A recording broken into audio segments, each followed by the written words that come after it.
Ladies and gentlemen, His Excellency President of the Republic of Latvia, Mr. Egils Levits, His Excellency President of the Republic of Lithuania, Mr. Gitanas Nausėda, His Excellency President of the Republic of Poland, Mr. Andrzej Duda, His Excellency President of Romania, Mr. Klaus Iohannis.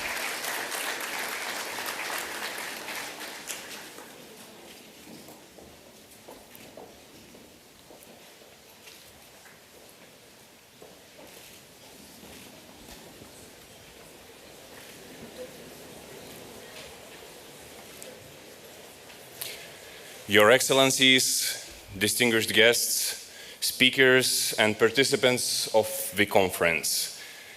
It is a huge honor and privilege today to open the International Symposium Idea of Europe in this city, which proudly bears the name of European Capital of Culture. It is the place where intellectuals and politicians are setting questions of rethinking the idea of Europe, asking again, what do we mean when we say Europe? The questions of resilience, robustness, and values demand an urgent answer. The symposium is supposed to answer some, if not at all, of these questions. Ladies and gentlemen, I do remind that the symposium is held under the patronage of His Excellency President of the Republic of Lithuania, Gitanas Nausėda. Symposium is organized by Vytautas Magnus University, and it is part of Kaunas European Capital of Culture 2022 program. We'll begin the symposium with welcoming addresses of distinguished and honorable guests. And first welcome speech will be delivered by the rector of Vytautas Magnus University, Professor Juozas Augutis, who is invited to open the conference.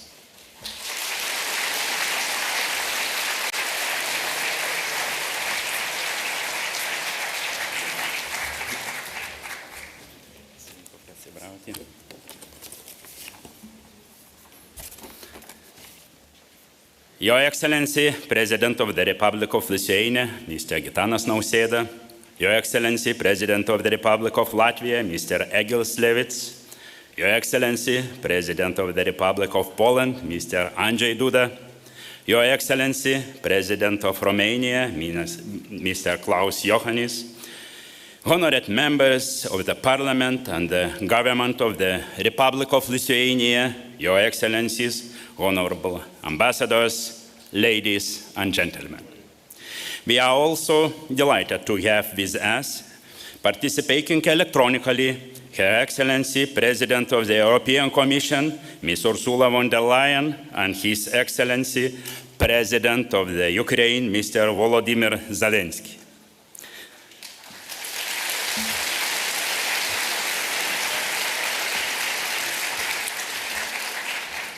It is my great honor to welcome you today at Vytautas Magnus University in Kaunas.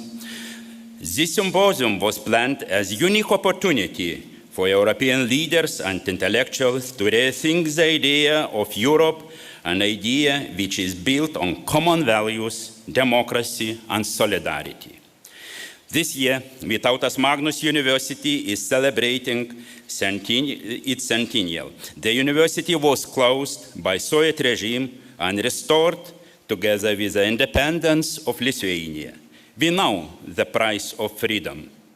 Open discussions have already taken place in this hall with Vytautas Magnus University honorary doctors, the United Nations Secretary General, Ban Ki-moon, Lithuanian, Latvian, and Polish presidents Valdas Adamkus, Vaira Vike-Freiberga, Bronislav Komorowski, the first presidents of independent post-Soviet countries, Vytautas Landsbergis, Lech Walesa, Leonid Kuchma, Arnold Reutel, Petr Ulczynski, and many others. All discussions were focused on democracy, common European values, common future. Today we will spend the day discussing what it means to be European. If I could offer some lessons, we have learned in the last 100 years, it would be that Europe is not a given. It should never be taken for granted. To the contrary, it is a task, a responsibility, and a duty. Emmanuel Levinas, a great French thinker of the 20th century, of Jewish origin, but born here in Kaunas, expressed his best. Responsibility works only when it's for the other, for one's neighbor, the stranger, the widow, the one in need. When Europe accepts this, it will become the best. Today's meeting takes place under special conditions. Europe is taking the test of democracy, unity, and security. Russia's brutal invasion of independent Ukraine raises direct threats to the established order, first of all in Europe, but also in all world. It is a test for all of us and call for a united and urgent defense of decency and humanity. You are the leaders who best understand the true challenges posed by this brutal act of aggression. Thank you very much for your courage in taking the lead, in uniting Europe and mobilizing forces to protect the freedom and the self-determination of European countries, to protect common European democratic values, and to stop this brutal killing of people and genocide in Ukraine. I wish you unity and peace. Thank you very much.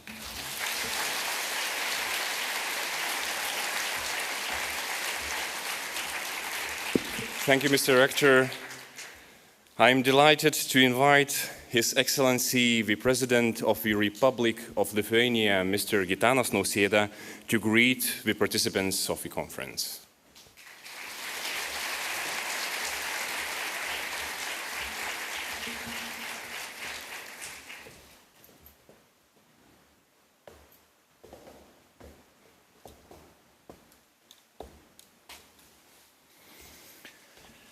Your Excellencies, Presidents, Your Magnificence, Rector, members of Academia, ladies and gentlemen. It is rather symbolic to address you here in Kaunas and invite you to discuss the idea of Europe. For it is a city where throughout history and onwards, the European identity reaches its full potential. Even the name of this university tells us a relevant story. At the beginning of the 15th century, it was Vytautas Magnus, the Grand Duke of Lithuania, who granted municipal rights to the city of Kaunas. Precisely this decision provided the opportunity of spreading self-governance practices in Lithuania. With municipal rights, European ideas such as human dignity, freedom, and the rule of law took root in our country. For centuries, the citizens of Kaunas proudly called themselves Nos Res Publica Kaunensis. And even today, we can still catch the echoes of this motto in the ambitions and aspirations of local residents. Europe as an idea is based, first of all, on our ability to perceive history and to hear different voices in the united chorus of the European family. The success of Kaunas as a European Capital of Culture 2022 is yet another example of this unique combination at work. It is only natural that a city of culture became a place for us to discuss the future of Europe. I welcome my friends, the President of Republic of Latvia, Egils Levits, Poland, Andrzej Duda, and Romania, Klaus Iohannis, in the city of Kaunas. I'm also grateful to the President of Ukraine, Volodymyr Zelensky, and the President of European Commission, Ursula von der Leyen, who will address us online. This international symposium should serve as an inspiration not only to rethink the idea of Europe, but also to explore its future. If not for immediate implementation, then as a reminder of the intellectual effort driving us forward. I wish all of us fruitful discussions. Thank you.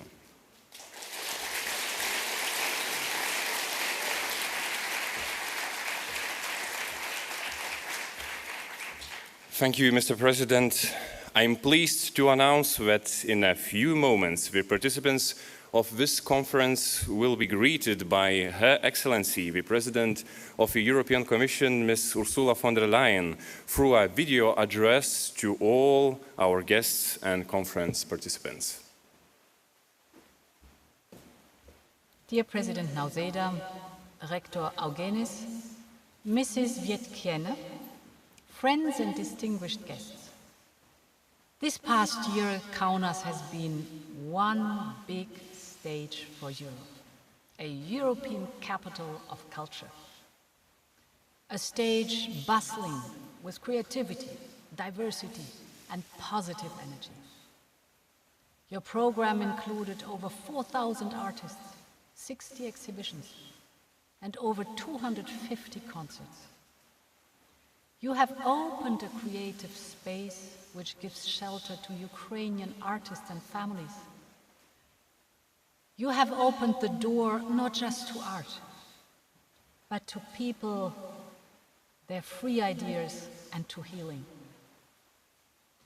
At a time when war has sadly returned to our continent, Kaunas has welcomed over 13,000 Ukrainian refugees. So with all my heart, I can only say thank you. Thank you for sharing with us your community's deep roots and resilience, and for inspiring solidarity across our union.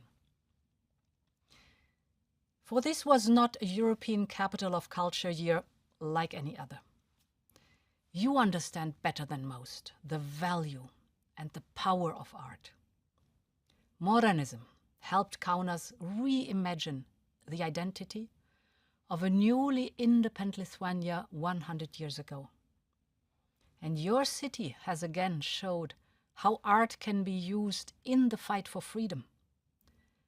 While Putin's war has closed the door to cultural venues in Ukraine, you opened Culture Ukraine, a center for public debate, cultural exchange, and art therapy. It protects and projects Ukrainian voices. So together, we can reaffirm what it means to be European today. That is the main topic of your symposium, the idea of Europe. An idea that was born roughly 25 centuries ago in Greece. For ancient Greeks, Europe wasn't just a geographic term. It meant freedom, democracy, and the power in the hands of free citizens, the absence of autocracy. Today, the idea of Europe has gone back to its origins, and joining Europe has become synonymous with reclaiming your country's sovereignty against foreign oppression. Yes, Russia is trying to take us back in time, but those who have struggled to be free will not accept the bondages of an uglier past. The European Union and our member states have already supported Ukraine with almost 20 billion euros, and this does not include our military assistance. Lithuania is the world's second largest humanitarian donor to Ukraine per capita. From a small country like yours comes a great example for our entire union. We are so grateful for this. We will continue to stand by Ukraine because Ukrainians are fighting for hope, in a better future, a European future. The same way your city and your nation have struggled to be free. I wish you a wonderful discussion. Long live Europe. Thank you.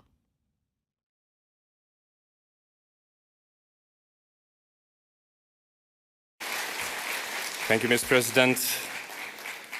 Ladies and gentlemen, no doubt Ukraine and its struggle for freedom has won our hearts, occupied our attention, and offered both explicit and implicit context for our conference. For this reason, it is a great honor and privilege for all of us to have live greetings from Kyiv, given by His Excellency, the President of Ukraine, Mr. Volodymyr Zelensky.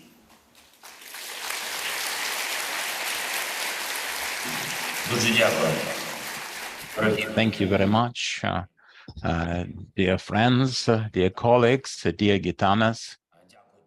Thank you very much for your invitation to participate in this symposium in Kaunas. And this year, we have all seen a very important thing, very important indeed. And like any athlete can become a champion only in a competition, any judge can prove one's competence and impartiality when a real adjudication starts. Any teacher can see his own value when his students come to him, and he can see, or they can see in their eyes, the light of the knowledge the teacher instilled. And now we can see Europe that we were all trying to reach for decades. We've built it, and we dreamt about it for a much longer time. We can see Europe in action. We can see Europe not just in its aspiration for justice, but protection and defense of justice. Not just Europe that manifests some values, but Europe that is capable of winning based on such values. And we can see Europe united, not just as a destination or as a set of ideas, but a political outcome and result that we can see here and now. Europe has drawn some lessons from the historical mistakes of the future generations. Now, European people stay together when a tyranny attacks, and European leaders are protecting what is uniting all of us, much more other than we can expect in personal aspirations and views. European countries can achieve things which 10 years ago would sound like something unbelievable. Now we can see the front line in Ukraine as a front line defending Europe. Europe is fighting for its own identity. 254 days have passed of this war, and the anti-European aggression of Russia is doomed, is destined to fail, and the European freedom will be guaranteed. Russia can still employ different forms of terror. They still have enough missiles, rockets, and bombs to kill people every day and provoke new difficulties for Ukraine and all the Europe. But we can say that they will never have something that they have the capital stake on, key stake on. And there is no split, there is no schism among Europeans. And we have to preserve this. So this is our mission number one. This year, Europe at last is busy disarming Russia in terms of energy. Russia cannot anymore weaponize energy. The European dependence on the supplies from Russia is diminished and should disappear. That will make less income for Russia from the sales of its natural resources. The price caps are very important. We hear about it, $60 or $70. That's what we hear. Undoubtedly, such words sound more like concessions. It's like a make-believe, but I'm very grateful to our Baltic colleagues, our Polish colleagues, for their proposals, quite reasonable ones, to set this cap at $30 per barrel. It's a much better idea, in our opinion, and I'm thankful that this proposal has been voiced and is being substantiated now. It's about time when we provide for such an achievement of Europe. And based on this and similar achievements, none of the potential enemies of Europe will be in position to blackmail our continent with the weaponized energy. Energy security and price security of Europe should be based now from now on solidarity among European nations.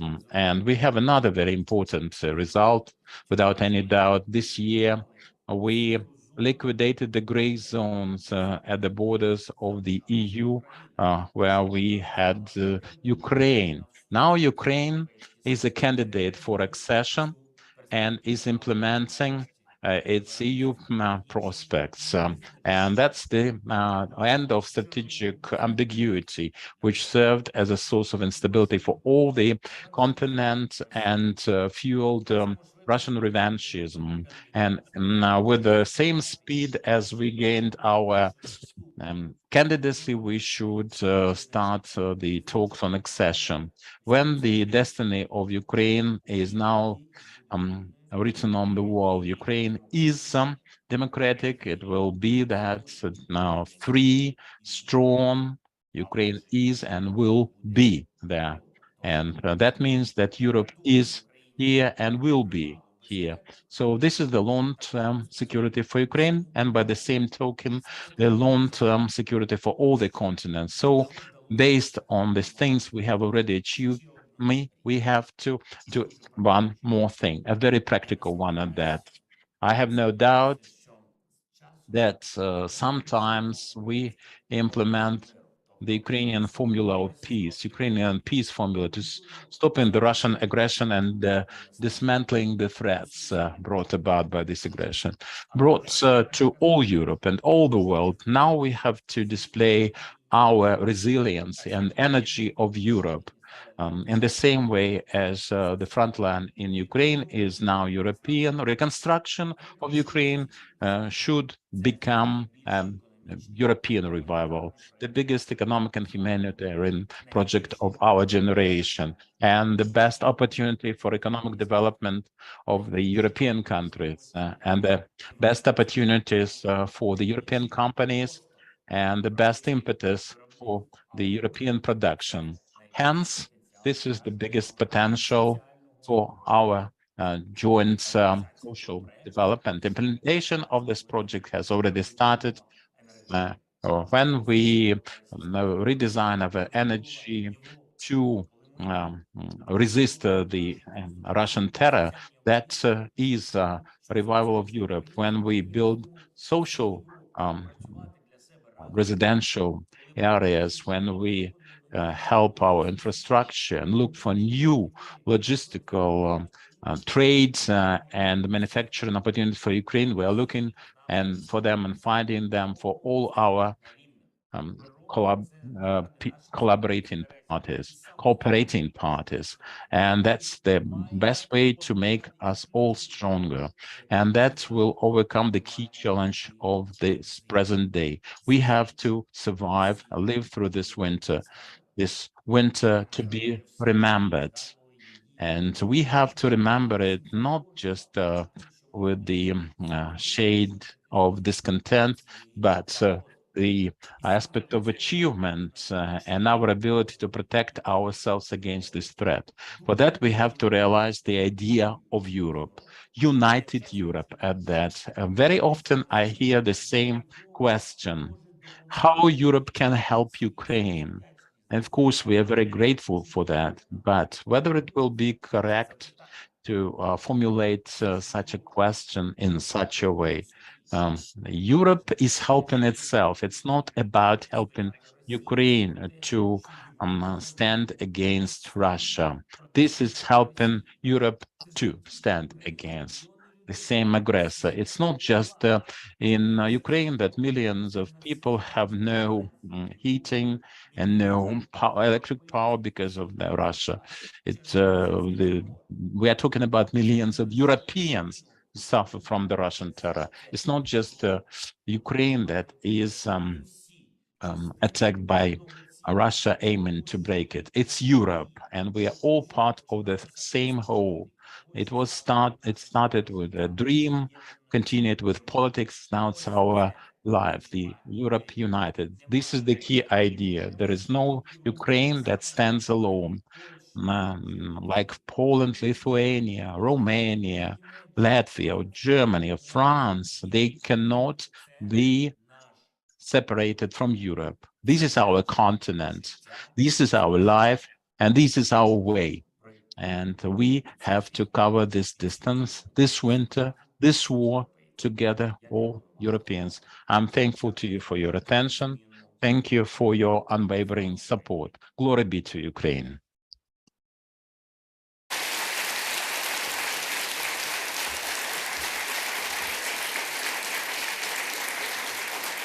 Thank you, Mr. President. Your live presence and your message is hugely important today for all of us. So the opening part is just closed at the moment. So we are ready to start the discussion day, and the first panel discussion is a presidential panel. And my pleasure and honor to introduce His Excellency President of the Republic of Latvia, Mr. Egils Levits, His Excellency President of the Republic of Lithuania, Mr. Gitanas Nausėda, His Excellency President of the Republic of Poland, Mr. Andrzej Duda, His Excellency President of Romania, Mr. Klaus Iohannis. Please, you can take your chairs on the stage.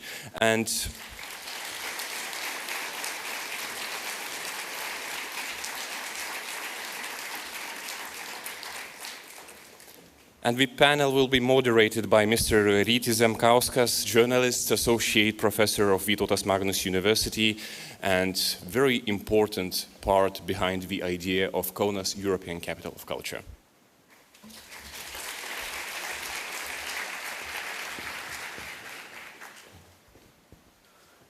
Your Excellencies, it is a great honor to have all of you here. It is really an unprecedented and historic panel for this city and for Lithuania. So let us make a little bit of history today, shall we? Ladies and gentlemen, our panel will fall into three parts.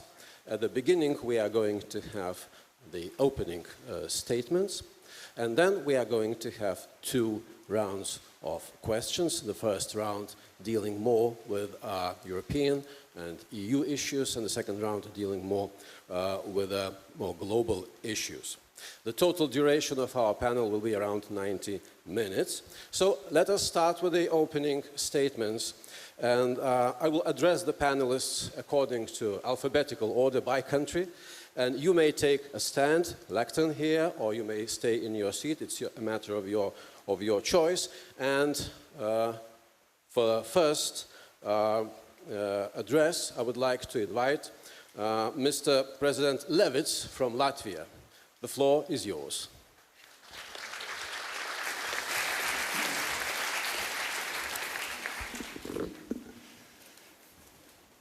First of all, let me thank President Nausėda for invitation to this very important conference, important for Lithuania, but also for Europe, because the topic is European identity.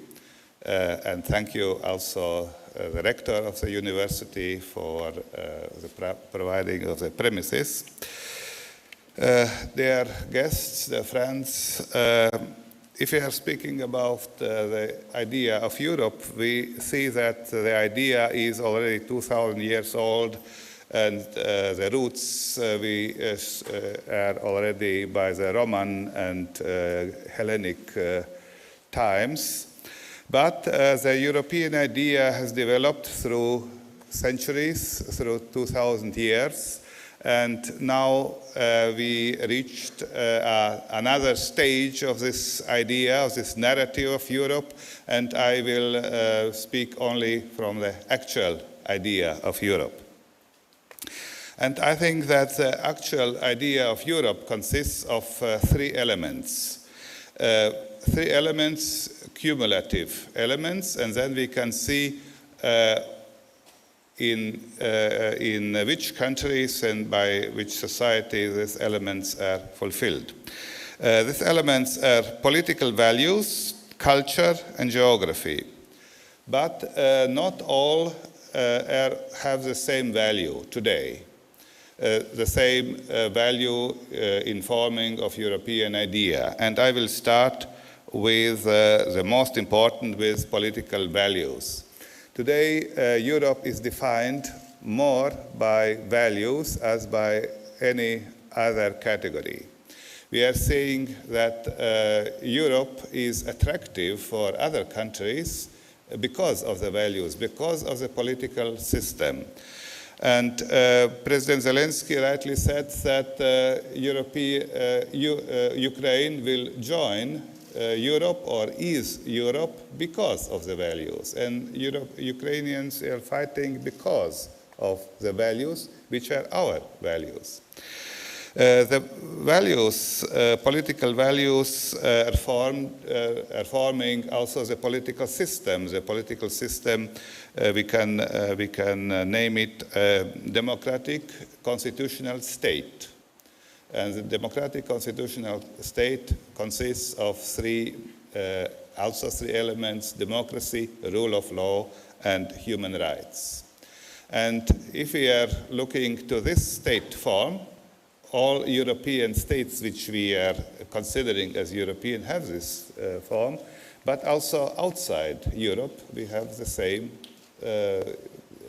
democratic constitutional states in America, in other parts of the world, and this is conceived as the West, the Western values. And of course we can say there are European West and non-European West. But anyway, the West, I think this is the historical export of Europe to the other parts of the world, these European values.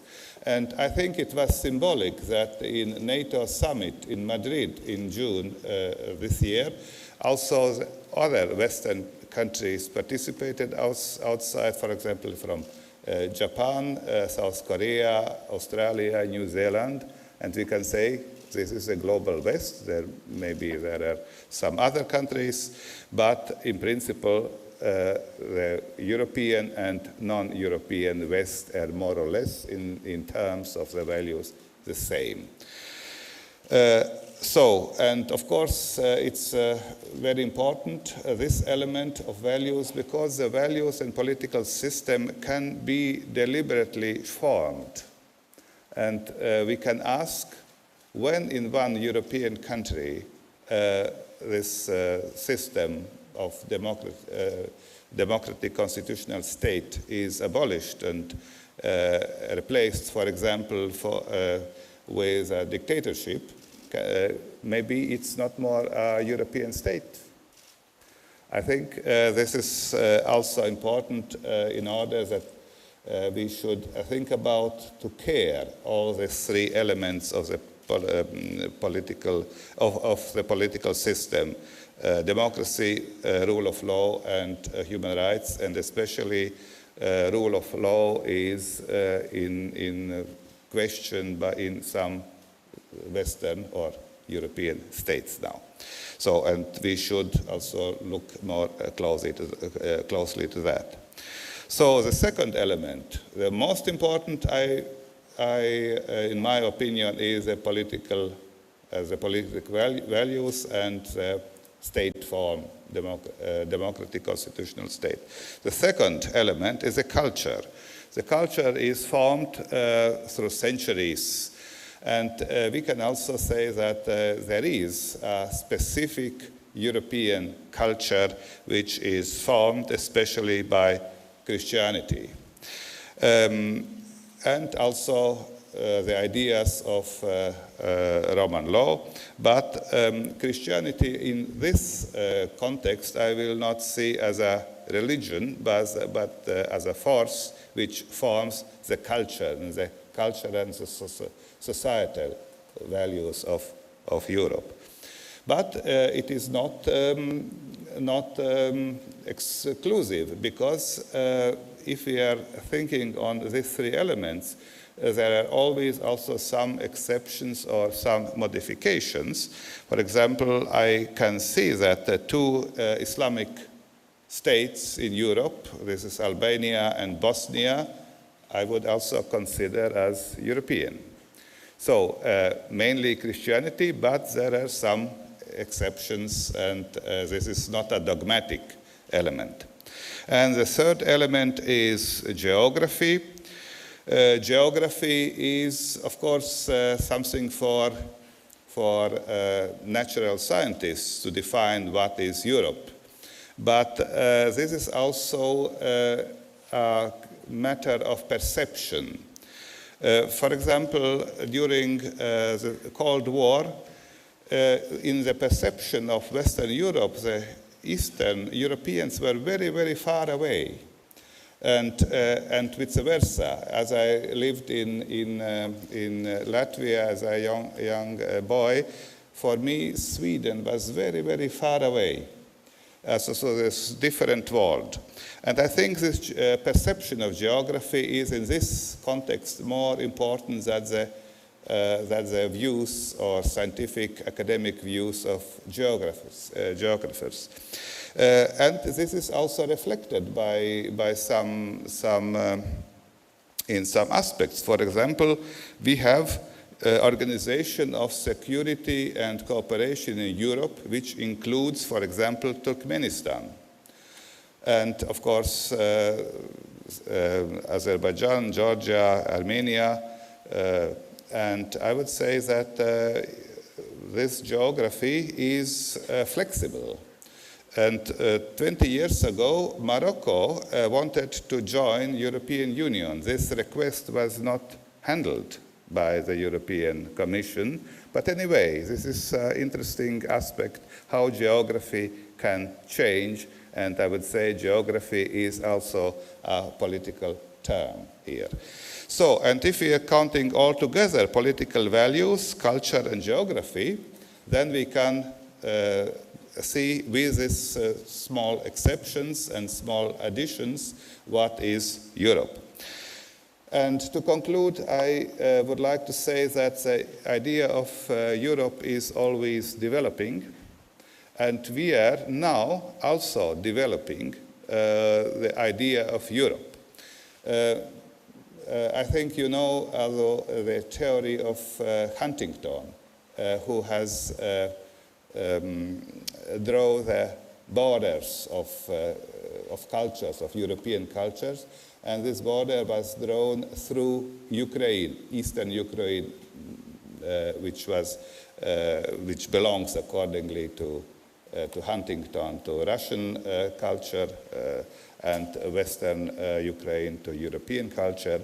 We can see today that is not so, that Ukraine is united in European values, and so we can also shape the identity of Europe. We are doing so by our politics, by our daily politics, and now we are challenged by the Russian aggression, and I think this is also an occasion to reconsider the Europe, the idea of Europe, and also in the same time to develop and shape the idea of Europe. Thank you very much.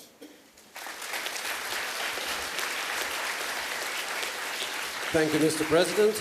And now on to President Nausėda from Lithuania. Mr. President, the floor is yours.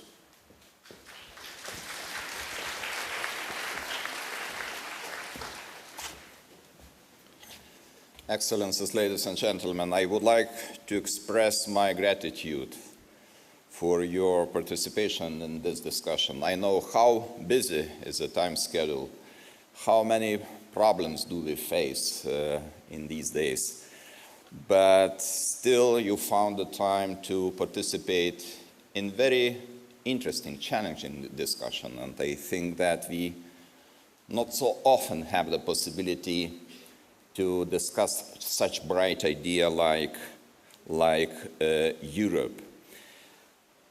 Our goal today is to rethink the idea of Europe, because the environment is changing and we face a lot of new developments which are quite critical to the fate and also the future of Europe.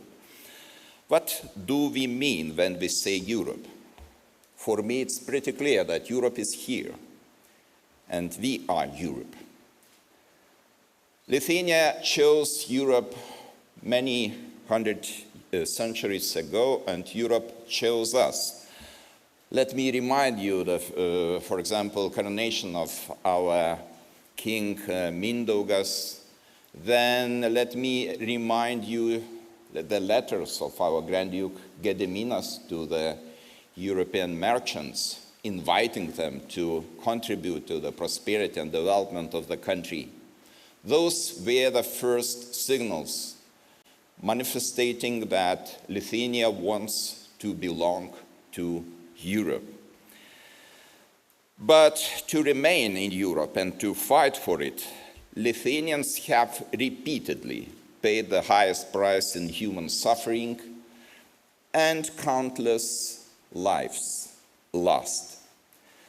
The destiny of Lithuania is to care about Europe and to defend Europe together with our like-minded countries when, if the time comes. And I am happy to see, first of all, you, dear friends, as the representatives of like-minded countries here. And this is pretty easy to discuss quite controversial and complicated issues with you, because I know that you have very similar opinion to different issues we are facing now. Today, we experience yet another moment of great uncertainty. An aggressive regime in Russia is actively trying to destroy the world as we know it. One of their targets is the idea of Europe, the idea of Western democracy. And you know, this is really a pity that Russia lost this chance to belong to Europe. I remember the government of Mr. Gaidar. Yeltsin at that time was the president of the country, and there was not so small hope that everything will be fine and Russia will find a place in European family. But unfortunately, it was a very short moment, and afterwards, dark forces consolidated themselves, and there was some reaction, and we now see the final results of this regime. The regime which was established practically at the end of last decade of previous century. I think the war in Ukraine was a game changer. Suddenly, we Europeans are being forced to act. I remember our discussions in European Council, in many other institutions about Russia. Who is Russia? Is Russia strategic partner? Is Russia the competitor, or Russia is rival? And those were the very serious discussions, long discussions about the role of Russia and about futures cooperation with Russia. And I think February 24th changed everything and opened the eyes. It was a wake-up call for everybody. Probably it was not a wake-up call to us, Lithuanians, people of Poland, Latvians, Estonians, Romanians, because we didn't have so many illusions about the true intentions of Russia. We were living very closely to this big neighbor, and the intentions of this big neighbor were pretty clear to us. And they were expressed many times by President Putin, saying that the collapse of Soviet Union was the largest tragedy of 20th century. So sometimes you have to hear and to listen carefully what the dictators are saying, because sometimes they are saying the truth. It was the truth for him, the establishment of Soviet Union. And now we see the first attempt to re-establish the Soviet Union. So for me, it's pretty clear that the war broke out not close to Europe. The war broke out in Europe, because Ukraine for me is Europe.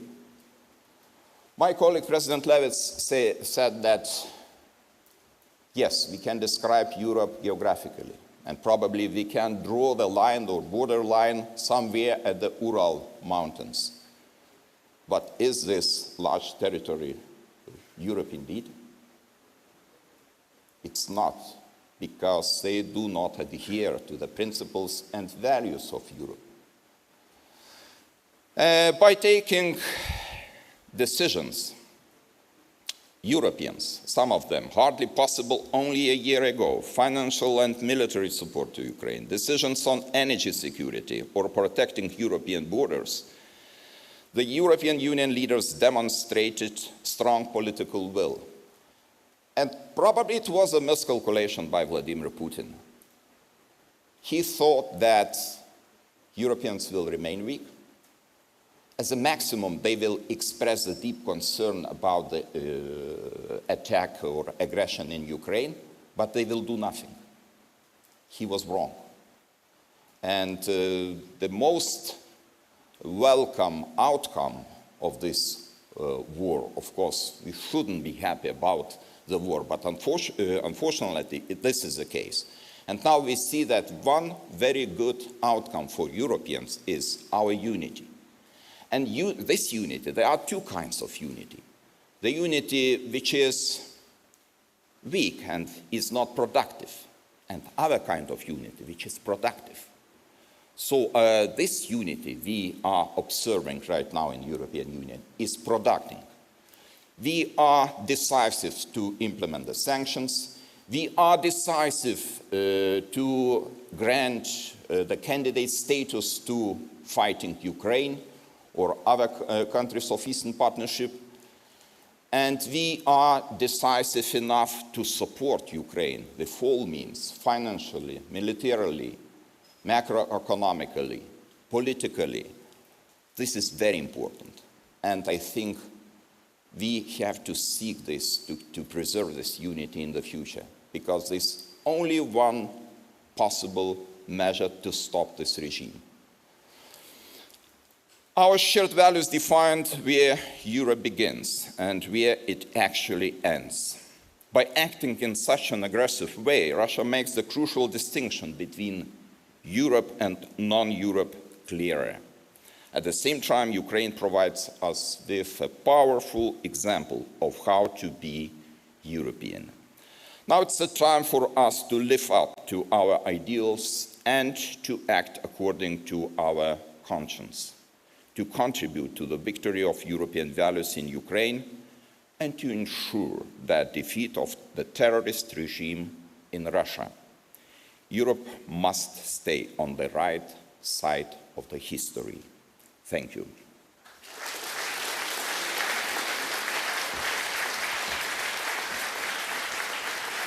Thank you, Mr. President. And now on to President Duda from Poland. Mr. President, the floor is yours.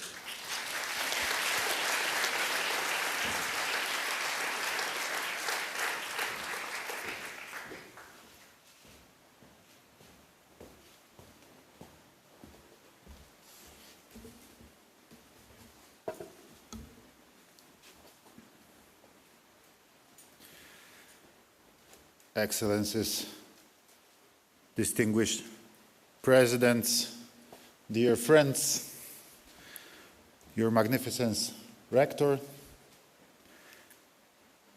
ladies and gentlemen, especially dear young Lithuanian friends presented here in this very room,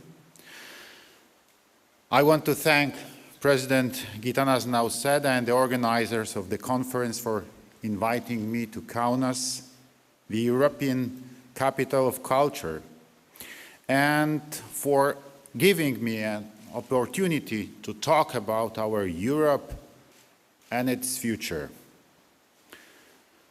After February 24th, the Europe we knew and we were building has changed forever. The common values we strived for, unity, solidarity, peace, trust, and primacy of international law were put to a difficult test. The effect of the war in Ukraine, led by Russia with the support of Belarus, make our citizens fear about their own future, security, and peace. However, we are strong, keeping the unity within the European Union and NATO, and ready to respond rationally to a threat. I'm convinced that today the idea of Europe should also include the strengthening of our defense capabilities. Europe must be united and must be strong. Ukraine's successes depends not only on the courage of Ukrainians, but also on coordinated international assistance, including the military one. A secure Europe is a Europe where Russia is defeated in political, military, and economic way. A defeated Russia means safe Ukraine, safe Poland, safe Lithuania, safe Latvia, Romania, and, frankly, also the rest of Europe. Ladies and gentlemen, dear friends, recently the word freedom has acquired a new dimension. Every day Ukrainians are fighting for freedom from the invaders. Belarusians are also fighting for freedom and democracy, fighting against their authoritarian regime, against Lukashenko's regime. We support them because the free and strong society of Belarus will one day be able to resist the oppression of its Russian neighbor. We, as Europe, are fighting the effects of pandemic and the serious economic crisis. We are working hard to achieve energy freedom, thanks to which we will become independent of Russian raw materials. The future of Europe requires a decisive and courageous method as ever before. We have to think about what we expect. What are our real possibilities? What kind of Europe do we need today? For many years, there has also been a discussion in Europe about what the European Union should be like. Are our ideals still valid today? We are in favor of European integration, but European integration conducted reasonably and with respect for the opinion, equal rule, and sovereignty of each member state. I know that membership in the European family is a dream of many Ukrainians, Moldovans, and citizens of the Balkan states. Poland supports the enlargement policy of the European Union and the aspirations of our partners. We know that their stability and security is related to the security, stability, and harmony of the entire Europe and the entire Union. The proof of this was the fact that we, I'm looking at the presidents of Lithuania, Latvia, and Romania, got the status of the EU candidate for Ukraine. Only our partners from the Three Seas Initiative and the Bucharest Nine believe that idea to be realistic. That was the beginning.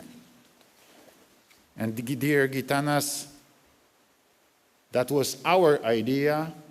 We started this process, and thanks to our energy, we achieved the success, the unity of the European Union, the yes from all the European countries for Ukraine. But if there is a will, there is a way. And in these difficult and challenging times, that should be Europe's motto. Ladies and gentlemen, I believe that the guiding principle for all actions and objectives of the European Union for the next years should be a rational redefinition not only of the Union itself, but also of the needs, opportunities, and difficulties that we will soon have to face. We must take into account that the war in Ukraine will last, and the prices of raw materials affecting the standard of living of all of us will probably never return to pre-war levels. We should take care not only of the security of our external borders, but also look at the potential threats that may emerge within the Union. I hope that with mutual support and right decision, we will be able to transfer the ideas of Europe into a calm and stable reality. Thank you.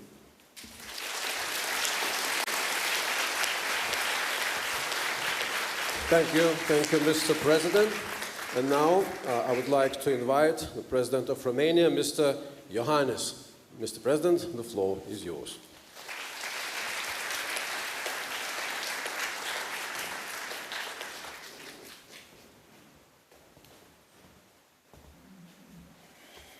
Thank you very much.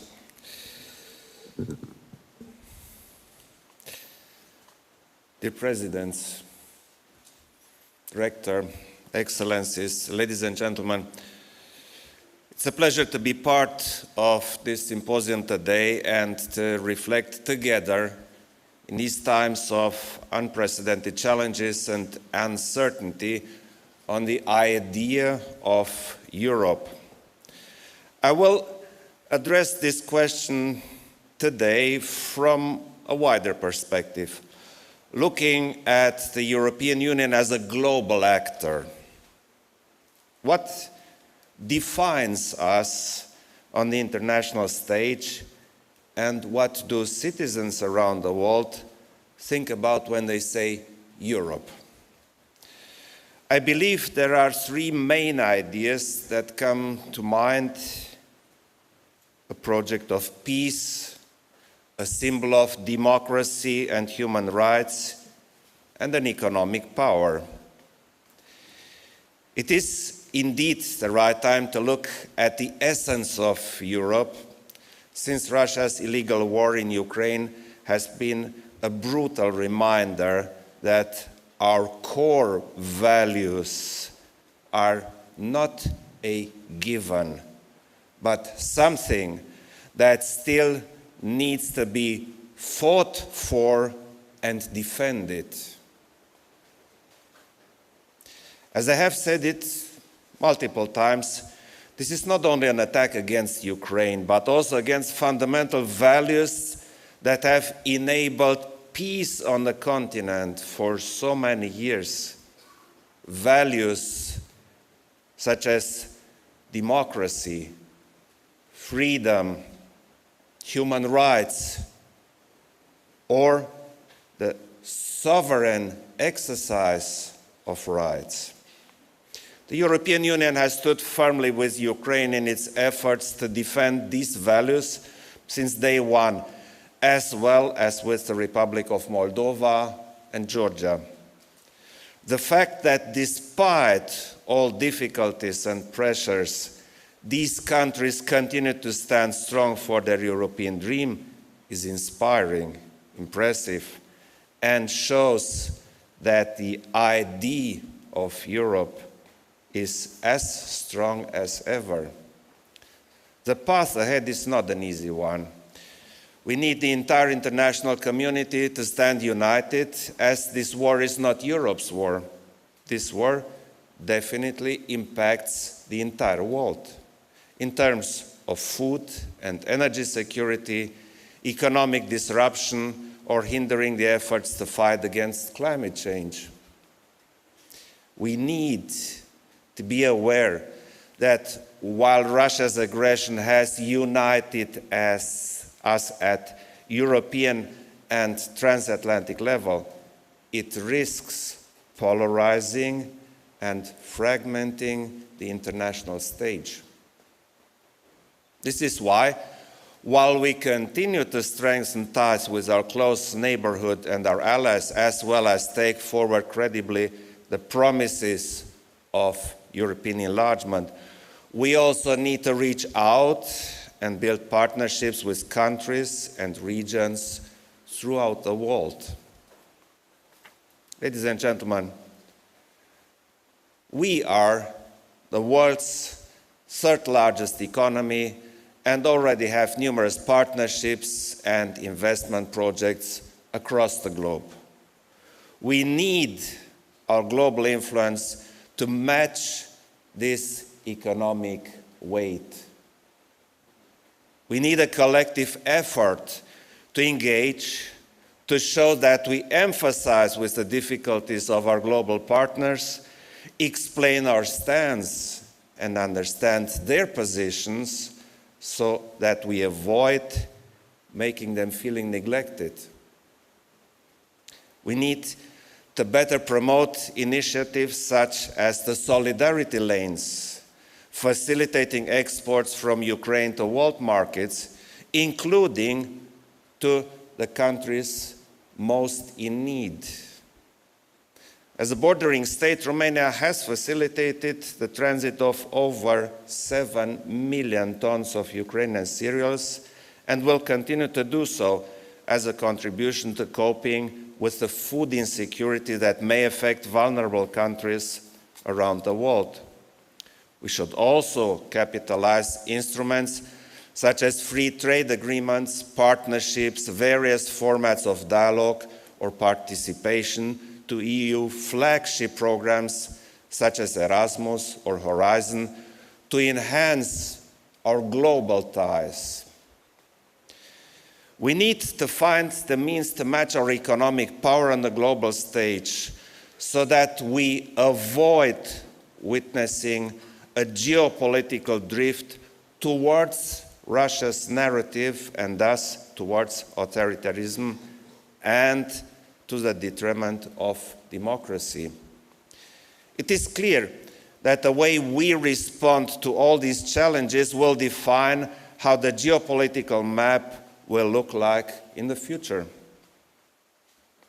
Ladies and gentlemen, returning to the idea of Europe, the path of democracy, freedom, human rights, respect for rules-based international order and multilateralism is the right path for a prosperous, stable, and secure future. This is not because Europe says so, but because it has been rightfully proven over the decades. Our countries are in the best position to confirm this, as we can speak from our own experience about the transformative effect of Europe and of the benefits of moving away from authoritarianism towards democracy and freedom. The idea of Europe has already brought peace, prosperity, and stability to the continent in the past. I'm confident that it will succeed in doing so once again. Thank you. Thank you, Mr. President. And now we're going to have our little discussion, the second round of our discussion. I will address questions to a particular person, but of course everyone is free to join our discussion if need is seen. And all of you have already talked about security and values. So my first question, and now I will reverse the order, and my first question will go to the President of Romania, Mr. Iohannis. Europe was created as a peace project in the beginning. Is it still a peace project, and can it afford to remain a peace project, in your opinion?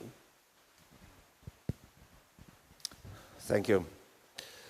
I already mentioned peace in my introduction, but let me elaborate a little bit more about this.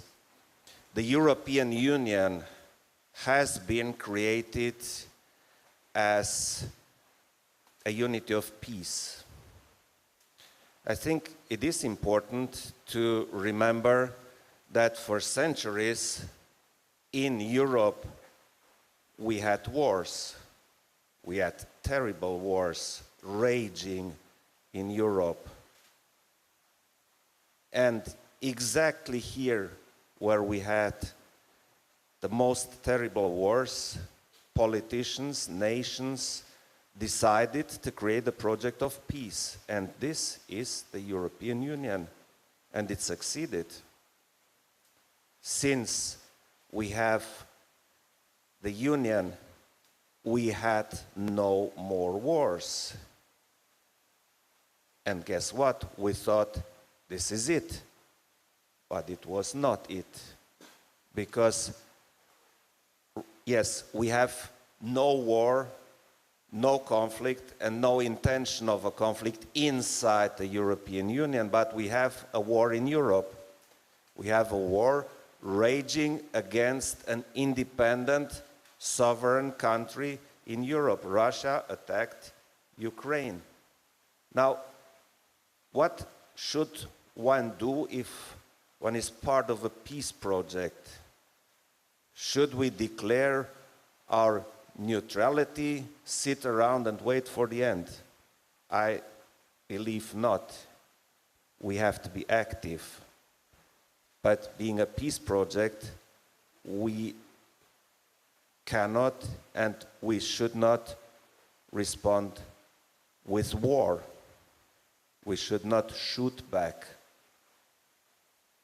But we cannot accept war. So what do?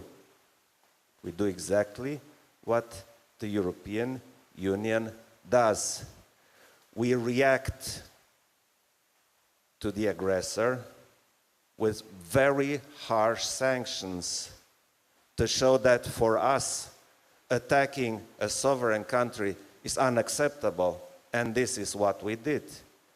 The European Union issued 8 packages of sanctions against Russia, and we are working, as we know, on the 9th.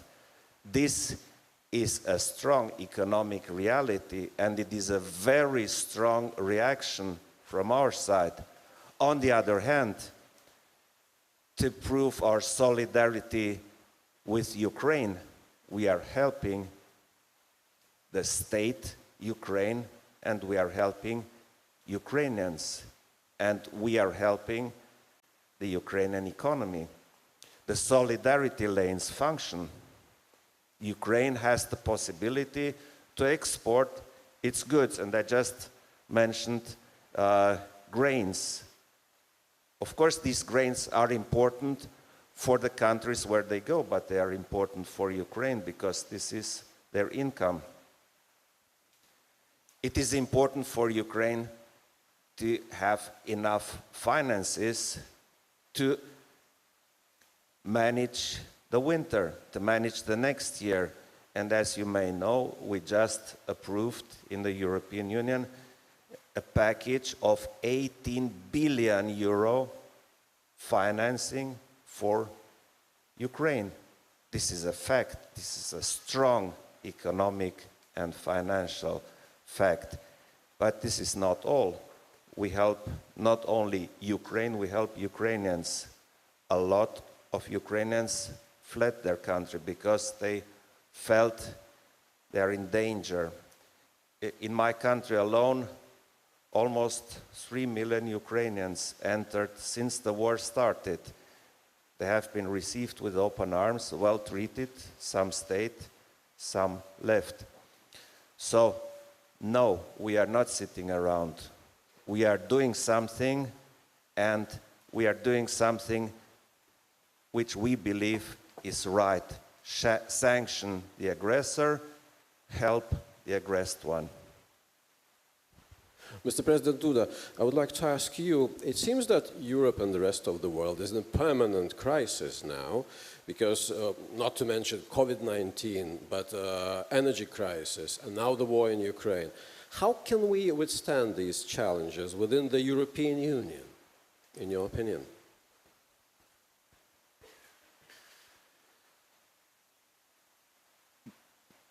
Distinguished presidents, distinguished guests of this very meeting. We have a lot of crises around. That's true, and it's also the truth that I think that we didn't expect it. The situation would be so difficult as it is now. We always have had good intentions in European Union, but the truth is that always has been also a lot of tensions, because this is not the secret that there is also a lot of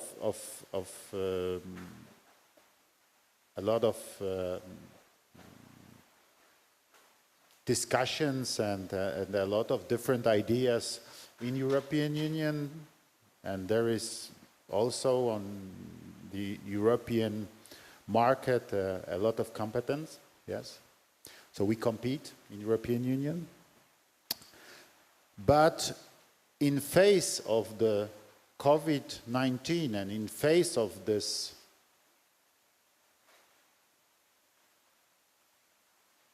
energy crisis, which is a result of the Russian aggression against Ukraine, because this is the main reason of the energy crisis, and we have to underline this, that this is the crisis. So Russia is responsible for the energy crisis in European Union, in Europe and in the world.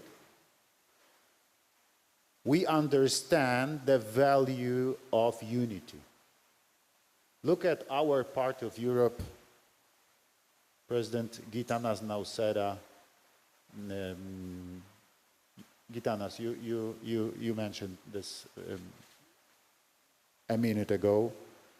Yeah, that this unity and thinking, common thinking about the energy security, about the development of the infrastructure, energy infrastructure, transport infrastructure, yes? Everything what we really need for development of our countries, of our economies, is now one of the crucial elements of our security we have. For example, gas interconnector between Poland and Lithuania, yes, and this absolutely crucial possibility of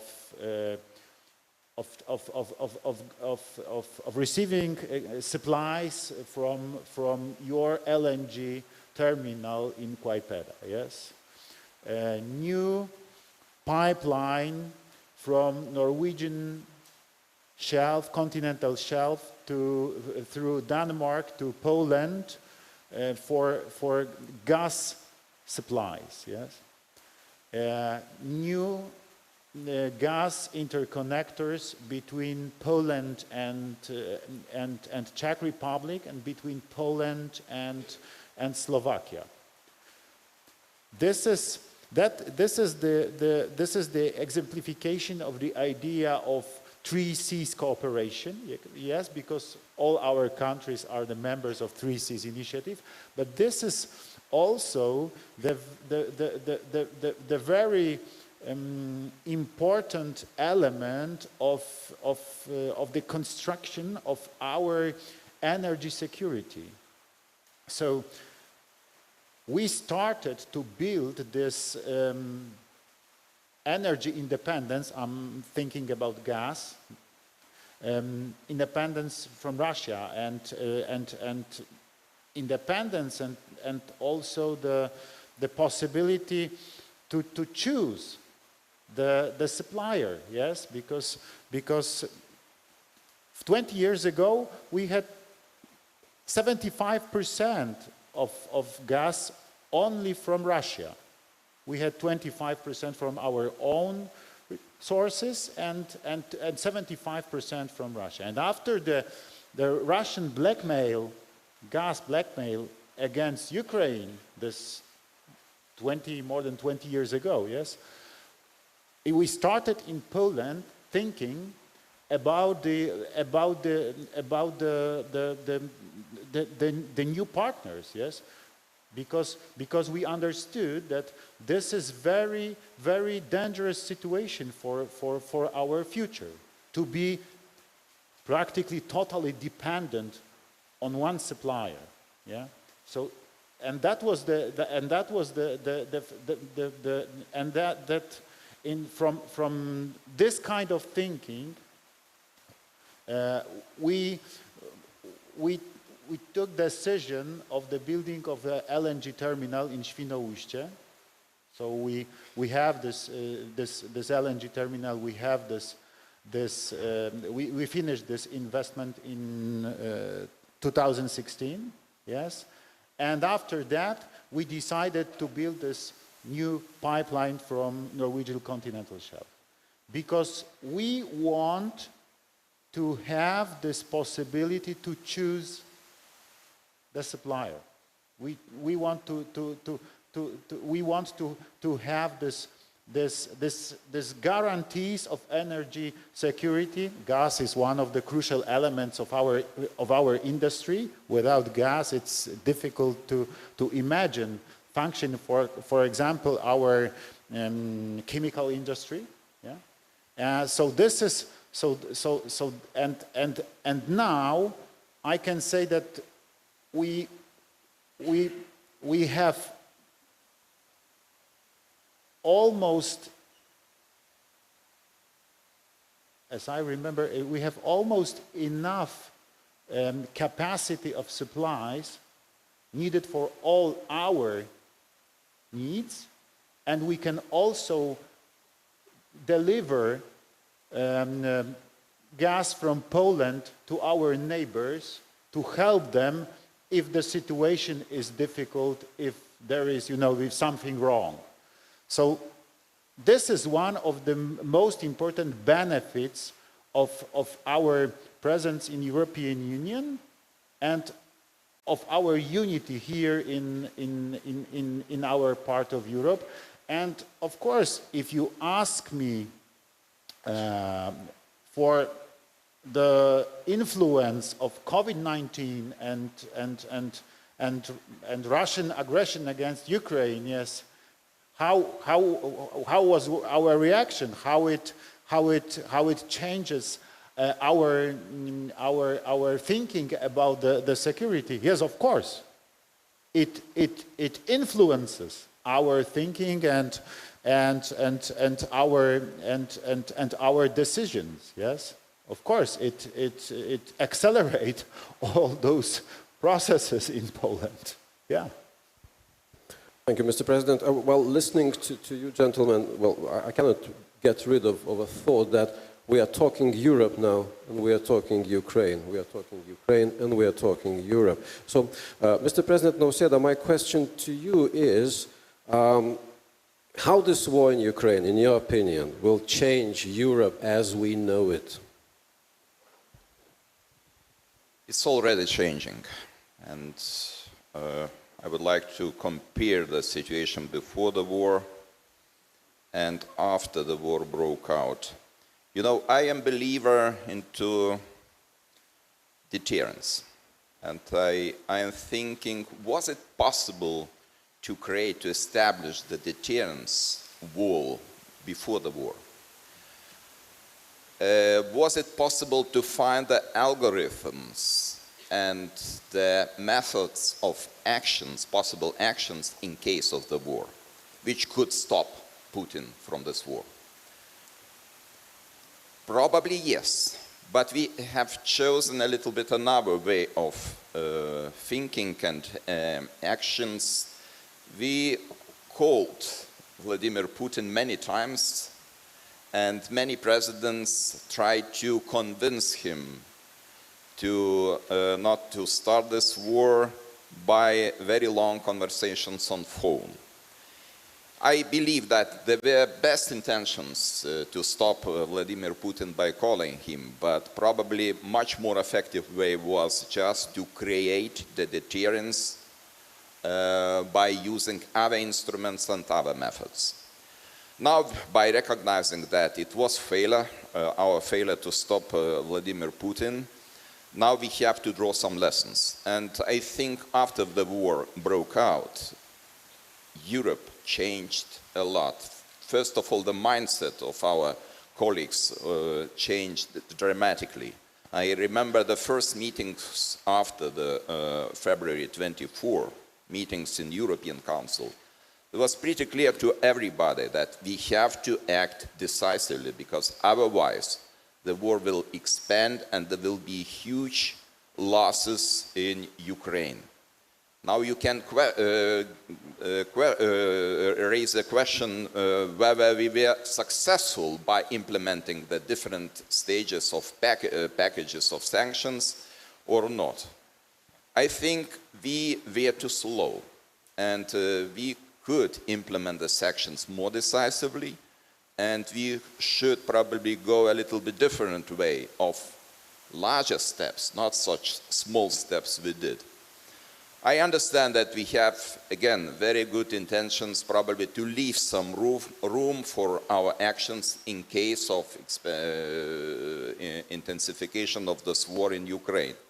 But unfortunately, it did not bring enough result, a painful result for Russian economy. And so far, unfortunately, the Russian economy is doing relatively well, having in mind how long we discuss these possible actions, and we expect that the impact of these sanctions will be much more pronounced. This is the reason why we call European Commission to evaluate the situation each time, to evaluate on a regular basis, in order to know more about the impact of our sanctions. And in case, if we realize that our sanctions are not effective enough, to correct the course and to implement new sanctions. Now we are already talking about 9th package of sanctions, but did it bring enough harm to Russian economy? This is the most important question. So sanctions policy, another very important area which should change our situation a lot, is our support to Ukraine. Europe and concrete countries of European Union did a lot in order to support Ukraine militarily, financially, politically, and of course humanitarian aid is important too. And the third group or third area of our actions is of course to build enough resilience in our societies, enough resilience in our energy systems. And I think what we are doing now in energy policy, this is very important investment, which will be felt decades after this war. I am talking about the reduction of our dependence on Russian energy resources. But if we will start to talk about business as usual with Russia after the end of this war, I think it would be a huge mistake.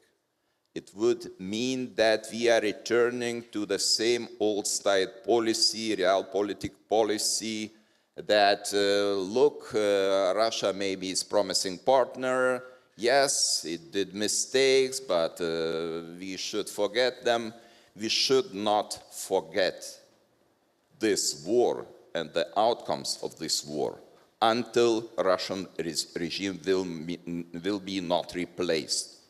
This regime is a criminal regime, and it should bring all the consequences of this war. And those consequences are very heavy.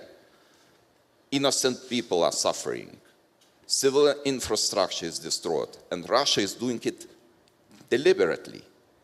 They are targeting not military forces, but they are targeting civil infrastructure with clear intention to make the life of ordinary people of Ukraine as complicated as possible.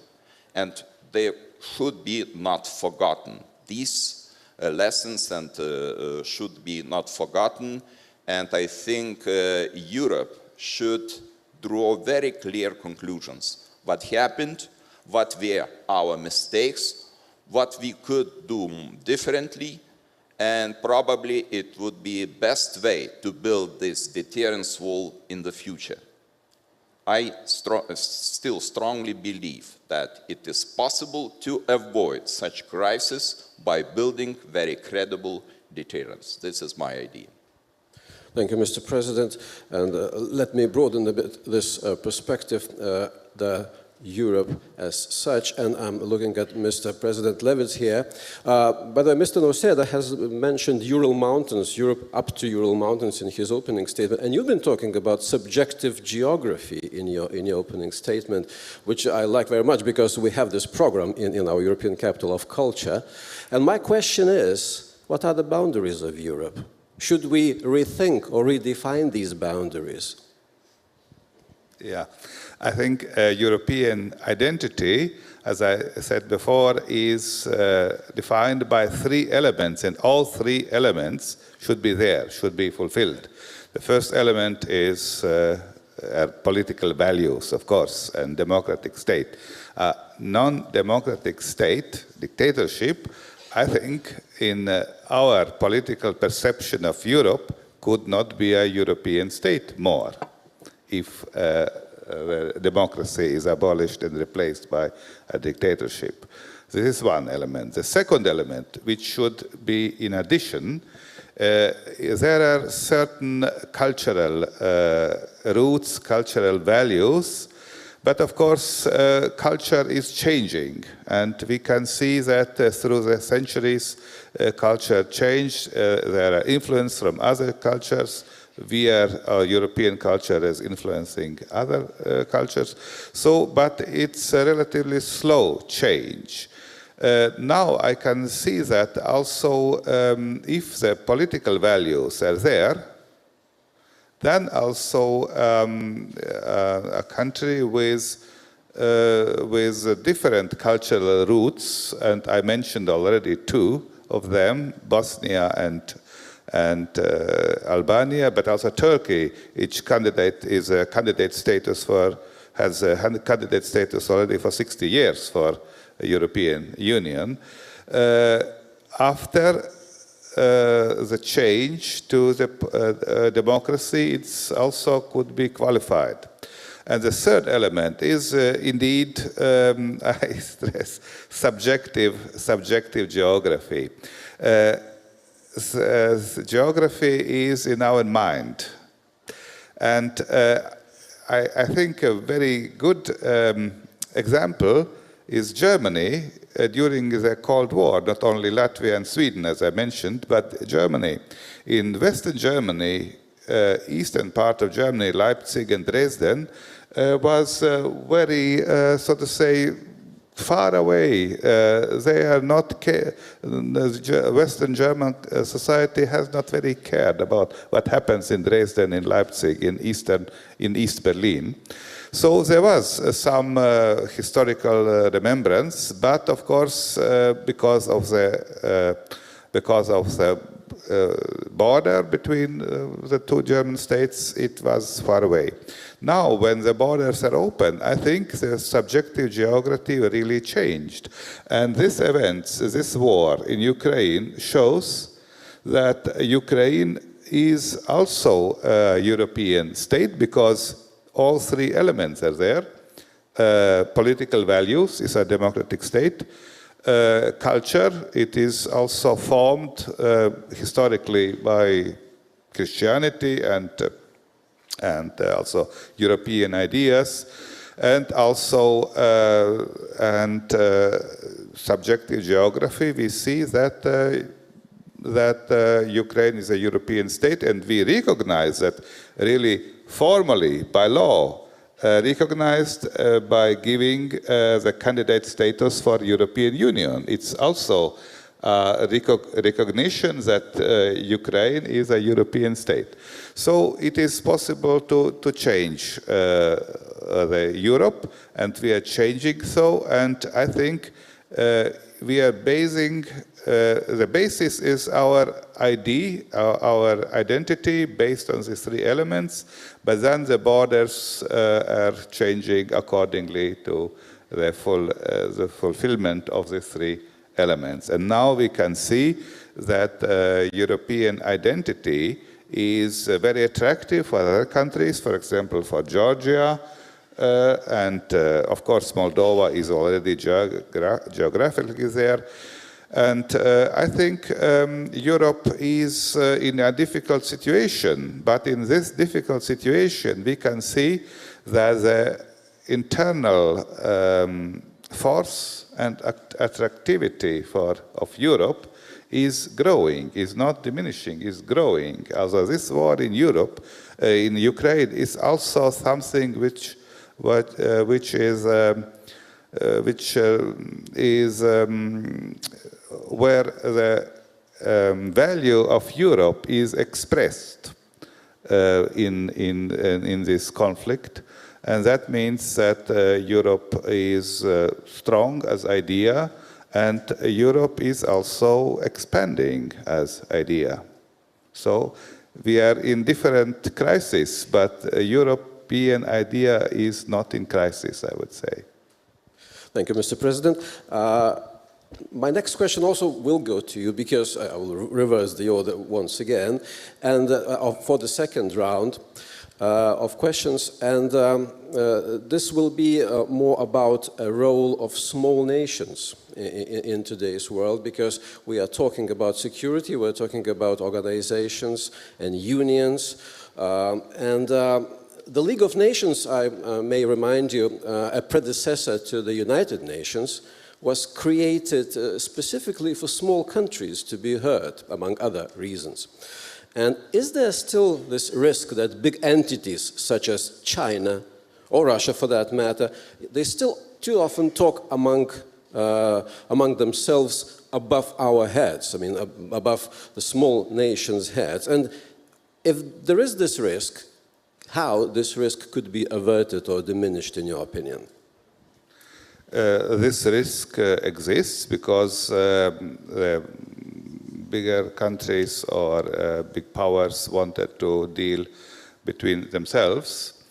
But international law, and which is based now on the Charter of United Nations, gives all sovereign states the same voice, the same value in United Nations. And of course, international law is a basis for equality between the states. The same also is within the European Union. We are a union of 27 sovereign states. This is a legal basis, but of course the political situation is different. Bigger states, big powers have more to say as smaller states, and smaller states should, in my view, in these discussions on global level, on European level, provide realistic solutions and to lead by arguments, to lead by ideas. And we can see a very good example is Luxembourg. Luxembourg has 3 times Luxembourgish president of the European Commission, the smallest country. I think we should be more intelligent, I think, in these global discussions. We see also since 24th of February, the political center of gravity, I would say, gravity center of political ideas, political actions, has moved towards more east, towards more Poland, to more B9 countries, the Baltic countries, because we were more active, we reacted more quickly to the new situation, and others followed us. I think this is interesting in the history of the European Union. We can see maybe the first time that the center of political gravity is moving from Brussels a little bit more to the east because of our activity and because of our arguments, because we have seen the situation realistically and by the discussion, by rational discussions, we have got more influence, and I think we should not lose it. We should continue in this way. Thank you, Mr. President. We've been talking about the boundaries of Europe, and another important phenomenon which Kremlin employs very much is attempts to rewrite history. And I'm looking at Mr. President Nausėda now. What could be done to tackle this? And what type of instruments, institutional, legal, political, do we have to withstand that? First of all, we have to set a very clear target to pay much more attention to this issue. And I would like to remind you that every kind of aggression starts from the ideology. And let us remember what Russia did in last 2-3 years. They started from talks and narratives about the identity of Ukraine. They were spreading the jokes about national language of Ukraine, Ukrainian language, telling that this country has no roots, no history, no past, and only afterwards aggression started. So this is the reason why we shouldn't be relaxed by listening what Russian propaganda is doing now. Because this is very dangerous. We see that, again, the same rumors about the Soviet Union, about Second World War. Let me remind you this famous Vladimir Putin's article in the outlet, United States outlet. And this is the reason why we want to prevent this one-way traffic of Russian propaganda and to build some very clear counter-policy against this Russian propaganda. And this was the reason why, together with these presidents, me and President Andrzej Duda, President Egils Levis, President of Estonia Lars Karis, and President of Romania Klaus Iohannis, we addressed the presidents of European Union, Czech Republic, the Prime Minister Fiala, with a letter where we insisted to pay much more attention to historical remembrance policy and historical memory and conscience. There are many instruments to stop Russian propaganda, but first of all, we have to understand that both totalitarian regimes, Hitler regimes and Soviet regime committed a lot of crimes. But everybody in Western Europe knows about the crimes of Hitler's regime. How many of them know about the crimes committed by Stalin's regime or, I don't know, other Soviet regimes? Not so many. And tomorrow we will commemorate 19th anniversary of Holodomor, the worst crime committed 90 years ago in Ukraine. Many people killed, died just because Soviet regime wanted to remove Ukraine from the map. And probably only few people in Western Europe know about this Holodomor. So this is the reason why we have to pay much more attention, and we have to activate European platform for historical remembrance and conscience. This platform was created in the same Czech Republic more than 10 years ago. We have to build foundation in order to finance the educational programs, research programs in Europe, across Europe. And we have to complete the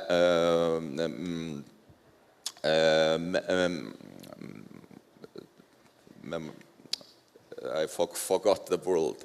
Memorial, yes, memorial in Brussels, which would be dedicated to the victims, not only Nazist regime, but also Soviet regime too.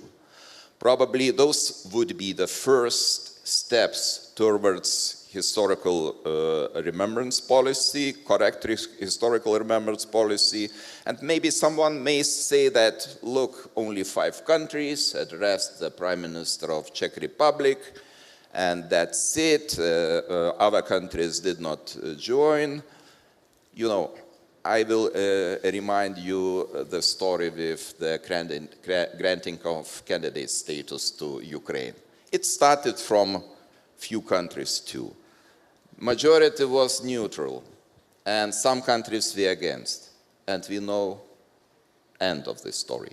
And this end of the story was positive. So I hope very much that our attempts and our efforts to pay much more attention and to stop Russian propaganda, Russian narratives, attempts to rewrite the history, that our efforts will be successful and will bear some fruits, not in the distant future, but in the nearest future. Thank you, Mr. President. And Mr. President Duda, Poland was a place where Solidarność, the solidarity movement, has been born in the 20th century. And it was the time when democratic changes started in Europe. Is solidarity still a value for us today in Europe and today's world? And how could we tackle the world crisis such as climate change and food crisis together in unity? Yes, of course, and yes, it is. It's still value, great value, and we are trying to remind everywhere about the solidarity, the idea of solidarity, and the solidarity movement, and the achievements of the solidarity movement. Yes, because we all, as we are sitting here together, are now the president of the countries which are former members of the Warsaw Pact. Yes, we all were born behind the Iron Curtain, so we know what it means. Russian zone of influence and Ruski Mir. And I can say, never again. And so, if we are talking about solidarity, I always say yes. We need this solidarity now as a must, because we have to cooperate. We have to cooperate to stay strong, to be together, to oppose the Russian imperial ambitions, because Russian imperial ambitions are terribly dangerous for our freedom, our sovereignty, and our independence. And now, when we are facing the war in Ukraine, war which is the result of the Russian aggression and is a clear example of Russian imperialism, we know that only solidarity, our solidarity here in this part of Europe, in our part of Europe, in Central Europe, and solidarity between us and our Western partners in European Union, this is, and our solidarity in NATO, yes, Article 5, etc. All these elements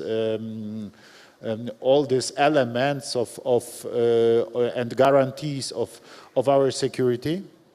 This is the only way for us to stay free.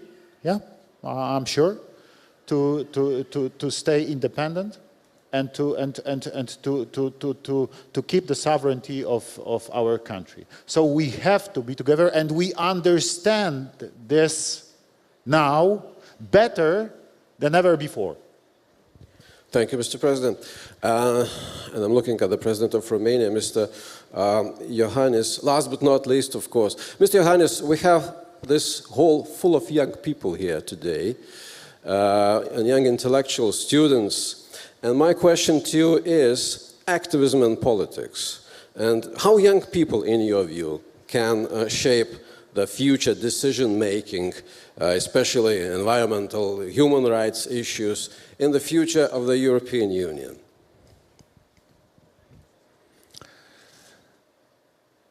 It's quite obvious that without education, there is nothing. Education maintains, creates the basis of our societies. Without education, there's only decline. And so it's quite obvious that everything we do for the next generations. And this education is something people talk about quite a lot.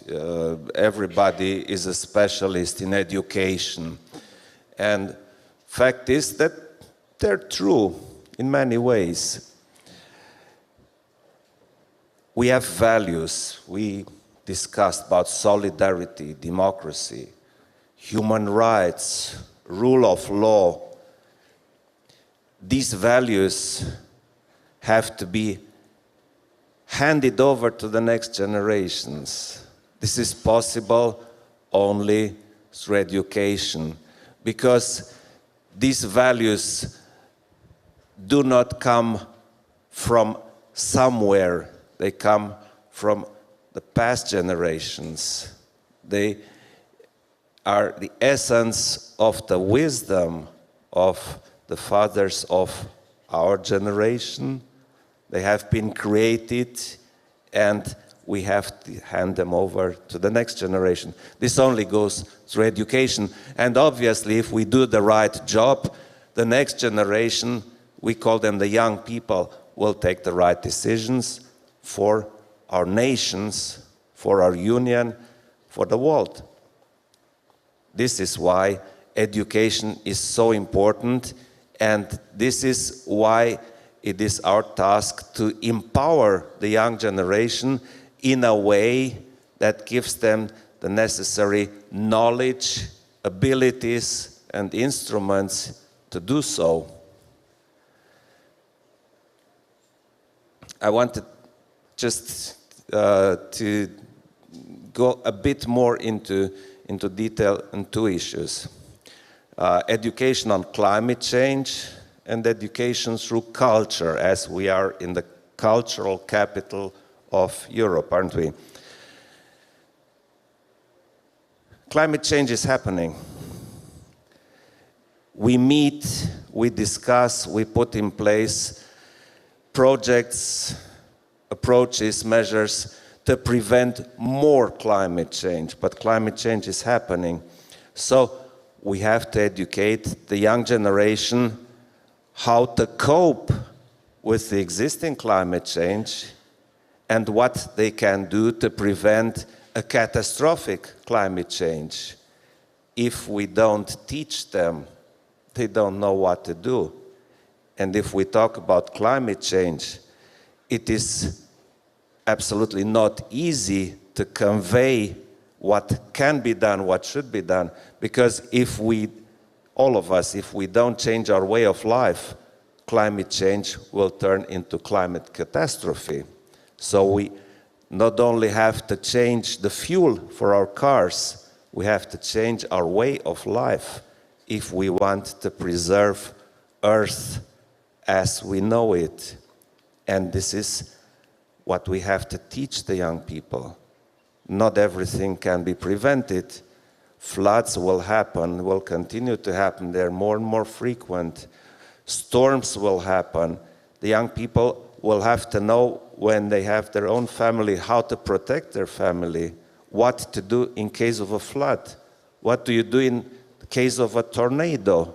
Everything has to be taught to the young generation to empower them to act correct, to act to protect their family, to continue to protect our common values, to build strong nations. Culture. People often believe culture is for fun only. Well, I dare to say they are wrong. Culture is also at the essence of our society, is at the essence of our soul, and is a vital part of our life.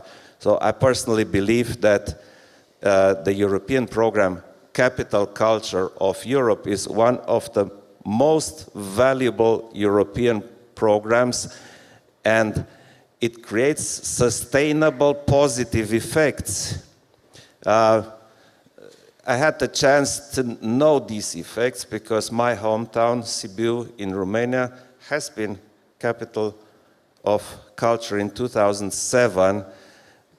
The transformation was huge, sustainable, positive, and I wish this to Kaunas too, to have a beneficial capital of culture, positive effects, and yes, culture educates.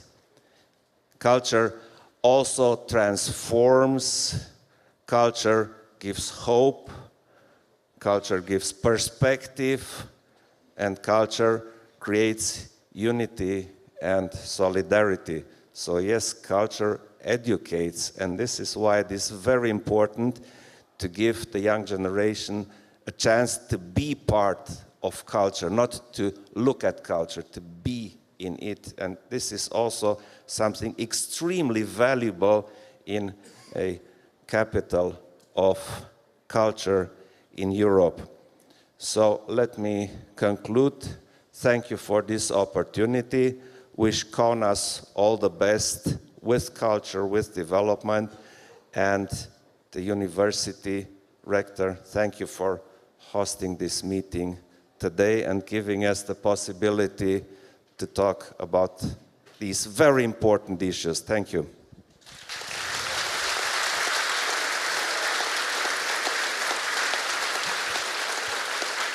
Thank you, Mr. President. Thank you. Thank you very much. And my last question to all of you, very briefly, and it's personal. It's personal. So what makes you personally a European? This is my question. Who can answer this? It's not necessarily everybody should speak, but well, maybe some of you have a good idea about it. What makes me a European? It's very simple.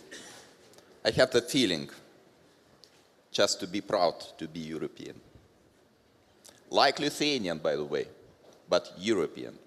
And if I hear this sound, European, Europe, I feel good.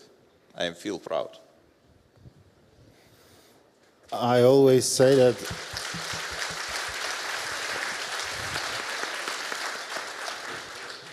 I was born behind the Iron Curtain, yes. I was born in communist country, and some people thought in Western countries that we are part of the East, but we have our Christianity, and this is a very long story, because our Christianity, Poland is a Christian Catholic country for more than 1,050 years, yes? So since that day, we have been the part of Western European civilization and Western European culture. I can say European culture, simply, yeah? And we are, as a nation, so I also am the part of this culture, as I am European since the beginning.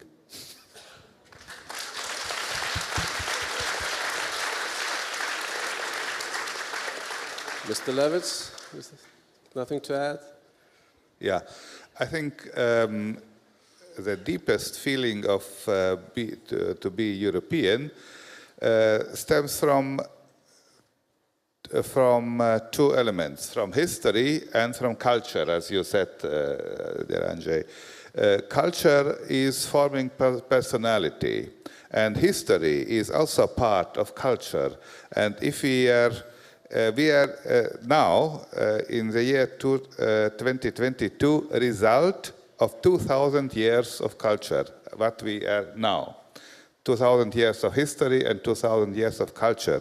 And we cannot deny that. It is obvious, it is objective, and we, as Gitana said, we should be proud, and we are proud to be European. There are many good things we have developed, not only for us, but also for the whole world, globally. And we are continuing this path. And therefore, I would say we are all Europeans, in the sense that if we are defining European countries and the borders of Europe, but there is a core of Europe, which is undoubtedly European nations, European countries, and we have similar views to the world. And if we are outside Europe, we can feel more directly that we are Europeans, as in our countries. So culture and history, it's a material from which Europe is formed. Thank you. Mr. Johannes?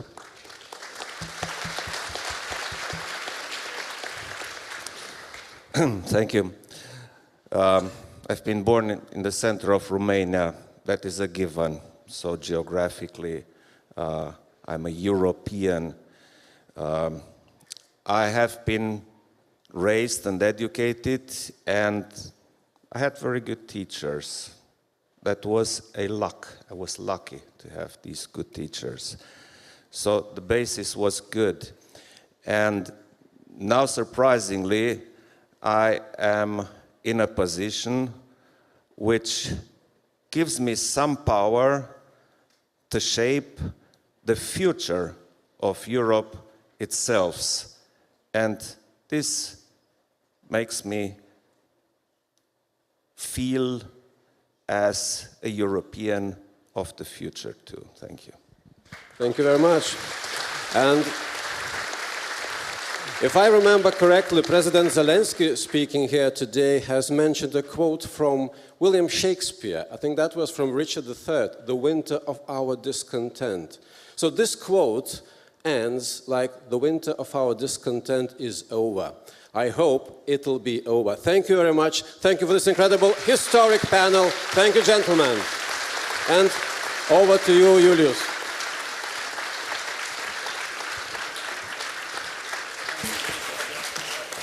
Thank you, Rytis. Thank you for all participants of this magnificent panel. Thank you for your whole perspective and for your reflections. I do remind, ladies and gentlemen, that in this panel took participation His Excellency President of the Republic of Latvia, Mr. Egils Levits, His Excellency President of the Republic of Lithuania, Mr. Gitanas Nausėda, His Excellency President of the Republic of Poland, Mr. Andrzej Duda, and His Excellency President of Romania, Mr. Klaus Iohannis, which now are leaving the hall. And your applauses for this panel, of course. And additionally, for the moderator of the panel, Mr. Rytis Zemkauskas, journalist and associate professor of Vytautas Magnus University. Thank you, Rytis. Ladies and gentlemen, I do remind you that now we have a short break of 1 hour and 15 minutes. We'll be back here 1:30. I would like to propose you another themes of this forum. So from 1:30, we are discussing about Europe of values, ethics and morals. Later on, we are waiting for discussion Europe as a peace project. And today will be finalized by the future of Europe discussion from 5:30. So let's stay in this forum, have a fruitful and meaningful day of discussion, and please be back in the Idea of Europe forum here in Vytautas Magnus Great Hall. Thank you.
Ladies and gentlemen, I would like to welcome you back to the International Symposium, The Idea of Europe.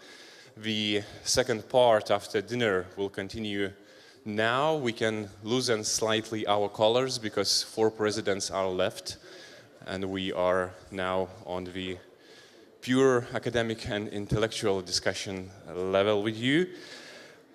First panel, Europe of Values, Ethics and Morals, will take place now on this stage. In next 1.5 hours, the panelists will embrace the idea of a united Europe and its future, the great exit and the brilliant comeback of the United Kingdom, the case of East Central Europe and the future of liberal democracy. That could sound like a panel for one centenary, but Aurimas Švedas, moderator, historian, vice director of Lithuanian Institute of History, will do this in 1.5 hours. The panel will be joined by John Lloyd, a journalist contributing editor to the Financial Times, director of journalism at Reuters Institute, Slavomir Sirakovsky, head of Kritika Polityczna, director of Advanced Studies Institute in Warsaw. He was also the initiator of the Bayraktar fundraiser in Poland, and Dainius Žalimas, Dean of Law Faculty, former head of Constitutional Court of Lithuania. And please welcome Aurimas Švedas, who will be moderating the panel.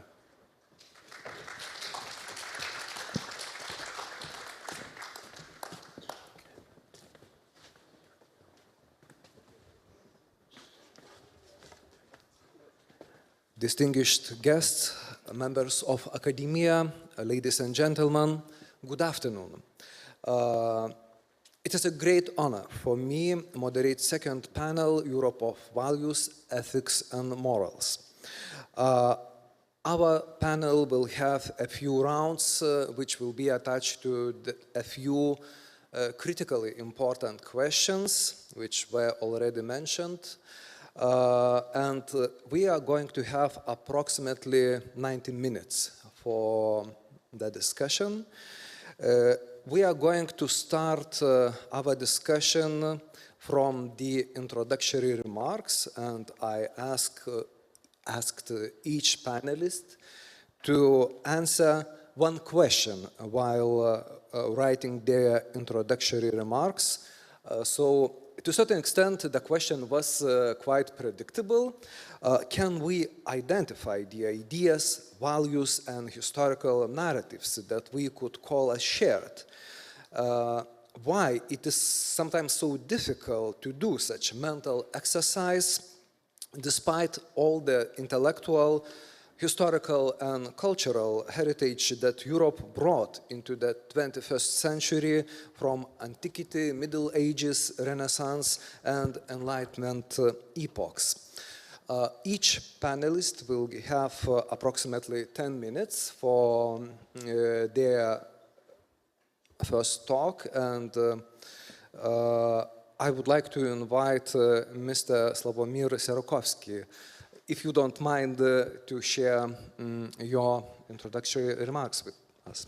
As the oldest panelist. All right, didn't expect it.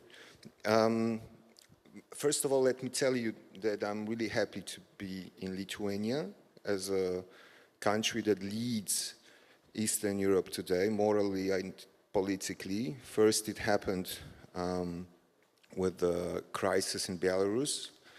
I had the honor to report from Belarus during all phase of the protests, and actually I felt there are Belarusian as I felt Ukrainian and Maidan, and I'm coming back actually from Ukraine here, and I'm happy that we have electricity, and I believe that we were not only right in Eastern Europe, but I think we are right when we give the leadership to Baltic countries. And if we would have this kind of labor division here in the region, that, like, let's say Polish economy Polish can be kind of or must be for objective reasons, an economic leader of the region. I would be happy if the Baltic countries would still be the political and moral leaders, although because I know my political class, I saw the face of my president when he saw me, and I was happy that there was a question about the rule of law. And I was not really happy with the answer. But let's say that this is actually also a chance for the region, what is going on in Ukraine. It's a chance for Europe, it's a chance for transatlantic relations revival. It's a chance also for Poles and Lithuanians. I must say that I feel pretty new whenever I come here. I think we are artificially detached from each other. Poles and Slovaks know much better than Poles and Lithuanians. I hope this actually Bayraktar campaign was kind of a Giedroyc doctrine in process. Giedroyc was a Lithuanian Pole born in Minsk. And very much, and an author of this like Ulb doctrine, that there will be no independent Poland without independent Ukraine, Belarus, and Lithuania. And of course, Ukraine plays a crucial role and can be a leader when it comes to arms and military. So it can be a really perfect labor division. As Zelensky said, we are 90 millions, and he of course meant Poles, Lithuanians. I hope, and I'm really I'm afraid about the tensions that we have now between Belarusians and Ukrainians. So I'm happy that we have a Belarusian guest and such a great intellectual and prominent guest here in our lineup today. Of course, like there was, I mean, I can't say that there is a. Well, imagine this kind of conference 3 years ago. Would anybody single security as a shared value? I took part in many conferences about the idea of Europe, the concept of Europe, the future of Europe. I can't remember even one discussion about security. It wouldn't be even treated as a value, although what was the genealogy of the EU?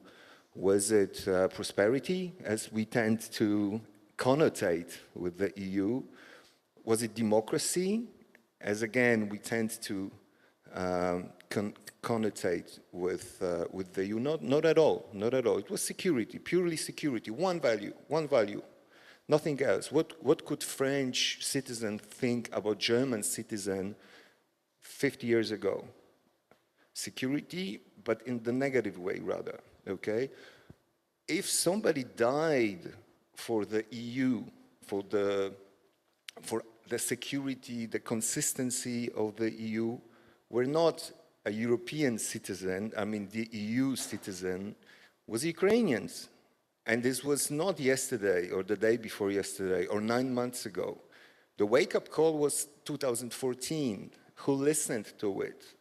I mean, we did here. But I remember I'm dealing with the issue of Russia, with Russian history, Russian culture for 20 years. I'm a member of German Council on Foreign Relations, but I couldn't be an expert on Russia.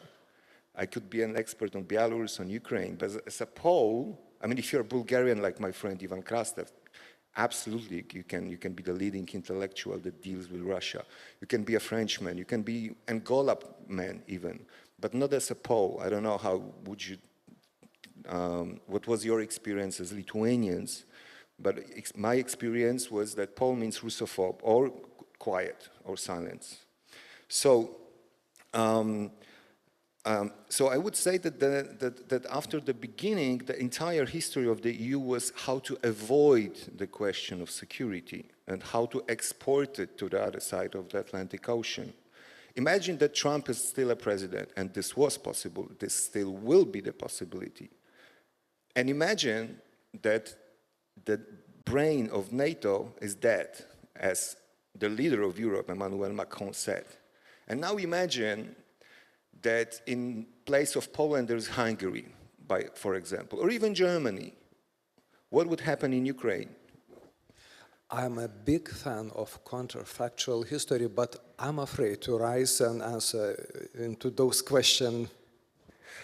Yes, I mean, like, but you know what I mean. Like, if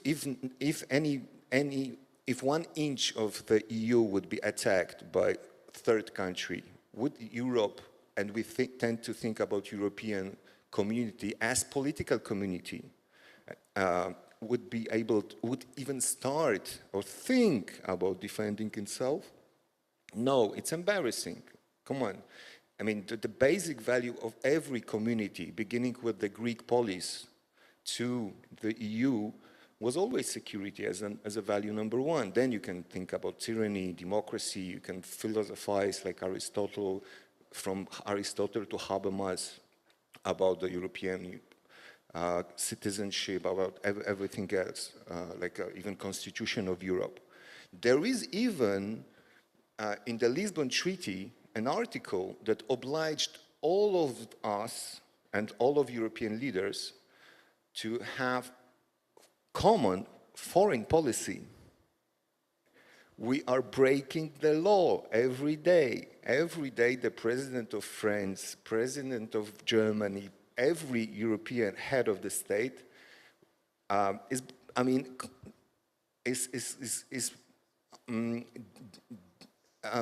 I would say, avoiding the paragraphs of the Lisbon Treaty that obliged us to have to play as a single actor. Do you remember December when Russia raised this ultimatum about 14 European members? Where was EU? There was 3 summits between United States and Russia, and you couldn't, I mean, the leaders of Europe disappeared for 2-3 months. And before they have the ambition to lead the EU, to be the great, they had great speeches, as Macron used to have great speeches. But then they completely disappeared. So I would even ask, and I will finish it here, but to give you at least one statistic or one number. Can you imagine that Poland sent more tanks to Ukraine than Great Britain has? We sent 300 tanks. Great Britain has 221 tanks, okay? If Poland will realize one contract, and we signed 100 contracts now, it's of course undoable and it's crazy and it's a little bit propaganda, but we're going to have 1,000 Abrams like in the following years. It's going to be more than the French, UK and German army taken together. And by the way, why we could send these tanks to Ukraine? Because it's a legacy of the Warsaw Pact, not the legacy of European Union or any idea of European Union. It's embarrassing. So if you're asking me about the ethics, the value and everything, we have to start about security. Thank you very much, Mr. Slawomir Sirokovsky. While answering my question, probably asked the most important question: what are we going to do with how we are going to secure Europe as an idea, as a project, as a set of moral values? I would like to invite Professor Dainius Žalimas to join our discussion and to share his introductory remarks. Thank you very much. It's a great pleasure to be here. Actually, I'm, from parallel conference, which sounds something similar, European constitutionalism, challenges and perspectives. And of course, I'm going to speak from my lawyer's perspective. Because what is European constitutionalism is also an issue of European identity or common values. And in addition, what has been said about security, I would like to add something about also our values, because there can be various notions of security, but in Europe, in particular in the Council of Europe, we have also one term, which is democratic security. The security of democracy, let's say. So that is also compels us to go deeper to the issue of European values, how to identify them. You know, on the one hand, it's quite easier if you start to read the Treaty on the European Union. There is Article 2. It proclaims about values. I don't remember, of course, all of them because there are a lot of principles mentioned, but there are certain three essential pillars already known from, I can trace, but not necessarily from that document, but it was 1973 when three European members of the European community adopted the Declaration on the European Identity, in which it was proclaimed that we consider as common values and as a part of European identity the rule of law, not simple democracy, but pluralistic democracy, then human rights, and they added social justice. Maybe it's, but it's always topical, by the way, because without achieving social justice, it's very difficult also to see whether the society itself can be secure. And currently in the Treaty of the European Union, we have almost the same, something else, just I would consider this to be principles that can be derived from the rule of law, or the democracy, or human rights, like non-discrimination, gender equality, tolerance, respect for minorities, and many others.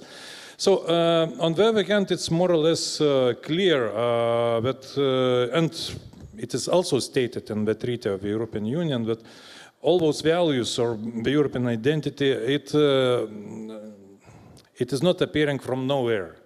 It arises out of common constitutional traditions, and we can see, you know, the origins of those traditions already, for example, in the Constitution of the 3rd of May, 1791, or even in the Lithuanian statutes, at the origin of principle of equality between citizens, even the rule of law, and more or less, you know, it is known what is the rule of law is. And the rule of law, by the way, 5 years ago, we here in Vilnius had the World Congress on Constitutional Justice devoted namely to the rule of law. So the rule of law, it was clearly established that it is not Rechtsstaat or just following literally any laws of any content, but it's something substantial. The law should defend something eternal, something inherent in the dignity of each person. And that is, by the way, European understanding, and we see this difference very well when, for example, we face various alternative interpretations of international law and constitutional law in such countries like Russia, or not speaking also about Belarus.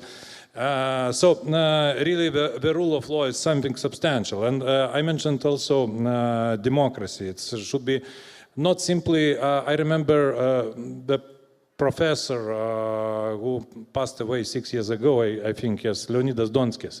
He always used this word, democracy is not dictatorship, it's not demokratura in Lithuanian. So it's not simple the rule of by majority. And really, now we can see, unfortunately, in some countries, I would not exclude, for example, Lithuania, but I would not exclude neither Poland, nor Hungary, nor maybe Italy currently, nor something else, when the politicians have the temptation to understand constitution only as an instrument to impose the rule of majority and against any respect for legitimate expectations and legitimate interests for minorities. So really we should understand that the democratic society can be secure when more or less minorities are also respected, when nobody interferes into spheres of your private life, into your dignity, because it's your own business how you conduct certain affairs.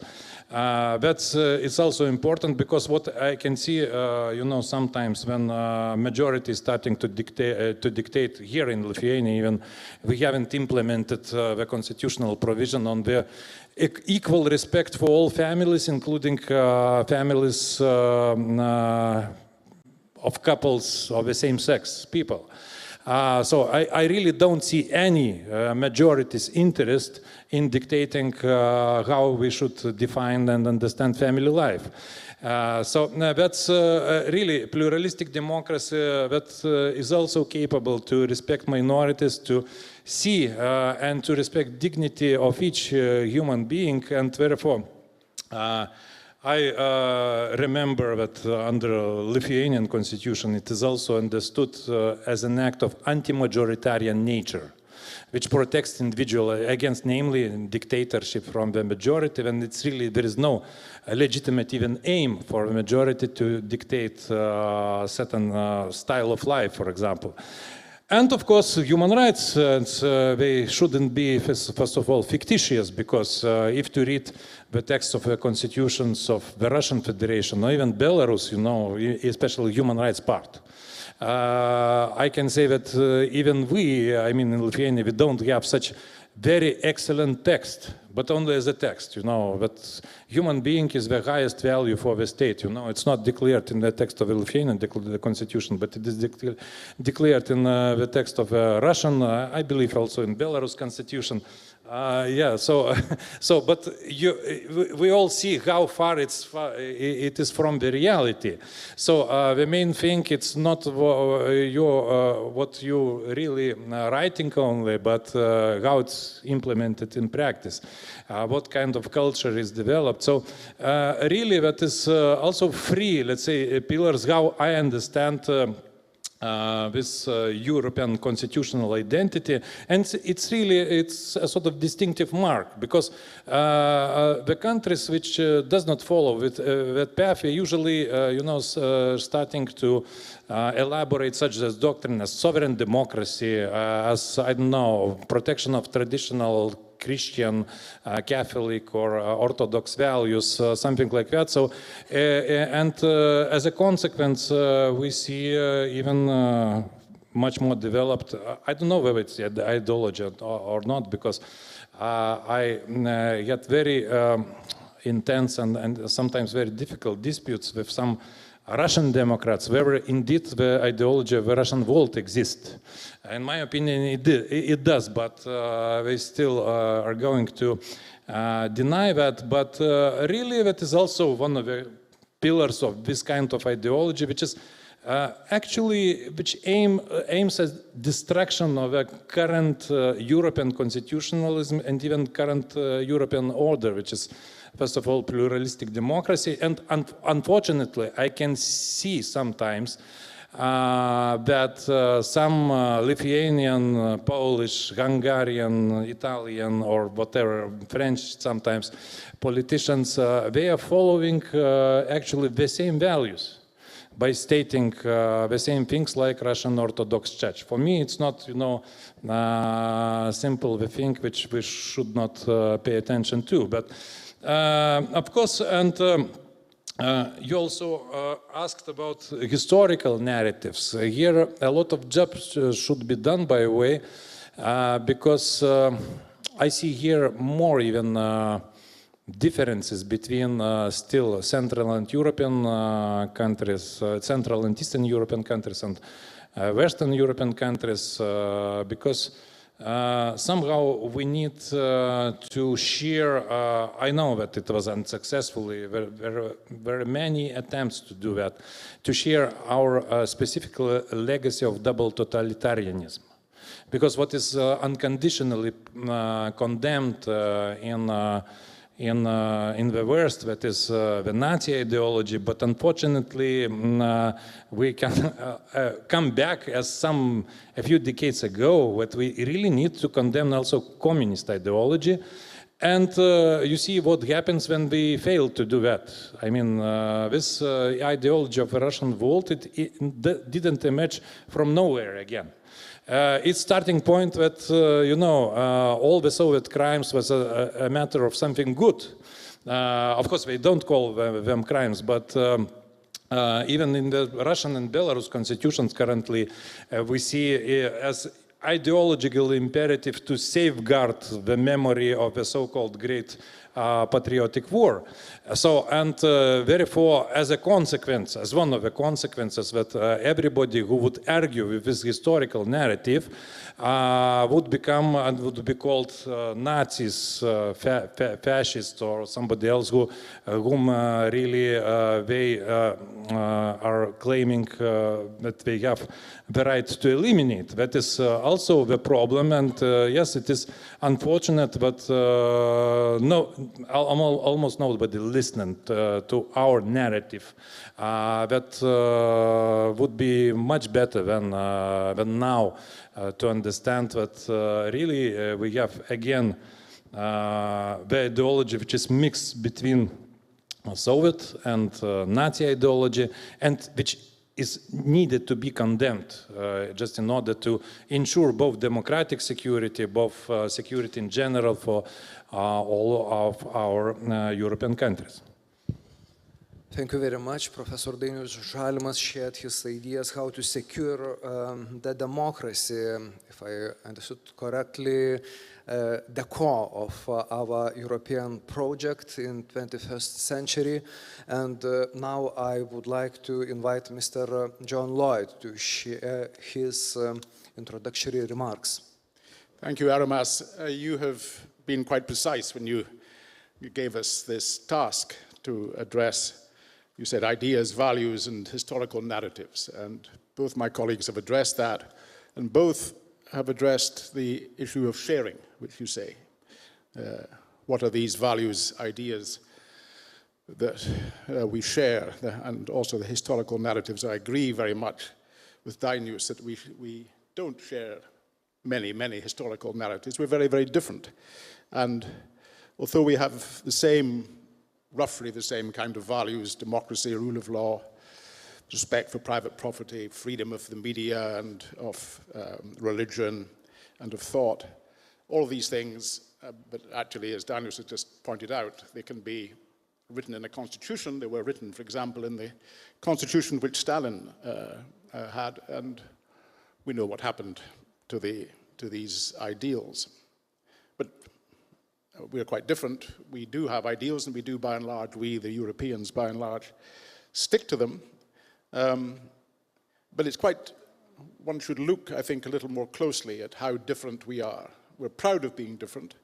We're proud of our nations, by and large, and many of us have something to be proud of. We also have things to be ashamed of. But we tend to honor what we've done and what our foremothers have done. But a German or a Swede or an Italian will have a different approach to historical narratives, will give privilege to one historical narrative over the other, may agree on the facts, but will certainly disagree on the interpretation. In the small islands of the British Isles, an Irishman would tend to have a quite different view of British imperialism than a Brit. I'm a Scot, and I have some differences with the English and with the Irish and with the Welsh, but by and large, I'd agree that that Great Britain, the United Kingdom, is as a union a pretty good thing. Many of my colleagues, or rather many of my fellow countrymen and women who are Scots, don't agree. And this brings us, I think, to Europe and the European Union.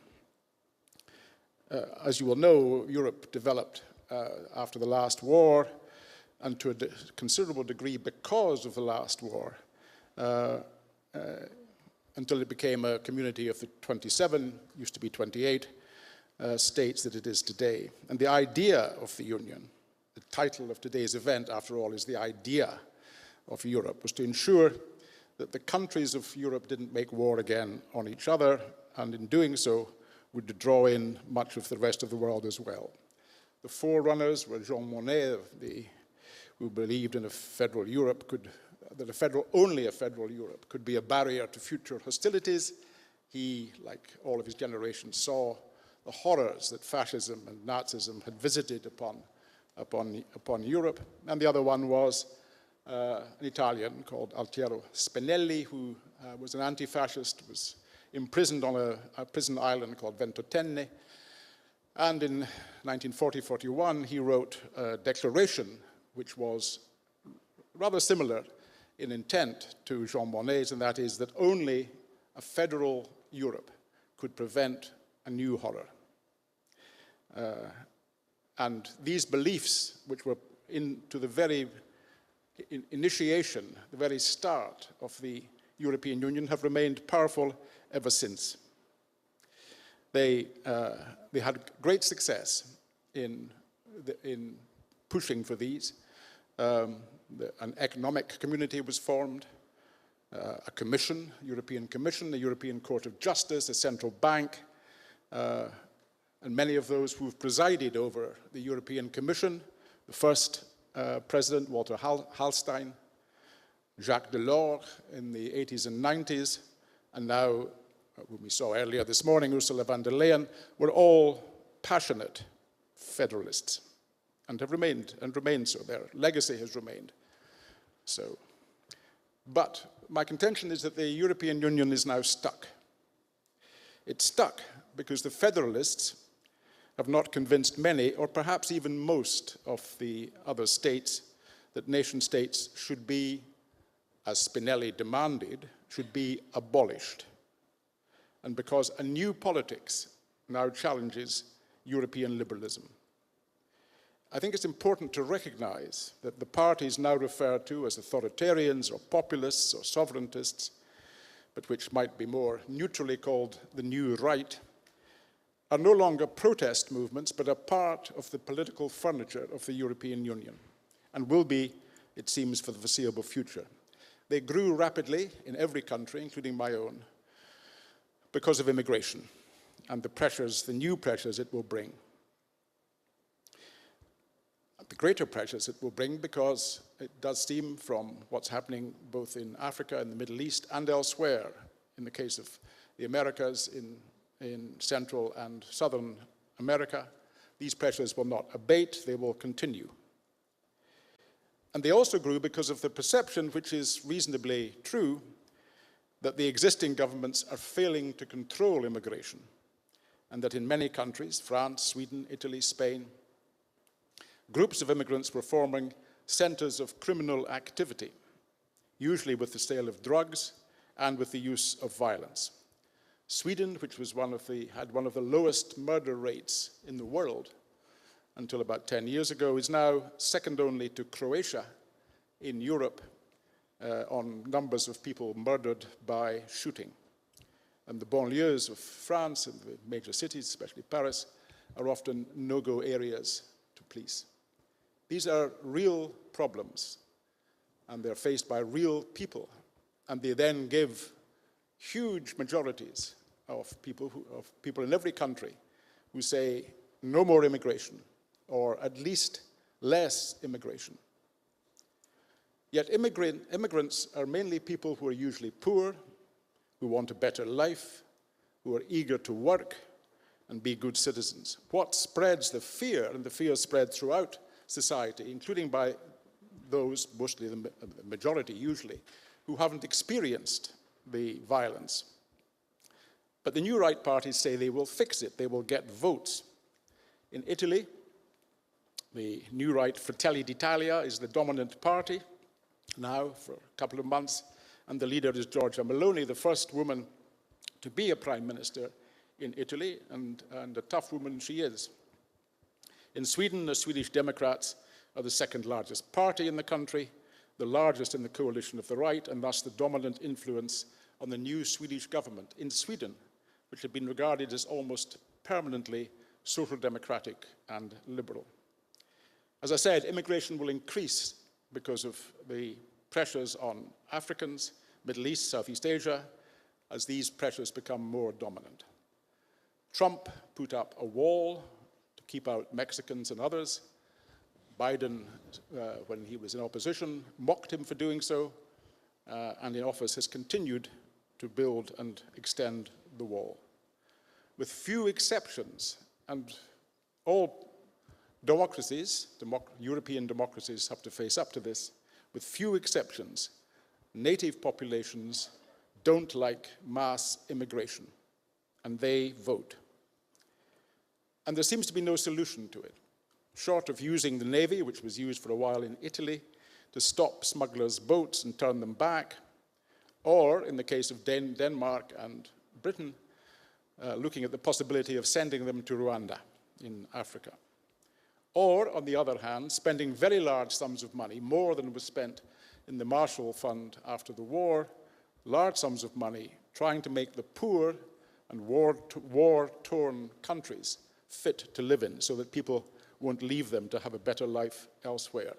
That would be an enormous enterprise, vast sums of money, billions, trillions of money, of dollars would have to go into that, and there's no guarantee that it would work, certainly not quickly.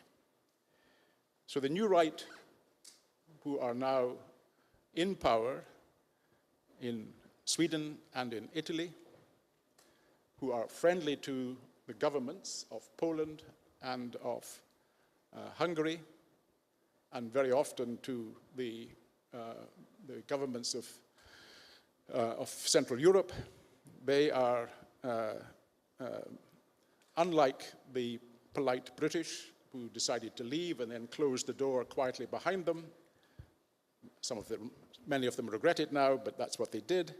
Unlike them, the new parties will stay in the European Union, will stay in the euro, because to leave the euro would be disastrous, at least in the short term, for their economies, but try to change the European Union from within. They will try, for example, to demand that their laws, Italian laws, Swedish laws, whatever it might be, are superior to European laws. It's one of the basic conditions of being in the European Union that European Union law has primacy. In the case of Hungary and I think Poland, but I could stand corrected, they've both challenged that. They wanted national law, Polish law, Hungarian law, to trump a European law and... Sorry? Not necessarily a law, a party. Right, but they've also, anyway, we can argue that out later.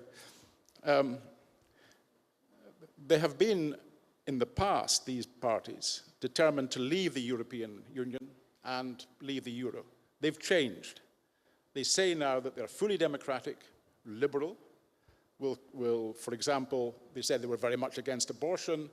The new parties have said they certainly won't change the law on allowing abortion, all kinds of things. They've changed entirely in the course of perhaps 3 or 4 months running up to their election. And one of the big questions that we have to ask, others have to ask, is, do we believe them? Because they're more than simply anti-immigrant groups. I followed Signora Meloni around for a bit, talked to many of her supporters and other people, and learned from her and also from talking to people in Sweden that they are very similar in many ways. They are traditionalists. They want, as it were, to turn the clock back, possibly to the 1950s. They have a moral agenda, some of it not particularly popular or populist. They're against much of the sexual revolution of the last 50 years, the changes that happened, above all, in the 60s. They dislike the LGBT plus agenda, though they're vague, they were vague, about what they would do about it. They now say they would do nothing about it. Again, do we believe them? They look on much of what's happened in the past half-century, and especially in the first decades of the 21st century, as evidence of moral decay, They see the decline in the birth rates in Europe as a tragedy and say they will reverse it. They're all against globalization, which has been the greatest economic movement of the last 30, 40 years, bringing in all of the world into a global market. They tend to see societies as composed of a minority, an elite minority, and a large working majority who earn low incomes, have low status, but are the people who kept civilization going during the COVID pandemic. They are the people who do the toughest and the most grinding jobs, physical labor, work in blue-collar industries, factories, and so on. These are the people whom the new parties say they represent, whether or not they voted for them. They say they represent these people and they are against the elites. As I say, they kept them civilized throughout COVID, and in many cases they still do. They propose a society which, or rather a politics which takes much from the left, indeed even from the extreme left. More important than their leaders, and their leaders get a lot of attention, most of it negative, more important than the leaders is their support.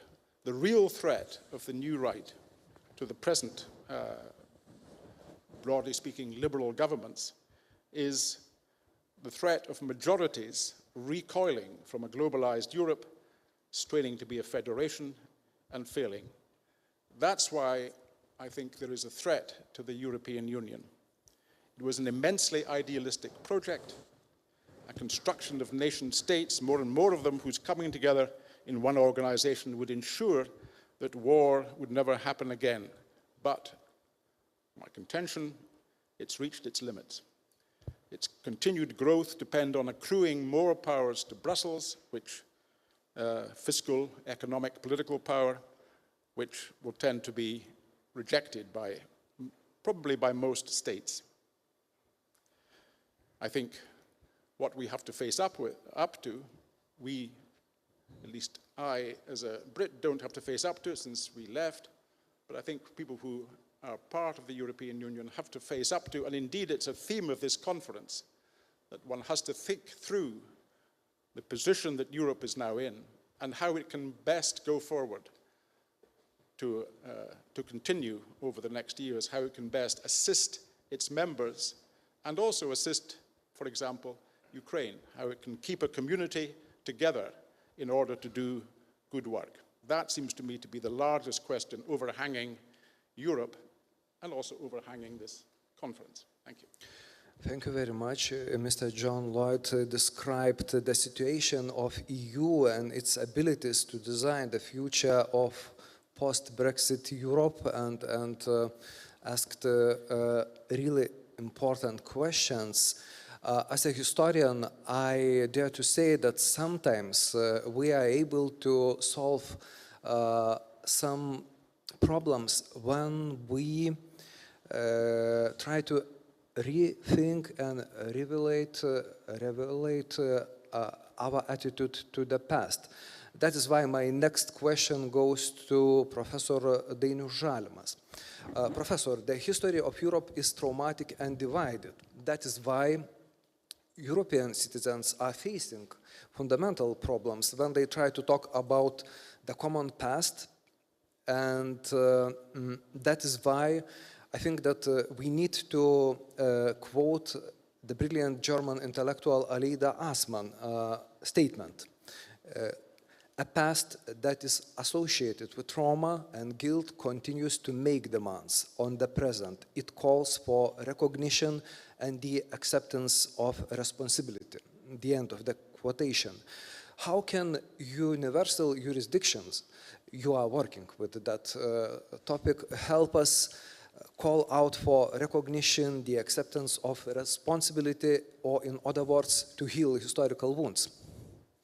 Thank you very much. Indeed, I can only agree think that the better way to heal somehow historical traumas or any other traumas is first of all to acknowledge or to recognize that certain crimes have been committed, and therefore, universal jurisdiction, which can be applied to the crimes generally recognized by which usually involves the international crimes defined first of all by international law, not by national laws, such as crime of aggression or crime of genocide or crimes against humanity and war crimes. They are all defined by international law.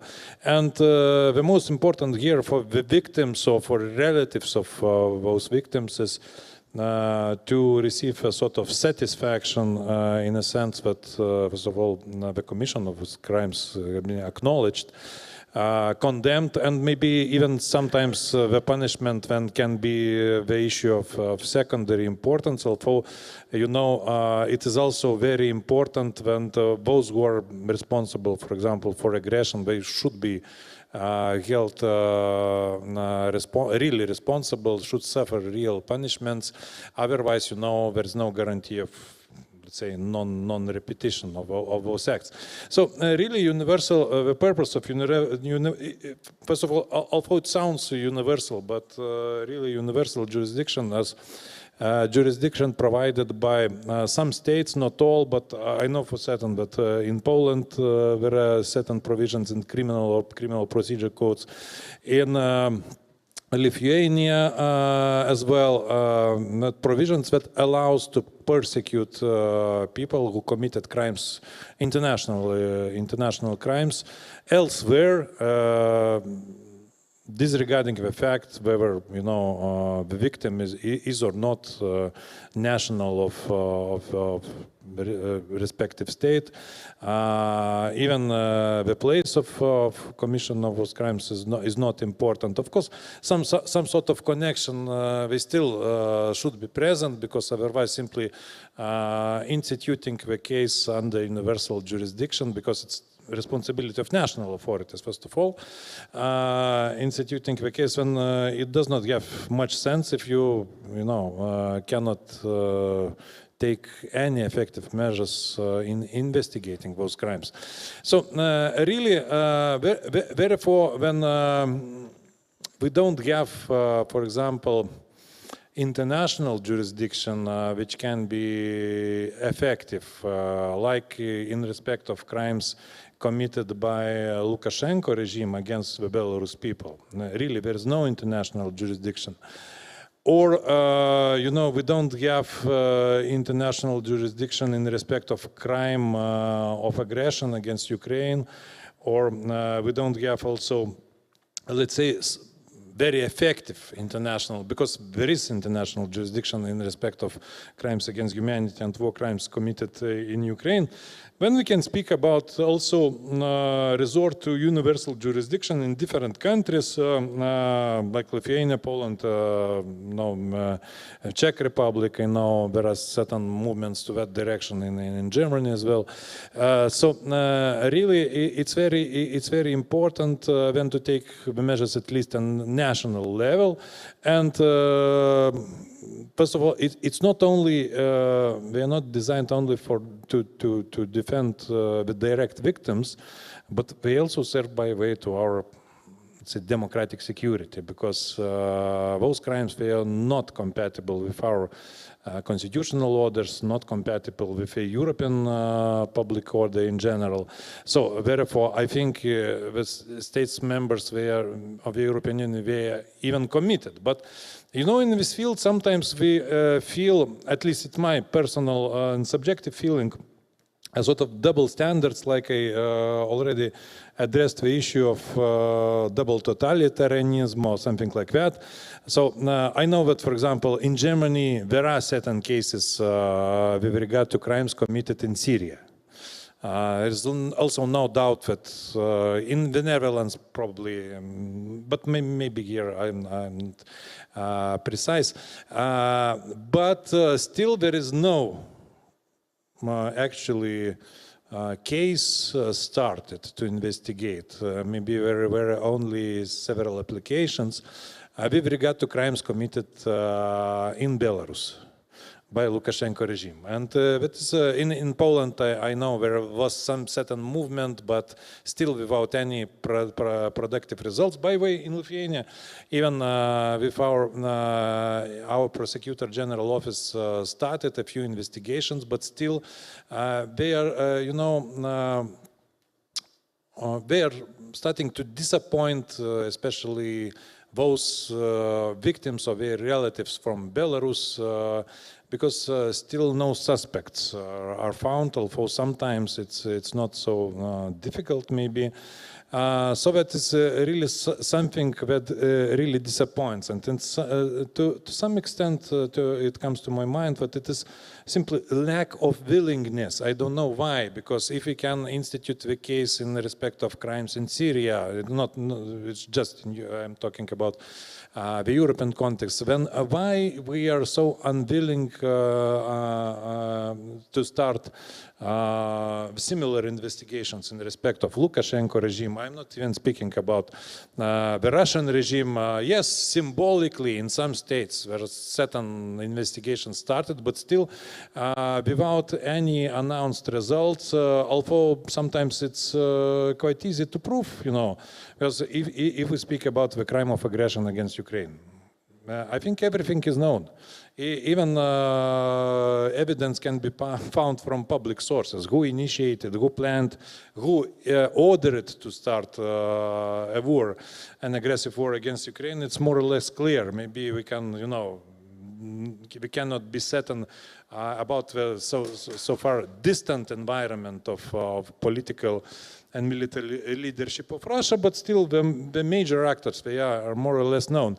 And the same with Lukashenko regime, when I am also representing the center, which is called Law and Democracy Center or Justice Hub for Belarus, when we started, to encourage applications against, whom? Belarusian judges.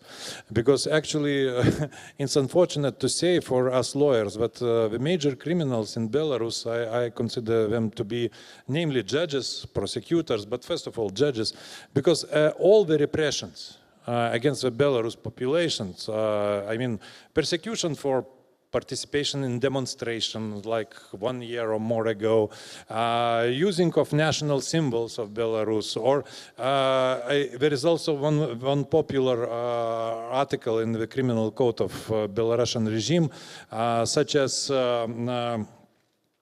defamation of a president, or the president of course, they consider Lukashenko to be the president. So actually all the judges who are really adopting judgments and sending people to prison, they are known. And they are actually committing crimes against humanity, because it's widely recognized that persecution on massive scale, systemic scale, on political grounds, or illegal deprivation of liberty, looking from the standards of international law, not from Belarus national law. It is a crime of one of the types of crimes against humanity. But I see simply reluctance. I see reluctance in many European states, including Lithuania, to start investigations against judges. I don't know why judges of authoritarian regimes they should be treated in the same way like judges in normal countries, obeying to the rule of law, because that is the biggest difference, that judges in authoritarian regimes, they serve for the regime. They don't care about the rule of law, they are not protecting human rights. Their role is to be an instrument of the regime in legitimizing repressions. So actually there are a lot of problems still to be overcome, but nevertheless we are slowly but moving towards that direction, and I believe that if more countries can join, like acting in concert in pursuing universal jurisdiction, then there will be more ground to speak, for example, and it's only the beginning. We are initiating also on international level a special tribunal for, we call it for Putin, but it's specifically for the crime against of aggression against Ukraine. The special tribunal for Lukashenko as well can be considered, because as I told you, that there is no appropriate international jurisdiction that can address the crimes against humanity committed by the regime. So it's more or less, thank you. Thank you, Professor. Mr. Slavomir Sirokovsky, when we talk about our attitude to the past that is associated with trauma and guilt, it is important to investigate, to name victims and their executioners, to restore justice, as just Professor Dainius Žalimas said. But I strongly believe that this is only one half of the story. It is also important to learn how to apologize and how to forgive and to live on. And that is why I would like to remember Adam Michnik, which is one of the few intellectuals who promotes the idea of forgiveness that when it comes to the past. In his very well-known Erasmus speech, Adam Michnik has a wonderful line I would like to quote. "I am thinking about my father. His name was Oziasz Schechter.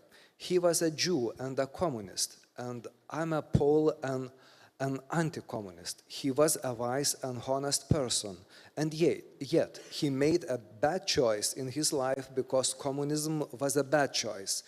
It was for communism that he was imprisoned and tortured in pre-war Poland. He spent 8 years in prison for communism. I did 6 years of prison for anti-communism.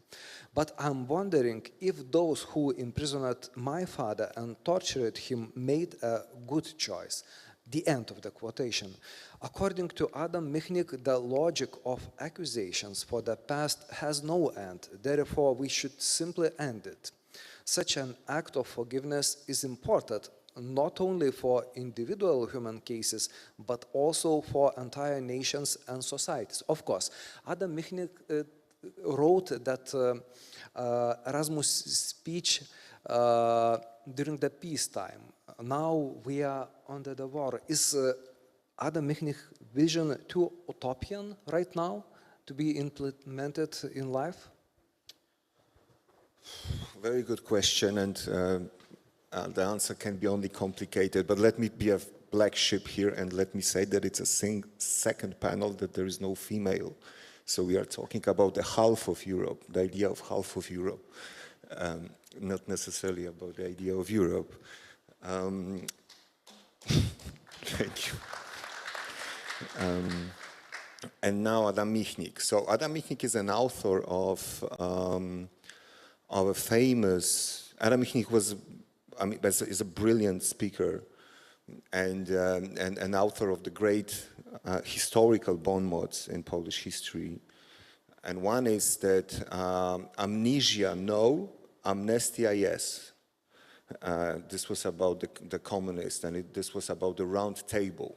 And round table is actually the crucial thing here. A round table was the way how to avoid blood and transform the country in the radical way, from communism to capitalism, from authoritarian regime to democracy. And actually, only thanks to the round table and to the fact that the guys who imprisoned him a few years later decided to sit with him and negotiate. Actually, they did not want to negotiate the switch of power. They want to rather stick and share the responsibility for the economic crisis. Poland had sanctions in the 80s. Like my youth was like a youth when everything was gray, when the orange was a symbol. I hadn't seen banana in my old youth, and like the ham was only on the Christmas. This was really horrible times. Even in Ukraine today, you have much better nutrition than you could have in Poland in the 80s. Ukraine actually in the moment of transition was much higher level of life and GDP than Poland had.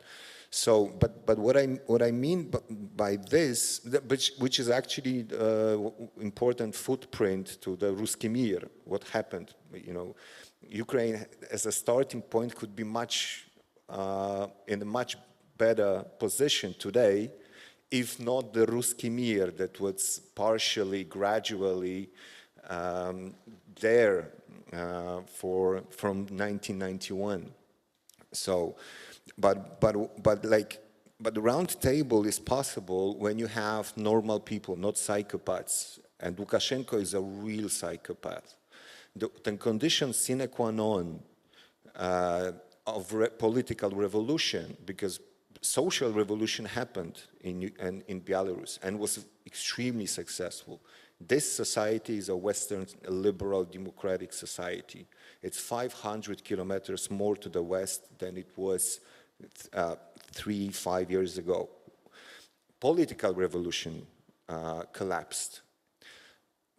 Political revolution is possible when a part of the regime decides to switch the side. Like Latushka, Paweł Latushka, the Minister of Culture, the ambassador to Poland, to France, and the director of the National Theatre. He was the single one person from the regime, top rank, that switched the side. If you would have more of them, then the collapse of regime would be possible. But round table with Lukashenko is not possible. Maybe there are others that you can negotiate the change of power. And well, if it's possible in Russia, I mean, again, but with Russia it's another case, because in Russia the succession of power is never without the collapse of the state. There is always a problem with succession there. So it's another case. But let's imagine, so like amnestia would be possible if you would have this kind of transformation. If the transformation is the Romanian style, then I don't think it would be much harder. So this is one thing.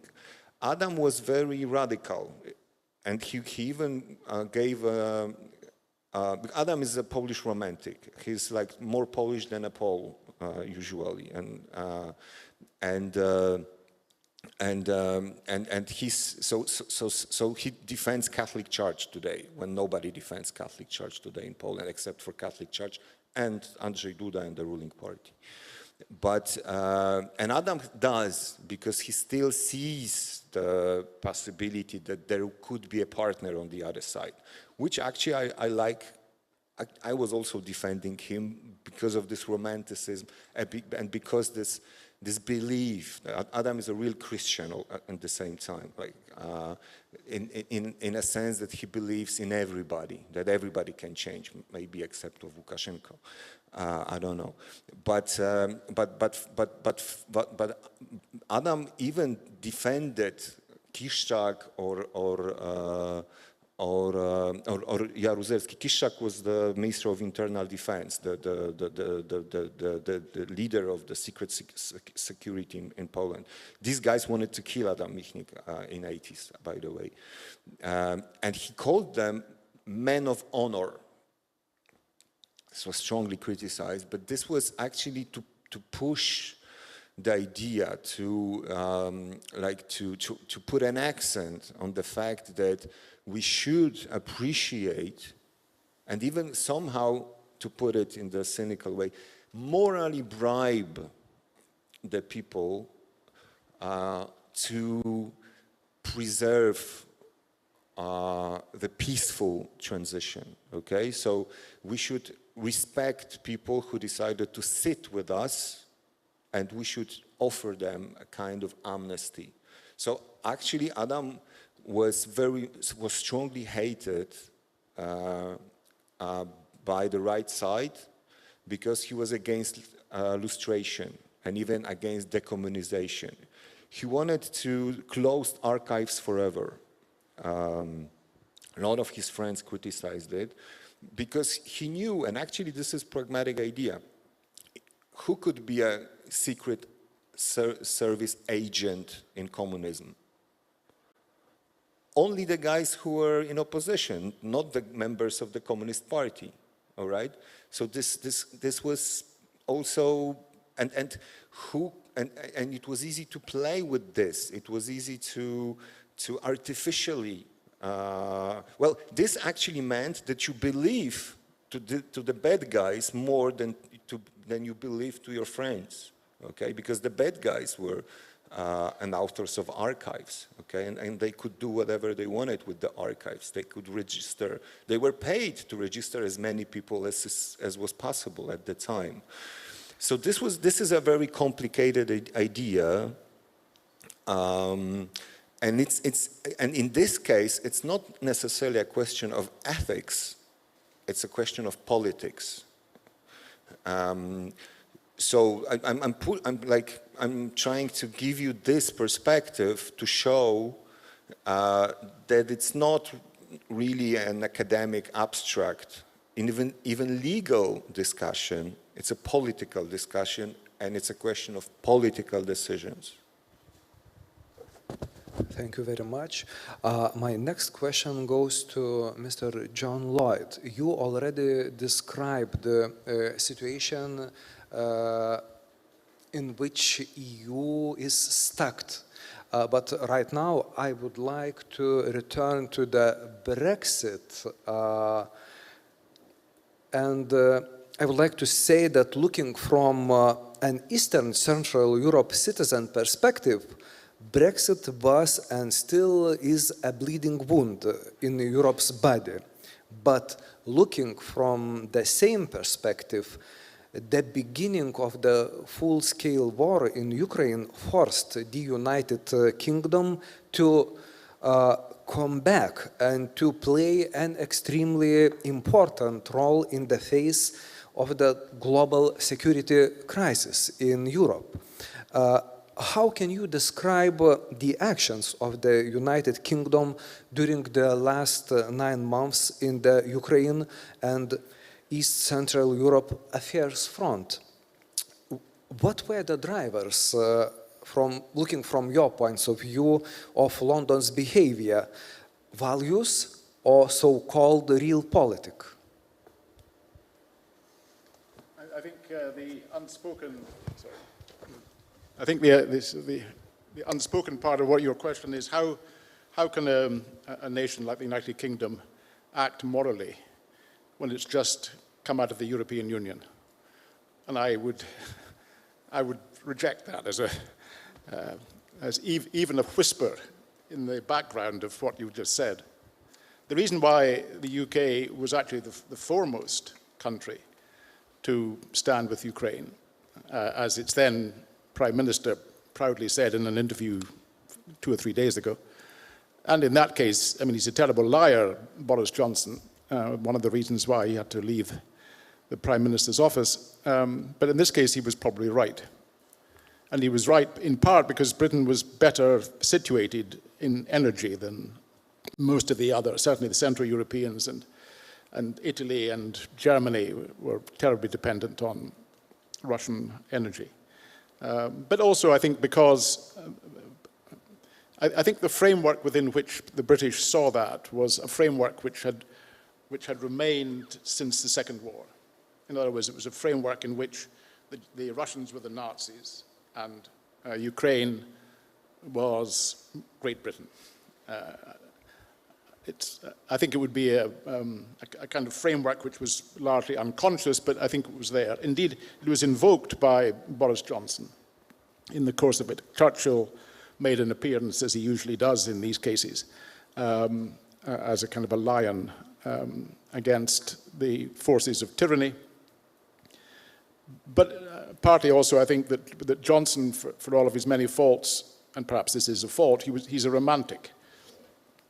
He sees politics in kind of romantic waves, and which makes him a poor prime minister because he's one of these people who don't care much about details, but like large gestures. And his large gesture was to stand behind Zelensky and to propose that this was an attack not just on Ukraine, but on what we've been discussing, the values of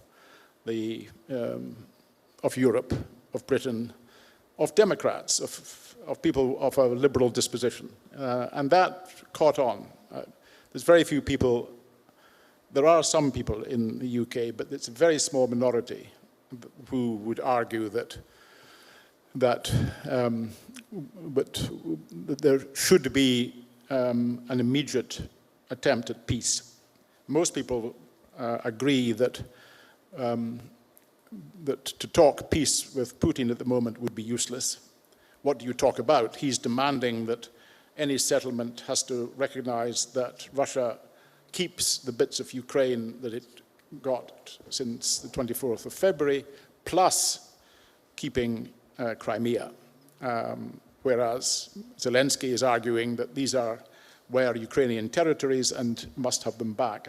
You can't see them coming together very much on that. And I think the unspoken thought behind those who argue most for some kind of peace process is that Zelensky would have to, that Ukraine would have to give up at least Crimea, if not large parts of Luhansk and the Donbass. Actually, there is a problem there because, I don't know if my fellow panelists would agree with this, but I think it would be quite difficult to give back Crimea to Ukraine. Because it seemed as though one of the reasons why it was so easy for the Russians to take it is that there was very little opposition. But I used to go down there quite a lot when I was a correspondent in the region, and most people there, or many people I spoke to, thought that it should be part of Russia rather than Ukraine. That is obviously arguable. I may be wrong in that, but I think there would at least be a bit of a fight over whether or not Crimea went back to Ukraine, if it ever happened, and it does seem, for the moment at least, rather unlikely. So I think that to answer your question about Brexit, that's why there isn't any connection really between Brexit and support for Ukraine. On Brexit itself, I mean, I voted Remain, largely because I thought that what would happen is what's happening. That is, it would be an economic shock. And what happened, I think, is that the people who wanted Brexit, the politicians, I mean, there was a majority of people who wanted Brexit, but the politicians who wanted it, largely, though not all, conservatives, actually didn't think they would win. Nobody thought they would win, including David Cameron, who then the Prime Minister, who called the thing, and certainly not those who were the Remainers. Nobody thought, everybody woke up in shock when it seemed as though there was a majority, when there was a majority for Brexit. But I think I voted because of economic reasons. I don't think the political reasons were bad. I think that, and this sort of lies behind, I think, much of the Brexit argument within the UK and round about it, and it's one that's often ignored, I think, elsewhere. The people who voted for Brexit, overwhelmingly, not by any means all, but overwhelmingly working lower middle class, very often supporters of the Labour Party, and therefore deserting the Labour Party and going to the Conservatives when the Conservatives were doing Brexit. They voted that way because they wanted, and this came out in opinion polls afterwards, they wanted some kind of assurance that their politics would take place in a parliament which they understood. Nobody understands, I may be corrected again on this, nobody understands the European Union. In part because much of it is closed off. The European Court of Justice doesn't give any explanation for its judgment. The ECB, like most banks, is very secretive. The parliament is largely a zombie parliament. It's got more powers now, but it's only sort of powers of an atomic bomb or nothing.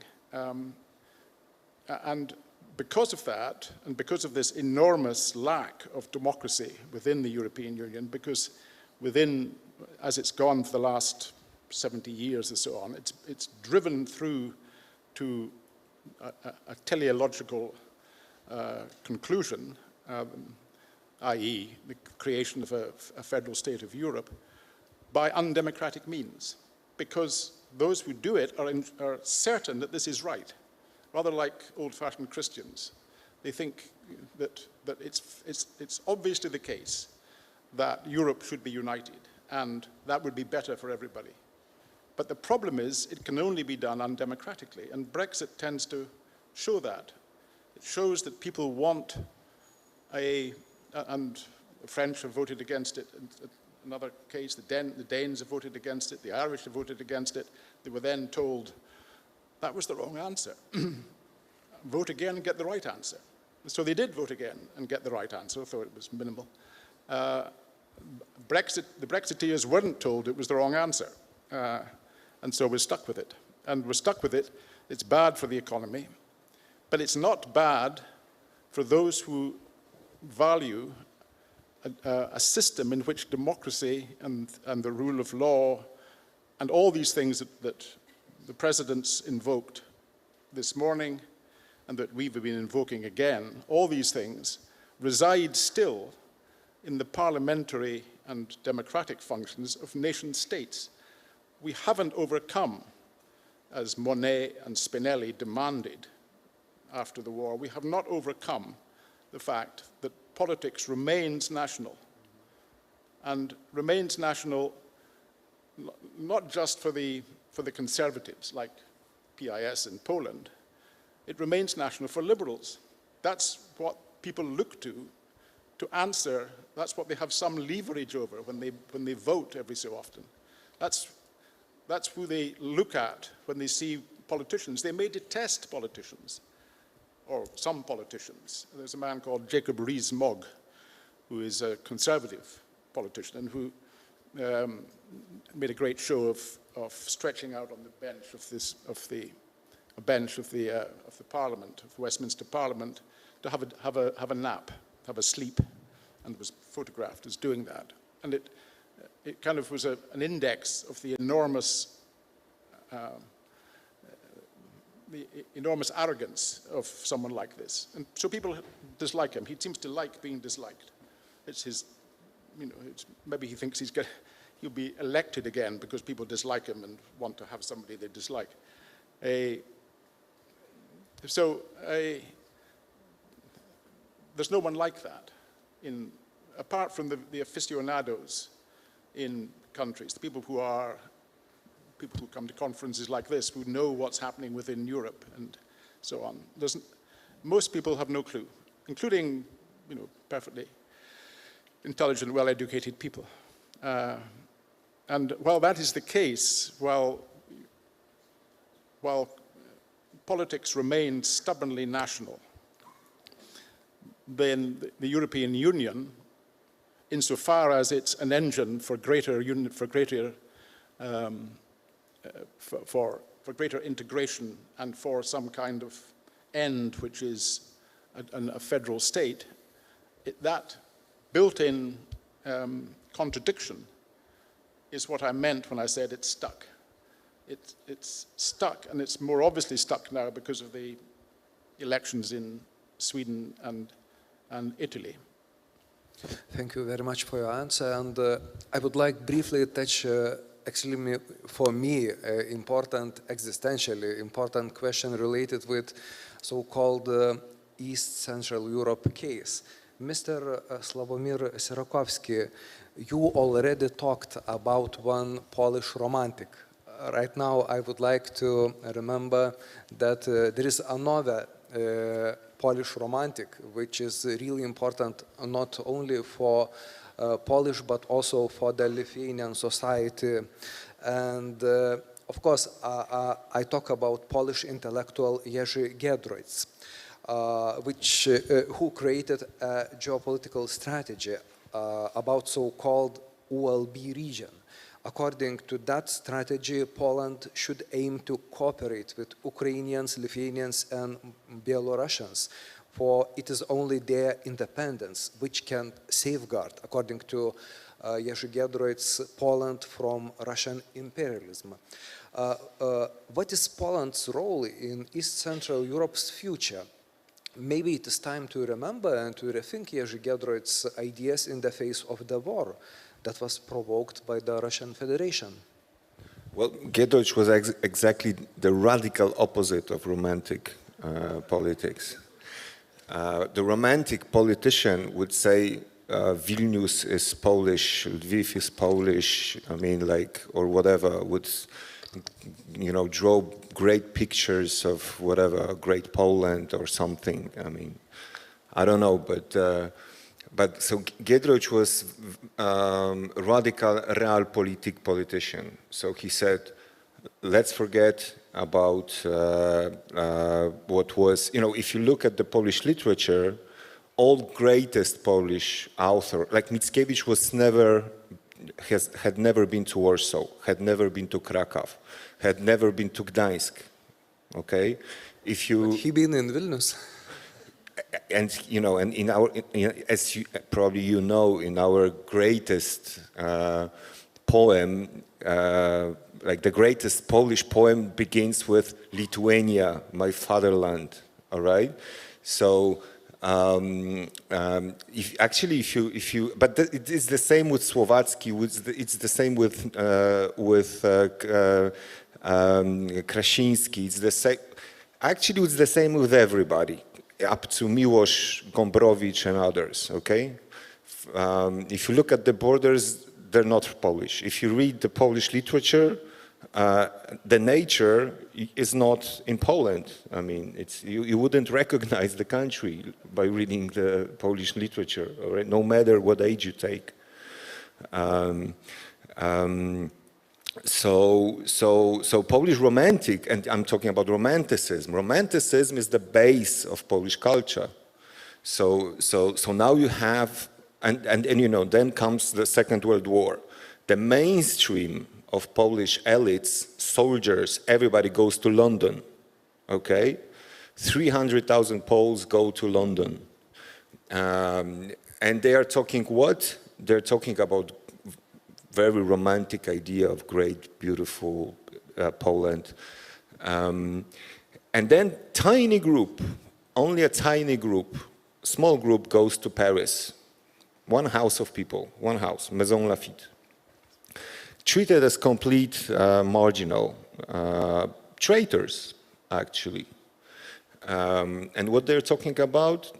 They're talking about, listen, if we want to oppose Russia, if we want to base Polish future on security value, we should stop fighting with each other, with Ukrainians, Lithuanians, Belarusians, with like otherwise we would always fight with either Germans or Russians. Okay, when Poland doesn't fight with either Germans or Russians, something is wrong with the world. I mean, now something is wrong with Germany, so we don't need to fight with them anymore. But Russia is still there, and actually Russia is the last empire running the last colonial war, or what we're having is the last chapter of post-colonialism or anti-colonialism.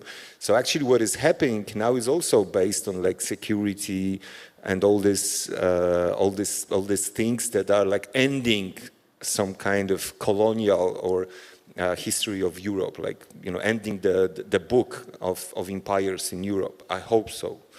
What we observe is the collapse of Russian empire in Ukraine, because the rule number one is that Russia cannot be empire without Ukraine. And Giedroyc understood it first. But as I said, he was treated as somebody who's, if not crazy, then a marginal person. But he was extremely pragmatic, extremely pragmatic. He of course, he even wanted to have best possible relations with Russian dissidents.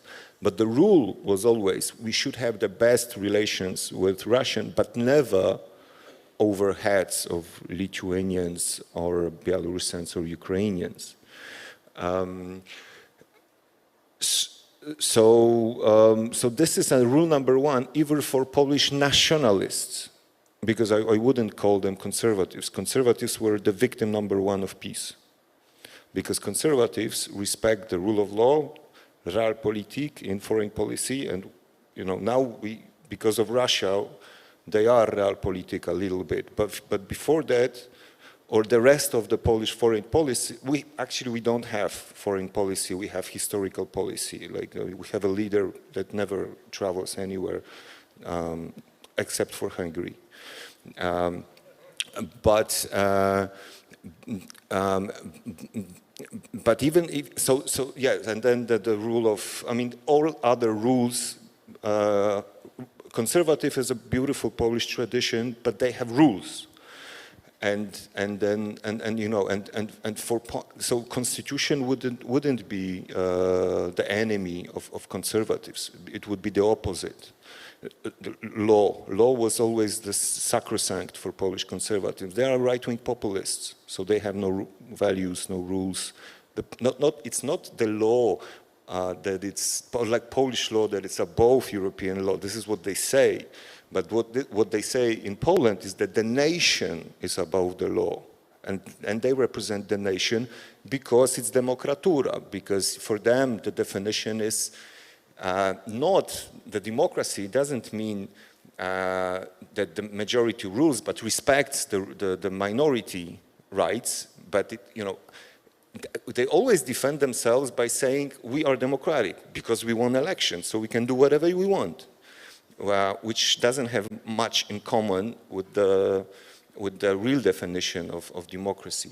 But so coming back to your question, yes, what we are doing now and why Poland is so pro-Ukrainian today and pro-refugee, surprisingly, radically pro-refugee, it's not because peace loves Ukrainians. Peace was we used to have consensus about independence in Polish politics after 1989. Unfortunately, this was not Polish independence because both sides were thinking that the other side is against Polish independence. It was Ukrainian independence that we never argued about. Up to the government of peace, who had frozen relations with Ukraine because of Volhynia, because of history, actually. Foreign policy was the function of history in Poland, unfortunately.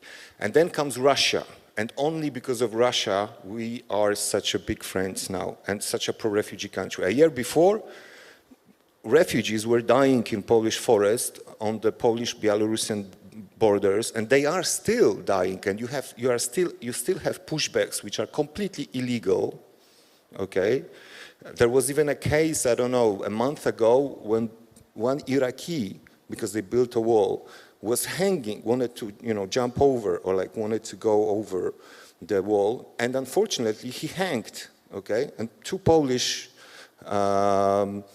border guards were laughing whether he will go down or not, treating him like not a human person. With Ukrainian, it wouldn't be the same. Why? Because Russia, okay? Russia made us such a big friends of Ukrainians. Of course, it's about culture, it's about racism. To Iraqis, to Yazidis, we would be probably much more racist. But to Ukrainians, they are culturally similar, etc., okay? But don't be too romantic when you think about all what is happening now. I mean, I'm proud of my nation that helped Ukrainians, but it's more complicated than just ethics. It's not about ethics, it's about a very hard realpolitik. And realpolitik, by the way, it's a good fundament for long-term stability and security. So I'm happy that Giedroyc now is a mainstream, and it's I would say the iron point of Polish foreign policy, but it's based on realpolitik.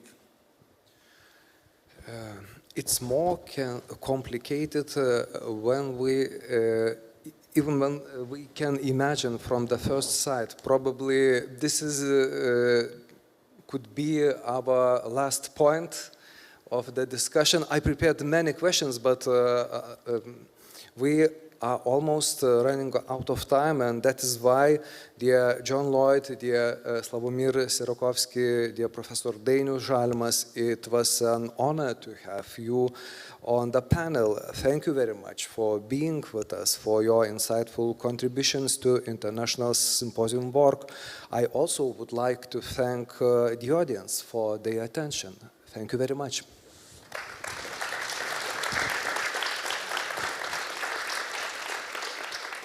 Europe of values, ethics, and morals. So I think you can give more applause now for this panel.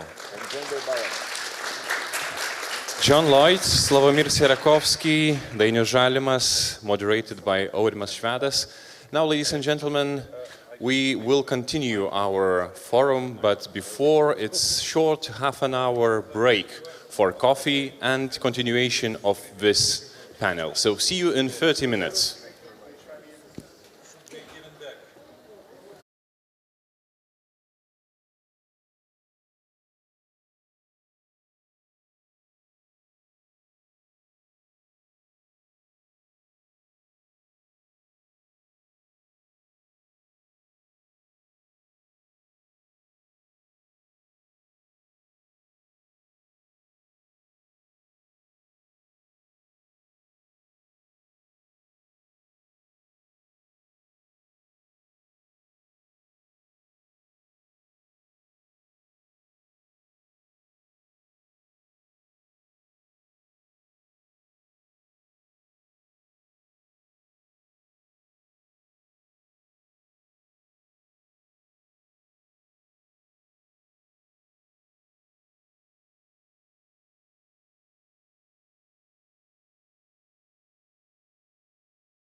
Ladies and gentlemen, welcome back to International Symposium, The Idea of Europe, which is held in Vytautas Magnus University today. Besides all values which were already mentioned, we didn't mention the value of slow discussion and slow speaking, slow reflecting, which is very, very important today, and it is not even a podcast. We are live here, and besides that, it will be also recorded, and it is broadcasted live to our audience, not only in Vytautas Magnus University Great Hall. So, in the next discussion, we already hear more of the word vision, and it is Europe as a peace project. The panel will raise questions about the learned and unlearned lessons from the history of Europe, the present situation of the EU, its politics and geopolitics, and the vision of the EU future, and of course, the current war in Ukraine. So these are the statements of the moderator, Professor of Humanities, Ineta Dabashinskene, Head of Center of Multilingualism and Intercultural Communication at Vytautas Magnus University. And discussion joins Francis Martin O'Donnell, a life member of the Institute of International and European Affairs, Anatoly Mikhailov, philosopher, founding rector of European Humanities University, and Piotr Świtalski, former ambassador to European Union to Armenia. Floor is yours. Good afternoon. Dear participants of this conference, distinguished panelists, dear colleagues, friends, ladies and gentlemen. It is my great honor and privilege to welcome you at this panel. And I hope you will find ideas, interpretations, arguments, and the discussion both inspiring and thought-provoking. But before we will start, I would like also to introduce our distinguished speakers into details. First of all, His Excellency Ambassador Francis O'Donnell. The many international posts and positions of Mr. O'Donnell include a life membership of the Institute of International and European Affairs in Dublin, Director of the School of Civic Education, Council of Europe, Advisor to the Global Partnerships Forum, New York, Principal Advisor on Governance in Crisis Countries and Strategic Advisor to Nonviolent Peace Force, Brussels. He was a United Nations official for 32 years and a top UN official in Ukraine from 2004 to 2009. His distinguished service and expertise in conflict prevention, political negotiation, and promotion of constitutional and governance reforms were celebrated by various honors and awards. Professor Anatoly Mikhailov is an outstanding Belarusian scholar and philosopher. He initiated the establishment of European Humanities University in Minsk in 1992 and first served as founding rector, later holding the university president's office. His research interests and academic achievements earned him membership in the European Academy of Science and Arts, the Belarusian National Academy of Science, and other educational organizations. The life of European Humanities University in exile paved him way to the International Council at the International Center for Democratic Transition and aimed him the Ion Ratsu Democracy Award in 2007. His Excellency Ambassador Piotr Świtalski, Polish diplomat, permanent representative of Poland to the Council of Europe, ambassador and head of the European Union delegation to the Republic of Armenia from 2015 to 2019. His other positions include Director for Policy Planning at the Council of European Secretariat, Director of the Department of Foreign Policy Planning at Ministry of Foreign Affairs, Director of Asia and Pacific Department, again at Ministry of Foreign Affairs, Senior Diplomatic Advisor to the Secretary General and the Head of the Department at the Organization for Security and Cooperation in Europe Secretariat. He has authored articles and books on the subject of global politics. I'm very happy to welcome our experts in different fields, as you see, from academia to practice, and to follow the scenario already implemented during those two panels before us. I would like also to ask our distinguished experts to start with their statement positions. And I would like to ask Mr. O'Donnell to start this panel with his comments and ideas. Thank you very much, Ineta. The challenge at this point in an afternoon of very heavy statements and weighty intellectual perceptions is to be relevant, not repetitive, and to try and at least interest the audience to some extent. And I will try to do that. Like others, I have tried to make some preparation. And in the 1990s, in my UN time, most of the 1990s, I was either based in Geneva or New York, and my responsibility had to do with conflict situations and post-conflict situations and peace situations. So when I saw this title for this session as Europe as a Peace Project, of course, it switched a number of gears in my head, and I started thinking of things like security, demining, disarmament, policing, peacekeeping, interposition, arbitration, human rights, inclusion, participation, return, reintegration, reconstruction, and so on and so forth. And even, to quote something an earlier speaker said, round tables and truth and reconciliation, and amnesty, not amnesia, and things like that. So, but it would risk a lot of repetition and irrelevance for me to dwell too much on that. But let me really begin by firstly thanking you, thanking the university, and thanking the presidency of Lithuania for the invitation to come here and be with you today in Kaunas, a city I have never visited before, although I've been to Lithuania, and a capital of culture this year, which is quite an achievement, I think. And the more I learn about it, the more exciting it is. UNESCO, as you may know, in Paris has a Culture for Peace program, which has been very active for many decades. And I think that it rejoins a lot, perhaps, the topic of this session. But, you know, nobody's perfect. And I come from a small island on the western fringe of this continent. And please don't hold it against me. I had no choice in where I came from. But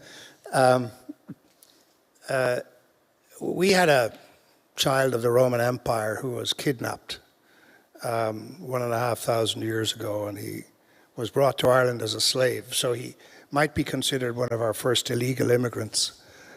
He was certainly a refugee of sorts later, and he was for sure a migrant. And St. Patrick had a huge influence on my country, and through our culture, an influence on the world. But we also take a certain pride in our Celtic identity, which is really only one stratum of a complex identity today in the 21st century, where we are very inclusive in our immigration policies. But there is a British author, Peter Beresford Ellis, I think he was from Cornwall, who wrote an interesting book, The Celtic Empire, and he described this as non-institutionalized Celtic Empire as spreading from Galicia in Poland to Galata in Turkey to Galicia in Spain and various other places, as being the first truly pan-European civilization of sorts before the Romans came along and gave it a whack. But decades later, or centuries later, that would have been 2,500 years ago, centuries later, in Ireland, we take a certain pride in the fact that during the Dark Ages, when feudal Europe was being born in the ashes of the Roman Empire and the various barbarian invasions that sacked Rome again and again, it was Irish monks of an Egyptian monastic Orthodox tradition, I should say, who came to Europe and established many monasteries, which became famous universities and cities. And so we feel a vested interest in this continent, deep in it. And we are very insular. We are on an island. That defines us as insular. But we're perhaps amongst the least insular in being the most traveled. We have a diaspora of about 70 million people, vastly larger than our own domestic population, partly due to a terrible famine. Our own Holodomor, which happened in the 1840s. And so when we think of Ukraine, we have an instant resonance and sympathy for what Ukrainians have gone through with the Holodomor in the 1930s and thereabouts. So for us, you know, what is Europe? Europe, more than anything else, is the promise of inclusive prosperity. This is what we have got from joining the European Union in 1973. We haven't really looked back. There will be no Irish exit from the EU. And of course, it had a huge genesis from coal and steel community, to EU, to EEC, EU enlargement. And we looked forward to seeing Ukraine, Turkey, the Western Balkans, and perhaps others joining the EU in due course. Now, from 1975, the Helsinki Final Act, to the OSCE today, Europe is also that security framework. It is also the Council of Europe, which unfortunately Russia left rather than being expelled. And we see, I think, in Europe today, the growing importance of the European Parliament and of PACE, the Parliamentary Assembly of the Council of Europe, in terms of trying to address what is otherwise considered often to be the democratic deficit in the EU or in the wider Europe. Where I could also talk about the democratic deficit in the United Nations, especially in the dysfunctional Security Council, but I know that's not on our agenda, so I won't dwell on it here. Europe is also, I think, from a linguistic perspective perhaps, a new language of human dignity and progressive well-being. It discards negative legacies of past traumas and tormented identities. I'm not saying we abandon nationality as such, but it advances a new conceptual framework for convergent alignment and expression of multiple freedoms. And this is extremely important in today's world. It has introduced a new lexicon of progress, where notions of diversity, harmonization, subsidiarity, and enlargement replace imperial paradigms of conquest, subordination, and acculturation. It is the radical opposite of Putin's Russia, and it is far more successful and sustainable because it is emancipating and empowering. Therefore, I think we should study the EU as an evolving language of change and contrast it with the retrograde dogma and diktat of Putin's Russia, and indeed Xi Jinping's monolithic, autocratic, and increasingly aggressive, if not assertive, China. But we must analyze also the psychology and linguistics of those regimes and understand the factors of divergence that induce different worldviews. Despite common lip service to the UN Charter, the Universal Declaration of Human Rights, and the Sustainable Development Goals of the UN. And if we look at the World Values Survey, we see that there is a growing divergence in values across the world. And I think we've talked a lot this morning, or we've heard a lot this morning, about the Europe of values and how that is fundamentally important. But it's also important to recognize that there's a divergence in values between some countries and other countries. And within our own countries, there is a divergence in values, which comes across in populism and, if you wish, the drift towards right-wing politics, or sometimes described as ultra-conservative, depending on your country's situation. If we look at the World Values Survey, and if we also can manage somehow to harvest the data which social media are generating, and cooperate with the digital giants to understand what is happening in terms of social phenomena, we may be able to be more effective in addressing some of the structural changes that we are facing, and some of the dilemmas of identity and orientation and I would say policy that the EU is confronting on a larger scale. Now, from my point of view, with this little bit of a UN background, the UN Charter is so important, the Universal Declaration of Human Rights, but also the Millennium Declaration 22 years ago. Most countries in the world, actually all member states of the UN, adopted that declaration, and it was rapidly forgotten. Except insofar as we picked up on the Millennium Development Goals, the rest of the declaration was forgotten. Why? Because of 9/11 and the total shift of focus after 9/11 towards the war against terror and all the other military-industrial psychodrama that has been visited upon us ever since. So if we go back, however, to the Millennium Declaration, we discover that where the Charter of the UN talked about some aspirations, the Millennium Declaration gave much more flesh to the political and institutional aspects of that, some of which are translated now into the Sustainable Development Goals. Now, we in the 90s faced objections from the G77 to the use even of the word governance in UN development jargon. The group of 77, of course, is now something like 138 non-aligned countries. But I think they have grown accustomed to this jargon now, and they are also trying to see what they need to do to reform themselves. Why do I mention this? It might seem to be irrelevant from a European perspective. Because when I was heading up the UN in the former Yugoslavia, Serbia and Montenegro, and later on in Ukraine, I asked some experts to come and help us advise the governments of those countries on their aspirations to join the European Union, or certainly to pursue a path of European integration. And actually, two of them were in fact Polish. One was Jerzy Ossetiński and the other was Marcin Świecicki. And I said, look, let's take the MDGs, the Millennium Development Goals, or you could say today the Sustainable Development Goals, and compare it to the Copenhagen criteria or the acquis communautaire. You know, what can you tell us when you look at these criteria of reform, if you wish?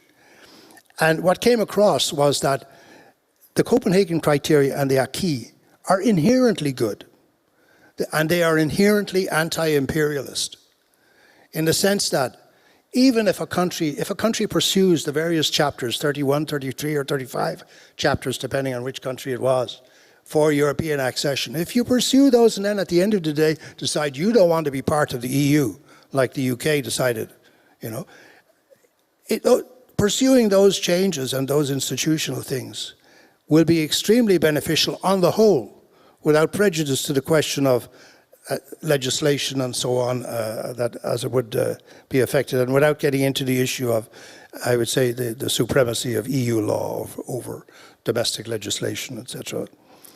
So these things were just inherently good to do, by and large, and you wouldn't really go wrong. So, but the question we face today, I think, is Europe is becoming so big and so strong. It is also facing an enormous challenge. Europe today, the EU, has many of the qualities of an empire, but it's a voluntary, consensual association of states, and it is not a federation. Not yet. And John Lloyd has given us some sense as to the quandaries that Britain faced in that regard. But the EU wields enormous power, sometimes clumsily on the political level, but sometimes very positively on a number of other levels. For example, when I think of the way the EU sets standards on commerce and trade, on tackling corruption, on the role of multinationals or corporations, therefore on competition policy, I think it's pretty good stuff. I'm glad we do it, as well as in other areas. And I think we are often the leading player in some of these fields, and the others tag along more or less. So these would be kind of opportunities for the EU. But we also have threats. We have domestic threats in terms of social and income inequality. We have threats of climate change, pandemic, and the impoverishment that comes from inflation, brought about partially as a result of the pandemic, but also very much as a result of the energy crisis and Russia's war against Ukraine. And this gets me to one of my last observations, which is that we need to do more to shed attributes of empire that would stand in the way of our consensual community. How can we harness our strengths for the common good? Can we manage our frontiers in a more humane way? What kind of migration policy should we have? And indeed, you know, it has been said earlier that immigration is a major factor. I think the immigration issue came pretty much to the fore in many countries in 2015 when the exodus from Syria took place and Angela Merkel welcomed so many people without question into Germany. That triggered a lot of reactions. But before then, populism was already riding a wave of anti-globalization. And the reason for that was that our leaders, our politicians, had failed to recognize the legitimacy of grievances by people who had been impacted negatively by what I would call the downside of globalization, the loss of markets, the loss of employment, the migration of industries abroad, and the growth of unemployment that was not structural but was becoming almost permanent for many people who are left without another means of living. So we need to tackle those social issues, social inclusion issues, which Thomas Piketty picks up a lot in his book on social inequality and in capital and so on. But there is one thing that I think we are failing to optimize the use of, and that is the fact that European capacities for dealing with mediation, negotiation, arbitration, for the peaceful resolution of disputes across the world, including in Europe, including in Northern Ireland, for example. These capacities, which have been institutionalized and networked in various ways, we need to start focusing a lot of that on the domestic politics of our countries. And what made me begin to realize this recently was that I was intrigued to see that some Russian opposition people had met lately in Poland, and they had tried to see what they could come up with. Now, they are not necessarily representative of the best of Russian opposition, I don't know. But I remember that in Serbia, before the overthrow of Milosevic, it was the émigré and domestic intelligentsia, intellectuals, students and others who finally were brought together outside of Serbia, Yugoslavia at the time. It was their coming together politically which eventually led to the overthrow of the regime of Slobodan Milosevic, and a process of normalization which was somewhat arrested by the assassination of Zoran Đinđić. So in a sense, if we in the rest and the West, or the West and the rest if you want, if we can help different factions of civil society in Europe from Russia, if we can help them to come together with an alternative vision of Russia than Putin's, and Alexander Dugin and Ivan Ilyin and Patrushev and all of his ilk. If we can help them come together, we may be able to help empower civil society in Russia to an extent where some sort of a change is possible, culturally, but also in terms of regime. So that's what I think, is that we have underutilized capacities for cohesion and convergence in Europe itself, in Russia, that could be applied elsewhere. These networks, we can try and bring them together for mediation and negotiation and foster their use across political divides in Europe at national political party level, but also at local and municipal levels. This is going to be extremely important to get civil society involved actively, if not proactively, in the fight on climate change and other issues. And so this is where I would basically say we should be going. And I think one of the things I was working on the past few weeks was trying to bring together some ideas from various friends that we could address to the G20 meeting, which took place in Bali a week or two ago. The Bali Declaration was very good in many respects. It was very inclusive on a multiple range of political and social sustainable development issues, for example, the SDGs. But I felt it was a bit disappointing in how it dealt with the war in Ukraine. It called it a war. It referred to UN General Assembly resolutions, but it did not actually denounce Russia or condemn the Russian campaign. Perhaps that was so that Russia could remain part of the G20. So the thing about trying to get the G20 to move on this is that the G20 countries, who are usually the bane of the anti-globalist movements, the G20 represent 2/3 of the world's population and about 80% of global economic output.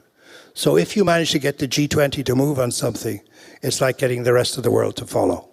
Much more effective than the UN, I would say. And the next G20 presidency will be with India. So the challenge is with Mr. Modi, the head of the world's largest democracy, to see where he can bring the G20. And I hope that Europe can be an active participant in that. Thank you.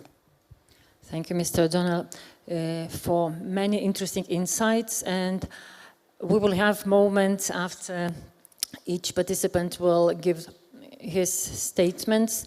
And I will encourage other colleagues to keep your thoughts, and maybe we will, kind of comment and make remarks. And now I would like Professor Mikhailov to share his ideas. Thank you very much. It's nice to be here again in Kaunas. Of course, I would prefer to see faces of those to whom I'm speaking now. Unfortunately, it's difficult to see you. Sorry for this. To be frank, I was hesitating to take part in this conference. Why? I think there are too many conferences and seminars taking place all over the world.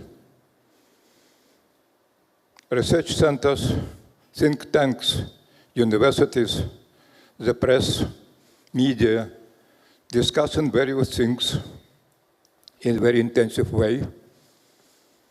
But if we will look around, we will not see effective results of such kind of address and things. Probably the contrary is the case.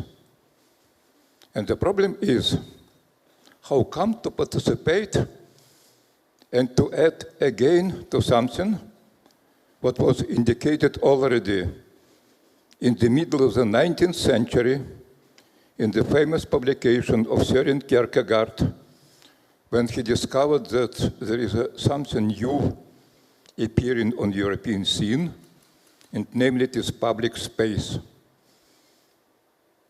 And he was sensitive enough to understand that there is a danger of something what he identified as talkativeness. And this talkativeness is certain kind of way of comfortable behavior of those whom Hannah Arendt identified as thinkers by profession, who live quite comfortable in the sphere of sterile theory and neglect what is going in the reality. In this theory, a lot of things sound wonderful. But again, if we look around, something is wrong. And still I came. Why? First of all, I think there is something what keeps us alive in this world. It was identified by Ernst Bloch as das Prinzip der Hoffnung, the principle of hopes. Otherwise, if we will lose it, then we have to go the way Paul Celan, Ingeborg Bachmann, Stefan Zweig, just to mention some, lost their hope and ended their life. And another issue. I feel responsibility and even guilty for my own inability to convey my message about my concern in the former Soviet Union, in particular in Belarus, Next year, I will be 19 years as I live in exile. And of course, Belarus, it is a certain kind of sphere where a lot of things could be said. And today in the first panel, Belarus was mentioned many times, and not without reasons. But instead of describing who is Lukashenko and what is Lukashenko, I think let's come to the basic issues.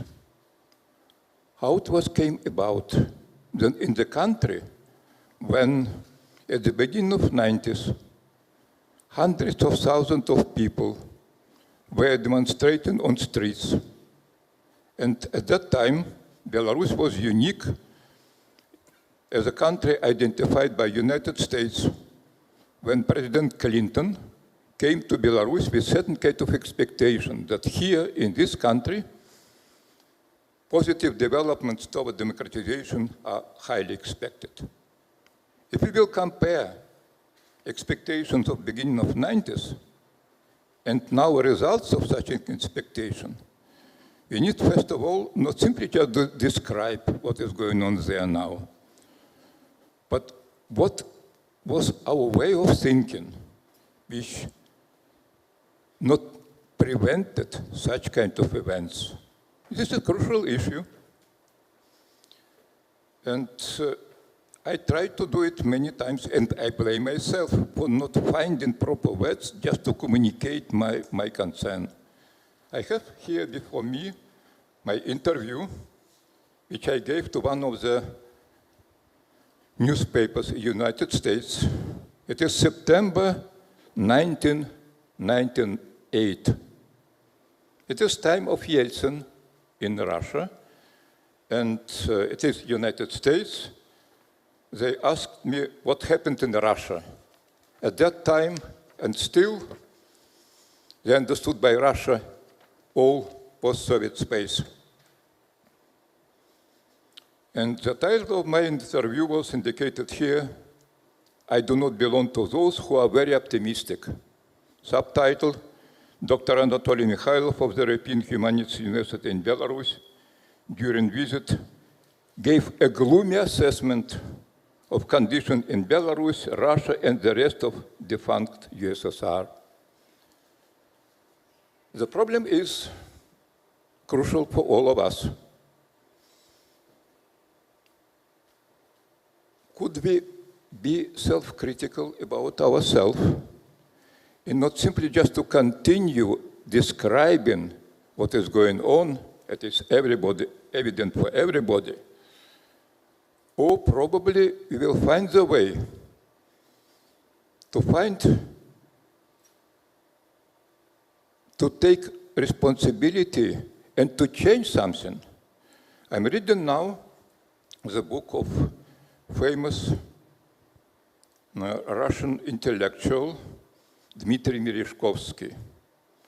He was in exile from Soviet Russia, and his book, published in 1930 in Belgrade, has a title, The Mystery of the West.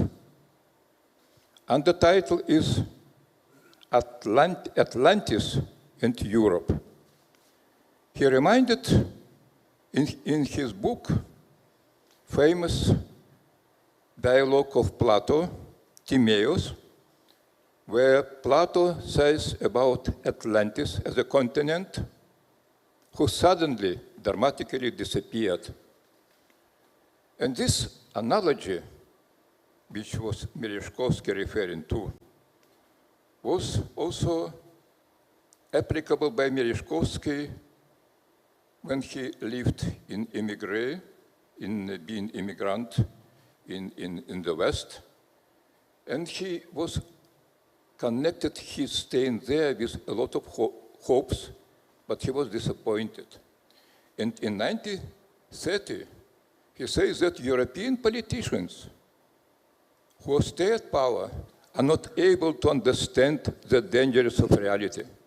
He was speaking about approaching Second World War. Intellectuals, writes Merezhkovsky, are isolated, they have fear, and they're not able to unite. But still, claims Merezhkovsky, something should be done. And he says, if it's inevitable that Europe will be expected something like New Atlantis, let's build the ark. This is a hopeless appeal to those who be able to convert intellectual energy with painful understanding of threats which are forthcoming, and it needed also to depart from comfortable life, from the sterility of theoretical thinking of those who call themselves intellectuals. And Hannah Arendt was saying in this context, one could call himself intellectuals if one could fabricate things about everything. And she adds in very sober tone, intellectuals are no less corrupt than anybody else. And the indication which was pronounced by Hannah Arendt in the middle of the last century, thought and reality have parted company, is more valid than previously. How could we rely on such kind of thought which has no relationship to reality, thought which has a huge gap from reality? But for those who are acting, presenting this way of thought, they're still comfortable to be there. And the problem is how to start now to initiate something when, what was mentioned also with my colleague from Ireland, to come back to the issue which was probably missed previously, and it is understandable why. If we come back to the almost 31 years of collapse of the former Soviet Union, I think it's understandable. Some of those who belong to the older generation remember quite well, about 22 years ago, how we were approaching year 2000. You know, all this data have certain kind of magic power. And at that time, it was even not only 21st century, but it was third millennium. Of course, temptation to think that terrible 20th century with two bloody wars, with terrible dictatorial regimes are behind of us. And we are going also, as it was proclaimed in the time of enlightenment, finally we will get rid of such kind of past. And expectation that we will be building new society was prevailing. That's why it was difficult to convey such message which was not able to succeed from the very beginning, because psychologically it was necessary just to regard something different. And now, my colleague mentioned 9/11 was absolutely suddenly. Then we are speaking about new reality. Suddenly China appears as a huge power. And when we speak now about Europe, about destiny of Europe, we need to remind that it is completely different reality compared with even 22 years ago. I have here with me somebody whom I admire for a long time. His name is Paul Valéry. And he's not traditional thinker by profession. He's not sterile thinker. He was writing in 1919 in the article The Intellectual Crisis, 1990. The wealth, which has given the name of progress to its tendency toward fatal precision, is seeking to unite the blessing of life with advantages of death. a certain confusion still reigns.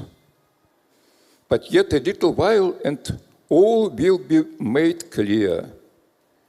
At last we shall behold the miracle of the strictly animal society, a perfect and final end heal.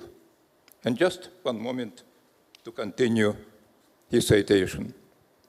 Will Europe become what she is in the reality, that is a little cape in the Asian continent, or will Europe remain what she seems to be, that is the most precious part of the terrestrial universe, the pearl of the globe, the brain of the vast body? This issue was raised many times in the former century, and I would like to mention to all of you that this year there are 100th anniversary of the publication of the book, The Decline of the West, of Oswald Spengler. Of course, it's clear that in 1992, 100 years ago, the period of such book was regarded as a controversial. And again, who is Oswald Spengler? He is outsider. How come that he is raising such an issue as a decline of the West? But still, there is something seriously which is going on. I think I would conclude probably my also short remark here is if there is any possibility to just to build something like not an arc, but something of like certain kind of initiative of practical sign, on practical side, and if such kind of event which we are coming together today could be initiated or something like this, not repeating the same kind of mistakes, I think it will be worth of doing something. Because still it is painful for all of us to acknowledge that we're all guilty from our previous mistakes. And like Nikolai Berdayev was saying at a certain point, even for the sins of Cain, I'm also responsible. Let's think about it. Thank you very much for your attention. Thank you, Professor Mikhailov, for your ideas. And I think that we need to talk, we need to repeat those great minds and ideas and thoughts. But you also, right in terms that we need to do something, not to be talkative all the time. Yes. So thank you for that, and we will, continue. But now I would like to ask Piotr Switalski for his remarks. Thank you. Thank you very much. Thank you for the invitation. It's a great privilege for me to be here and to discuss Europe as a peace project. Last month, to be exact, on the 13th of October, Josep Borrell, the High Representative for Common Foreign Security Policy, made a speech widely commented upon, not only in Europe. And here, a side remark to Sławomir Sierakowski, who interpreted the word common foreign policy in the intuitive, common sense way, although in Brussels and capitals of the members of the European Union, common doesn't mean single. Common doesn't mean exclusively single. Common means overlapping. When there is no overlap, there is no commonality of action. But that's another story. We can talk about it later. So coming back to Josep Borrell and his speech, if you recall, he compared Europe to a garden. Europe is a garden where everything works. Freedom, prosperity, peace, social cohesion, while most of the rest of the world is a jungle. I'm quoting him. Most of the rest of the world is a jungle. And the jungle could invade the garden. So The garden will have to go out to the jungle. He was criticized for being patronizing, condescending, and politically incorrect, rightly so, but he didn't say anything new. Young students here must have read the book by Robert Cooper, a British diplomat and European Union functionary, who wrote the same. He divided the world into three camps: the post-modern camp, the European Union, where you settle your disputes through peaceful means, through law and negotiation, the modern world, and the pre-modern world. I want to stick to this comparison just for the sake of intellectual provocation. So we have the Kantian garden. If you recall the concept of the peaceful federation of nations as described by Kant, the Kantian garden, as embodied in the European project, in the European Union, and the Hobbesian jungle, where might is right, where force is the norm of the day, where you have the survival of the fittest, and so on and so forth. So what shall we do if we are Europeans about our garden and about this jungle outside? Let's start with the garden, the Kantian garden.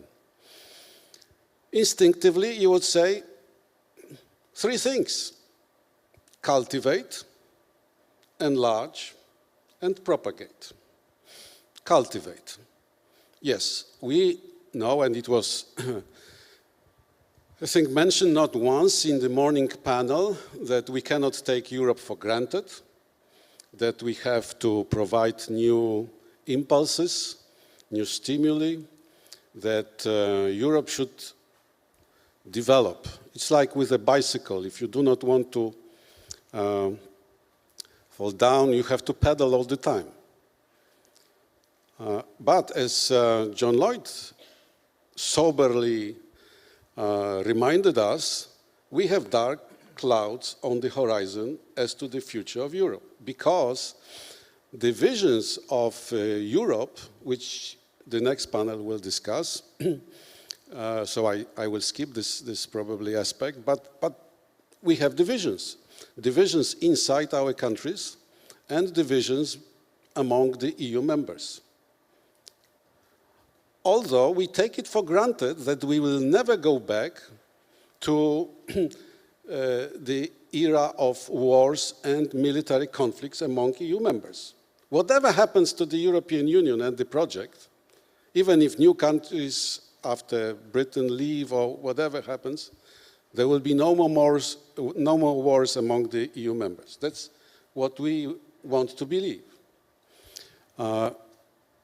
And after all, the European Union received the Nobel Peace Prize, so it should be somehow obliging us to stay calm, whatever happens. But it's not so sure, incidentally, none of the presidents this morning referred to what he intends to do with the recommendations of the Conference of the Future of Europe. These dozens and hundreds recommendations prepared by people, including non-governmental organizations, and submitted last spring, which constitute the basis for the discussions on the future of Europe. What shall we do? So what should it mean to cultivate? The second aspect, enlarge. Yes, we realized, and us, Poles, Lithuanians, Latvians, the whole Central and Eastern Europe is a good testimony to the assumption that enlargement of the European Union brings peace, projects stability.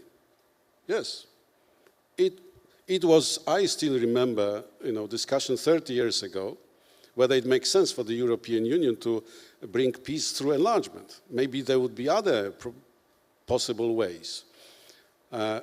Enlargement prevailed with good results. We have peace here, so we should further enlarge. Ukraine, yes.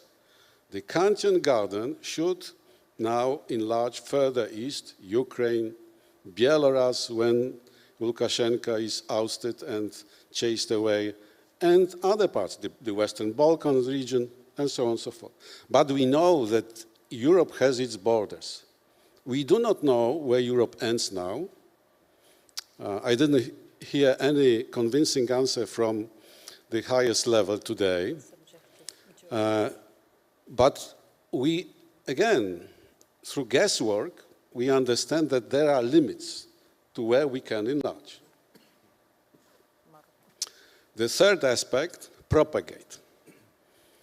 I fully agree with Ambassador O'Donnell that Europe is too reticent in propagating its good methods and its acquis in terms of bringing stability, bringing order, bringing the civilized ways of sorting out differences which exist in our societies and among our nations. Why we are too reticent? You have to wait till I speak in Berlin on the 7th of December. Because I would like to devote my speech there at a seminar to this topic. Okay, so this is the Kantian garden and 3 strategies. Cultivate, enlarge, and propagate. Now the jungle.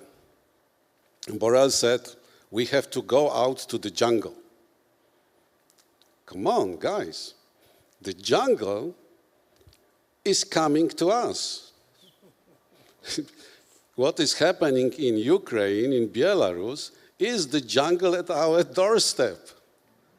And what we shall do about it. Again, I don't want to quote all the previous speakers who rightly pointed out to the fact that we don't have a strategy as the European Union, how we should react when this jungle is threatening us directly. Okay, everybody remembers, students in particular, they have studied it, the strategic compass of the European Union adopted in March, just a few days after the outbreak of the war. Fortunately enough, the drafters were able to make reference to the Russian invasion, the Russian aggression in the preamble, but they didn't have time to revise the whole paper in the context of what conclusions should Europe draw from the war. I hope very much that at some point, maybe next year, again, some wise men will sit down and will try to offer some conclusions for the European Union. What shall we do? Today we heard some hints. One of the presidents said we should build a deterrent wall, or I don't know, whatever he associated with deterrence, but not through military means, sanctions, essentially. Can sanctions be an effective deterrent on the part of the European Union to prevent these incursions of the evil or the jungle to our family? I doubt, frankly. I agree with those who said here, no, that's not enough. Here comes, of course, the big question whether the European Union can ever aspire for the role of the collective defense agent.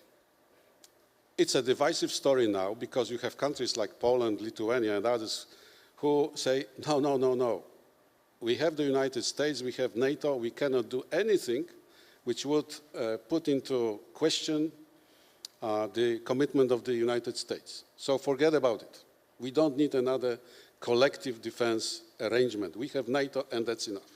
And we have the neutrals, although the camp of neutrals is now being reduced, Finland and Sweden joining NATO. So you have the Irish, who are, sometimes more vigilant in terms of neutrality than the officially declared neutral state for well-known historical reasons. But me being the witness of discussions, I myself, let's say, 20 years was surprised how Irish care about their neutrality.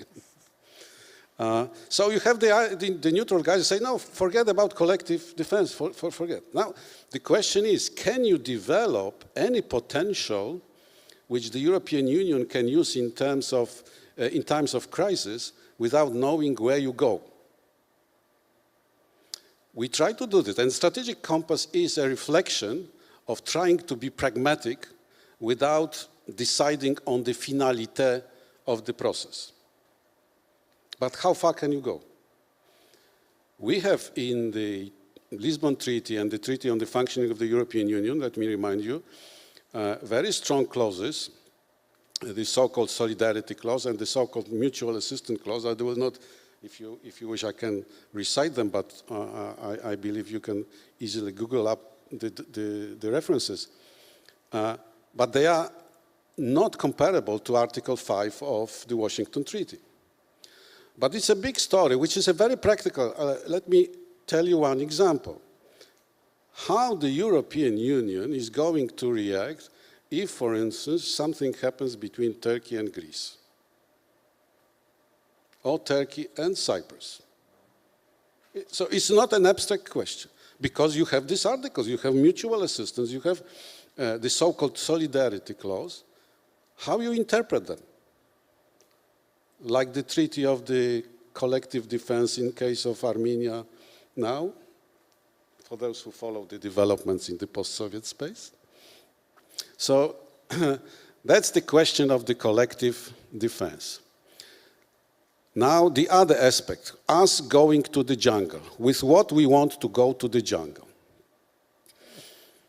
Maybe as the collective security agent.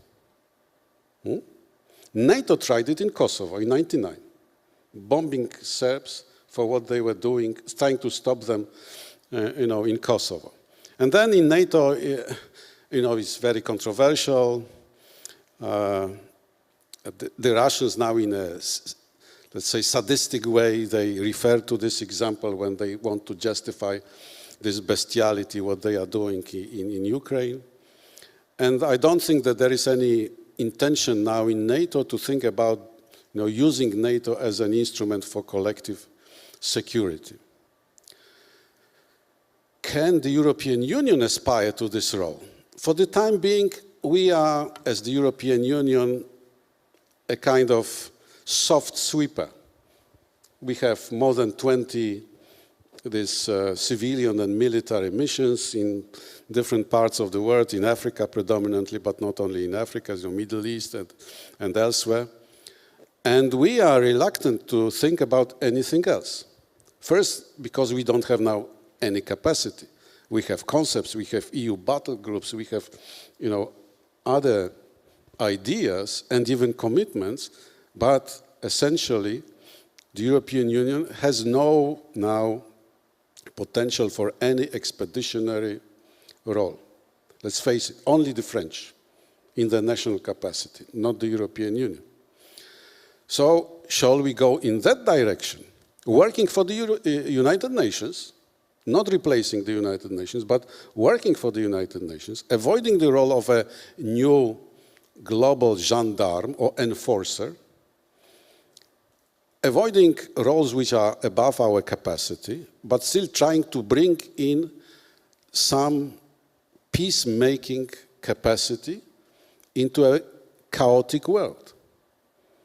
I don't know. I'm looking forward to your suggestions, but I myself may have some vision.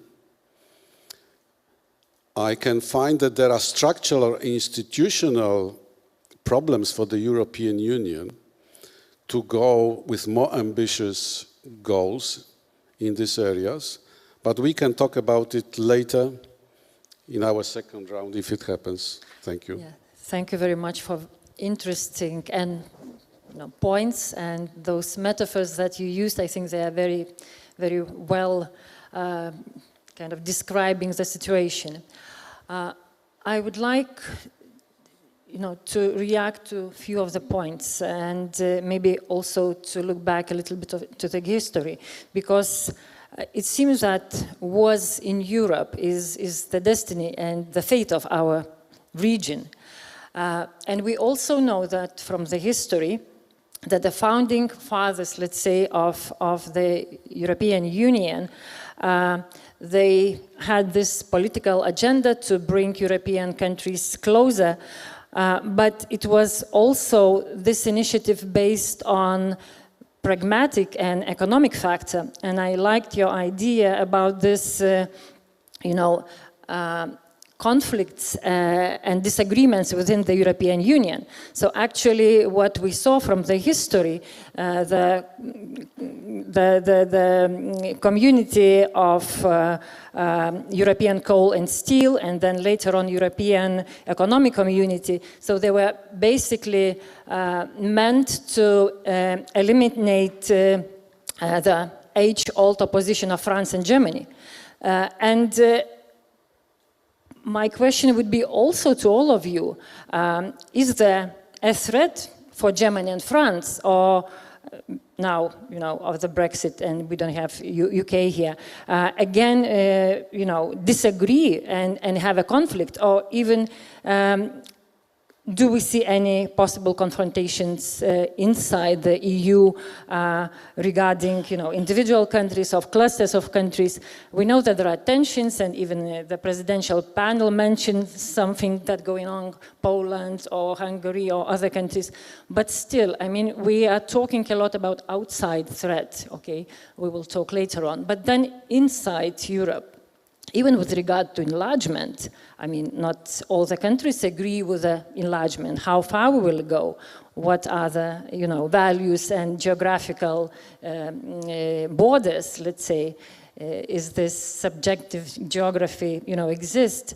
So I would like, to reflect. I don't have individual questions. I think if we would provide kind of brief comment, what could happen within EU? Is there any danger, at least for the close future, or we are relaxed in this regard, that nothing will happen, no wars within Europe, at least, not going further to Ukraine or so? Yeah, I don't know. We haven't, so far, I believe, talked much about the role of the media. And for me, this is very important, because whether we're talking about the genocide in Rwanda or the characterization of what happened in Yugoslavia, Serbia, that led to NATO bombing in 1999, the role of the media, the negative role of the media in both of those cases was critically important. And what we face today in the world, through the process of mergers and acquisitions of corporations, is market concentration, where the big fish eat the small fish, and there are only a few big fish left in the tank eventually. And you see that the media field is completely full of just a few players. Dominating. And in Obama's White House in, I think, April 2016, his Council of Economic Advisors produced a very interesting report on the benefits of competition, which was actually about the dangers to free competition of increasing market concentration, and the fact that whether it's in the media industry or pharmaceuticals or agro-industry or any other, even consultancy businesses, there would be a loss of diversity, an increasing in pricing, there were problems of collusion, and eventually problems of state capture and or regulatory capture by corporate interests. And you have the whole issue in America of the lobbying industry and so forth. The problem for democracy, very much in Europe and in the EU and elsewhere, with media concentration, is the loss of sufficient independent investigative journalism, providing a critical capacity for informing the public on what's going on, and eventually the public opinion being shifting in a particular direction. And this is happening all over the place right now. And it's a huge problem. And it leads to the emergence of various types of political strains, populism amongst others. The role of, we could talk for hours about the role of Rupert Murdoch, for example, or others like him. And that's why I mentioned, as one of the reasons why I mentioned the importance of European competition policy, which is still in its infancy, but at least is beginning to tackle the problems of the digital giants, whether they should be taxed or not collectively. But let's say the whole business of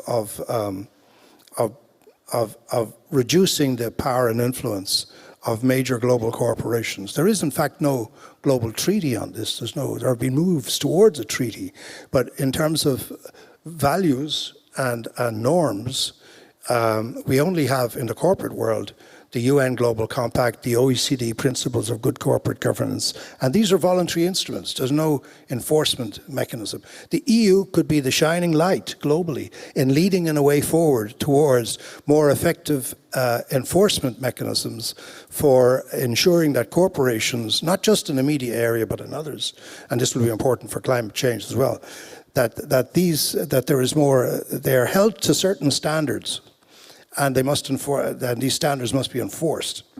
So if we manage to deal with the media in this way, we can remove from a media space, as some digital giants have done. Twitter did before Mr. Musk came along again.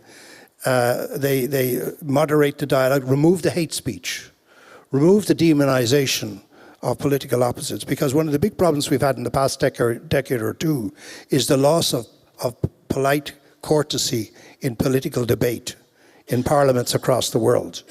And this loss of polite courtesy has led to horrendous situations of almost physical and sometimes physical violence within parliaments in full view of the public, influencing young people in the wrong way and corrupting our politics. And we have to deal with that type of corruption, the ethical corruption of our political space. Yeah, thank you. Maybe, yeah, Professor Mikhailov. I think it's very important that you mentioned also mass media and internet. But again, we need to come to the issue whether we still have a courage to learn lessons from the experience of the last century. Long before internet was a reality in our lives,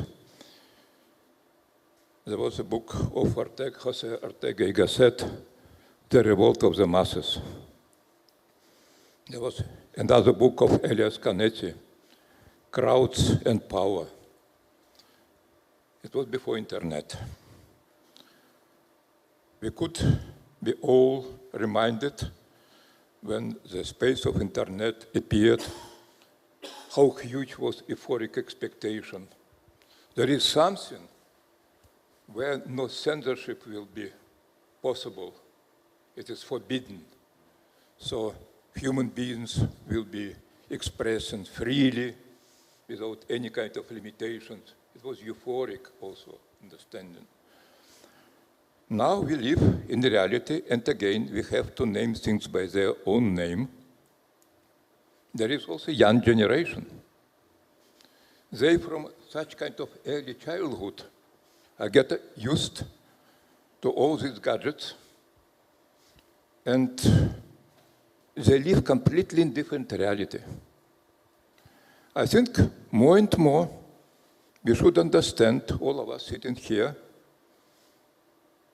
that what we are talking about, they simply do not have antenna to receive these signals from us. There is a way of communication in two parallel levels. They do not cross. We are talking with certain kind of phraseology, terminology, nice ideas, and wonderful, also wishful thinking, but it does not reach anybody at all. This is a huge problem for the system of education. They still understand that it's necessary to get through education, and human beings need more than anybody, because genetically to be educated and brought about. Because humans, more than anybody living creature, are needed in catching, bringing to a certain kind of stage. But if we are doing something what is alien in language, in our intellectual energy, addressing to students, and we are not reaching them, then we could expect only negative developments. Again, about 1 week ago, United Nations Statistical Office told us that we are already 8 billion. And this is a reality. We are speaking about Europe, about destiny of Europe, about future of Europe, about all kinds of problems which are normal for any kind of society, but now also structure of the European Union. But we could not exclude either what was identified as jungle by somebody, or but just we could not build a wall against all these also who are suffering from hunger in Somalia and other countries of growing Africa. And this is again reality. Whether we really are able to find the place and way where this sober also reflection, a painful reflection for ourselves, which was done many times by many prominent thinkers also last century, could be initiated again. Or we will be talking, and this is again a huge problem for all of us. Thank you. Yes, maybe if you want to reply to my question, but also because I want to go further with your comment, and time is running, I would like also to ask you within this, context of talking, but we don't have anybody else listening to us or reacting to those talks, these ideas somewhere in the air. So what could be done in reality? Education is kind of long-term perspective. The current situation, the war is happening every day, and we are getting information about dead children, civilians. Every morning, every night, we are kind of waking up with those news. And again, because you, Mr. Switalski, said about these and reacted to long-term sanctions that presidential panel mentioned, and you said that you have other opinion. So what would be immediate kind of reaction that would bring peace earlier? We know that even the Ukrainian leadership has an idea that, they need only weapons. And they said it openly, and the war could be stopped tomorrow. So why we wait so long? Why this, European or Western leadership fails to provide support right now? What would be your answer to that? First, let me start with my version of the answer, how unthinkable a war is among the EU members.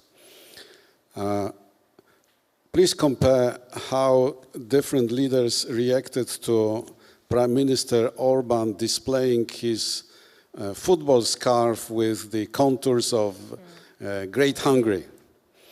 Ukrainians panicked, while Slovaks smiled.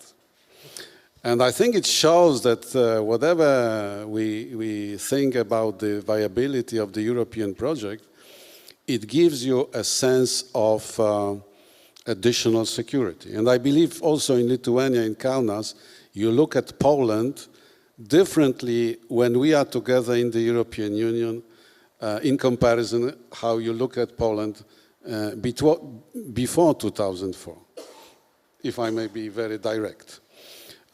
So the European Union brings in some added value in this sense. But I don't take it for granted, because I know the history of the human folly. I would never believe that Brits can leave the European Union. If you asked me 10 years ago, wow, come on, what are you talking about? It happened. It happened. My conclusion is what to do with it, to strengthen, to cultivate, is give more voice to the young generation and to women. Sorry for being so simplistic, but first, the young generation. When you go everywhere, you see that they are so much open to diversity, so much open to pluralism, plurality. They forget about the historical things, historical memorabilia. Every Erasmus program alumni thinks about Europe in positive terms. For them, war is unthinkable. Closed borders are unthinkable. Conflicts are unthinkable. So give more voice to the young generation. The demographic problem of Europe is that they are now the endangered species, which means that old guys like me decide about their future because they are less numerous. In Africa, in Asia, young generation is the dominant part of the society, not in Europe anymore. So you have the situation of Great Britain. Young people voted predominantly Remain and were outvoted by the old guys who wanted to leave for obvious reasons. So the average age of the European Parliament members is over 50.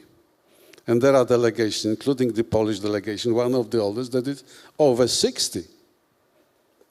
Guys, elect young people, because the future of Europe is at stake. I mean, demagoguery, yes, but I hope that it will inspire you if you are watching. Second, women. Steve Pinker, I like him, although many people criticize him for being too idealistic and so on. But, one of the factors of decreased violence in the world is the empowerment of women. And I believe in it. I believe that more women in diplomacy brings only good results. To the point that when I was in the Council of Europe in Strasbourg, the only man in the UK delegation was the driver of the ambassador, which is good. And the UK delegation was very successful in building bridges. Okay. Sorry for being too light at this point, but now on a serious note. There are disputes in the European Union, sometimes very serious.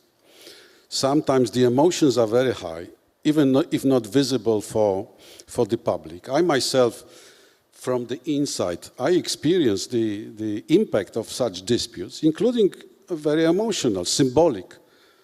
Take Gibraltar. Many people were happy that Britain left the European Union because it unblocked several agreements with third countries which were put into the fridge only because Britain and Spain couldn't agree on the wording because of Gibraltar. Of course, nobody would think there would be a war or something like that. But I wanted to give this example to show that sometimes such disputes can paralyze the activities of the European Union. And I was witness to that. So there are serious problems, but I think that the general culture in Europe, which was referred to many times in this discussion, of trying to seek a compromise. Yes, Europe is about concessions, and that's something some of us learn earlier, some later, but Europe is about compromise. It's not a peace project, it is a compromise project. So I hope very much that if we leave the future in the right hands, it's unthinkable. Whatever happens, if we build a federation, if we go back to a more, say, sovereignist type of union, it's an open question, but I believe that there is a line we will never cross again. Thank you. Thank you. You've mentioned the compromises, so I would like to react immediately about this, idea of dialogue which has been so important for Europe, and actually it's a Western culture. The dialogue is important, compromises are important, negotiations are important during the war period. But actually, if we would reflect now on the situation in Ukraine, so it seems that this word negotiation is already gaining the very ironic connotation. So how we can, go with these negotiations, even though we know that it does not work I forgot your answer. My direct question, I'm a very biased person. I'm an extremist. I believe that we should press to the maximum, that we should exert maximum pressure we have on Russia, because only the failure of Russia in Ukraine can open the space for building a new world order based on values. If we stop, if we go for a compromise at, for instance, this stage, we would condemn, in particular, these young guys for a struggle over the next decades, not a year, 2, 5, 10, 20 years. So I'm an extremist. Yes, I believe it's our duty as the West to press on till we succeed, because it's the future which is at stake. Thank you. Thank you for your opinion. And Donald, please. I agree 110%. Recent experience, not just going back to the Budapest Memorandum of 1994, but all of the ostensibly positive commitments or indications that came out of the Kremlin, whether through the mouth of Sergei Lavrov, Vladimir Putin, or anybody else, about war in Ukraine, about a host of other things, were proven false. So from a Ukrainian and from any other perspective outside, the interlocutors who would, as it were, negotiate on behalf of that regime can have no credibility. They cannot be believed. Nothing that they would sign would have any value on the basis that everything else that they've signed has been repudiated by their actions on the ground. From the UN Charter itself, the Universal Declaration of Human Rights, the Geneva Conventions, the Budapest Memorandum, the treaty that they had with Ukraine, you name it, they broke it all. And until there's a regime change in Moscow, where a group of people comes in who can be proven to respect and honor their word, there can be absolutely no negotiation whatsoever.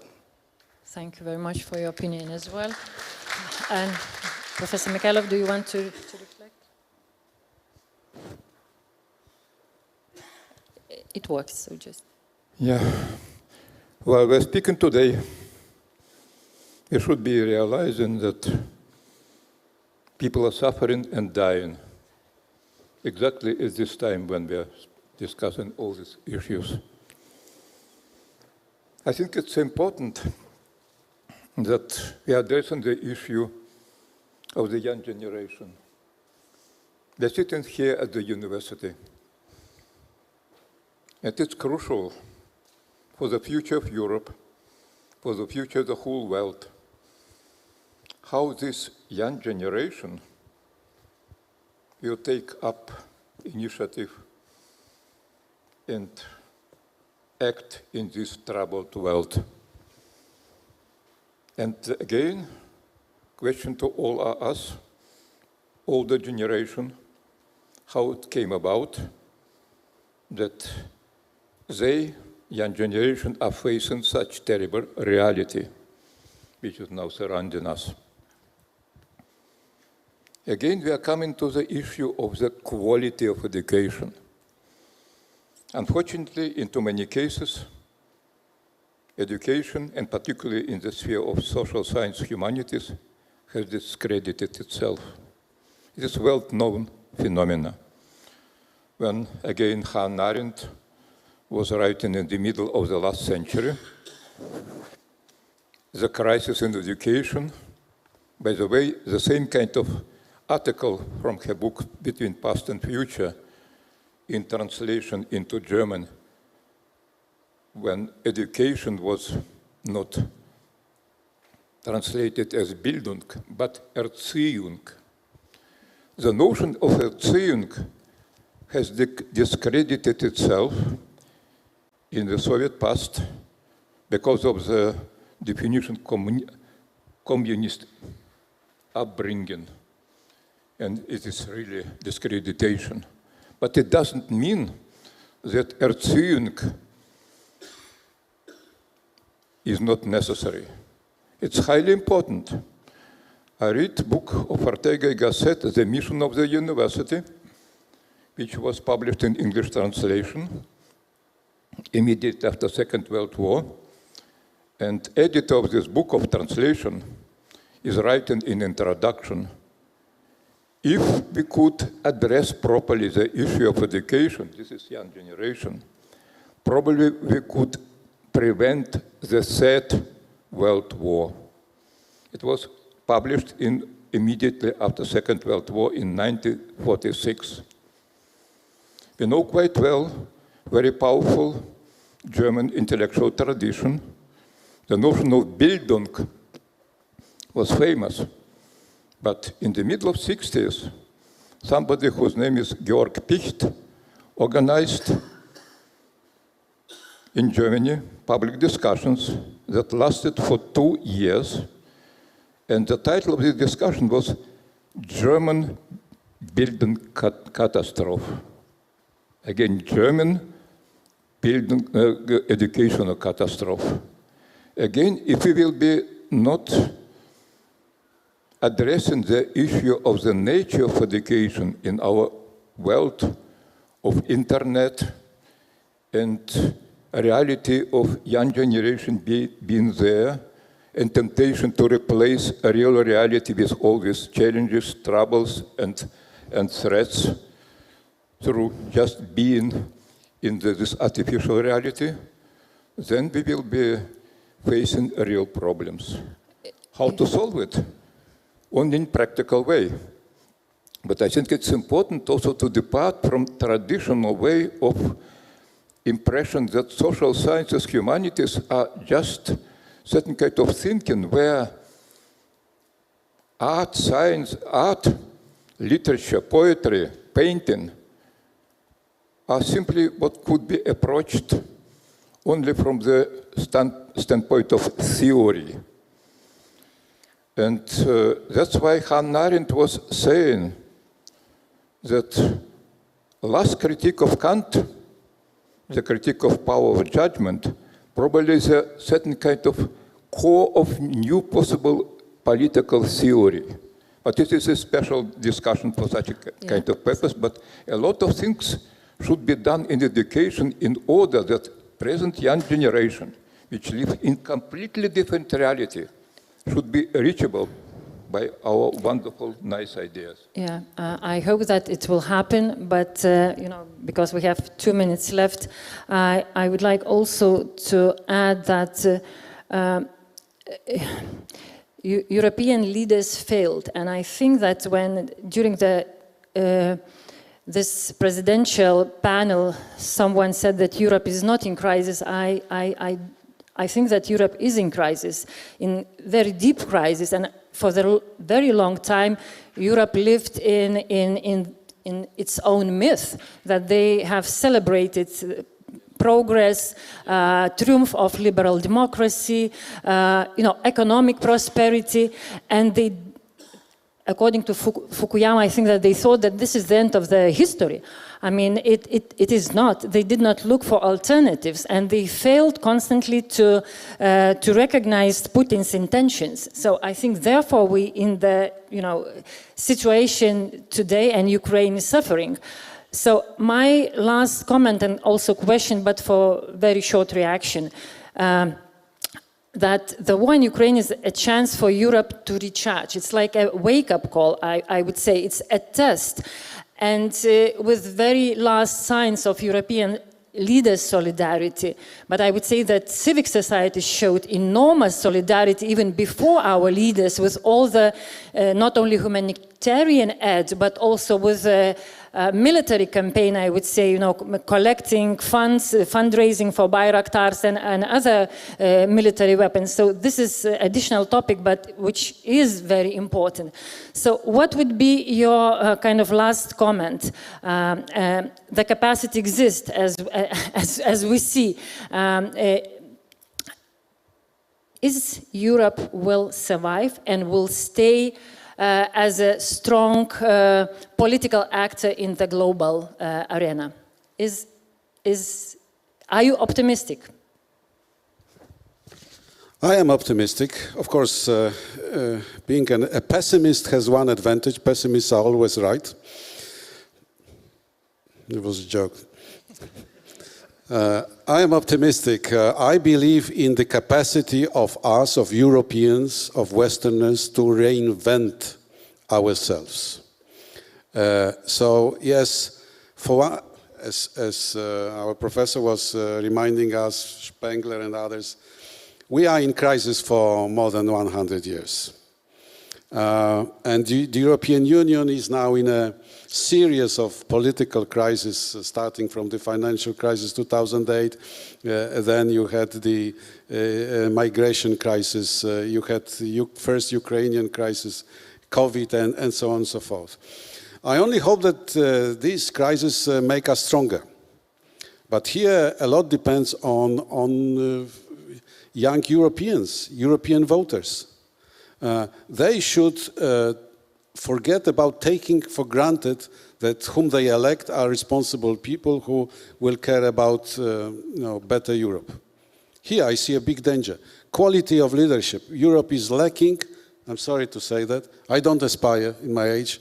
But Europe is lacking forceful leaders who will embrace the idea of Europe and drag behind them the people.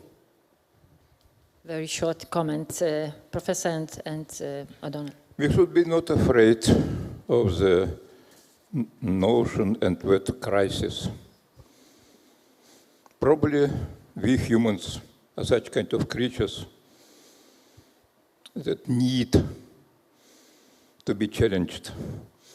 Sorry for this, but otherwise we are trying to relax, to find comfortable way of escaping. And there are ways to do it always, particularly for intellectuals, nice libraries, books, and everything, to depart from this reality. So crises are unfortunately needed. But there are different kinds of crises. Sometimes crisis could become catastrophe. And this is very dangerous. There is one issue which we didn't discuss today, unfortunately. And this is the issue of bureaucracy. Yeah. National bureaucracy and particularly European bureaucracy. Sometimes I think that the world will vanish, but bureaucrats will be they will sure survive. that they're doing properly. Okay, so no, it's very important. If I may, very, very briefly, because I do realize we're very much out of time. Other speakers have mentioned what is in essence the demographic crisis of the EU, the aging populations and the declining number of young people. This is even more acutely felt in the Balkans and in countries like Ukraine and Russia. But the answer is before us all the time. New Zealand is about to reduce the voting age, I believe, to 16. So can we reduce the voting age that would allow young people to have more of a voice, would be one idea.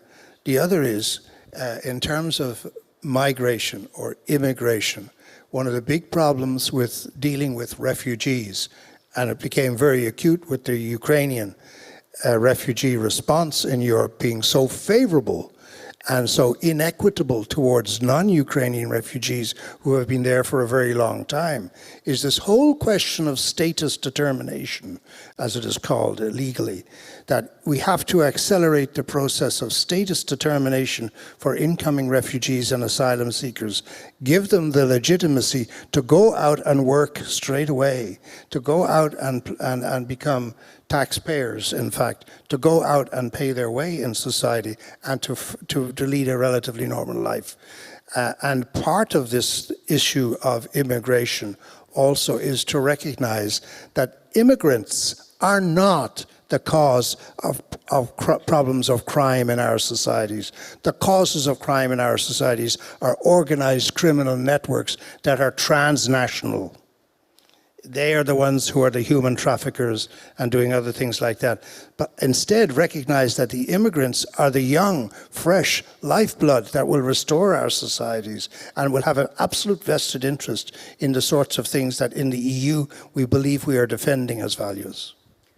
Thank you all very much for your inspiring ideas. I hope that there were some provocative, kind of interpretations and insights. We know that it's the future for Europe will depend on education, on young generation, and it should be that way. And as you mentioned, crisis... the future of Europe will depend on the next panel. Future, definitely, yes. But thank you once again, and thank you for some optimism here. And we hope that the peace in Ukraine will happen soon. So thank you very much for your attention. Thank you, Ineza. Europe as a peace project. I believe your discussion could be split into 2 quotes immediately after the discussion. Thank you very much. I do remind that in this panel took place Francis Martin O'Donnell, Anatoly Mikhailov, Piotr Świtalski, and the panel was moderated by Professor Ineta Dabashynskene. Thank you once more. And now, ladies and gentlemen, we have a short 30 minutes coffee break. Let's enjoy the abundance of coffee before the last discussion, which will begin in half an hour, 5:30. The future of Europe. That's the name of the final panel. Let's meet up soon.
It's 5:30, and it means that we almost arrived to the final panel of today's International Symposium, The Idea of Europe.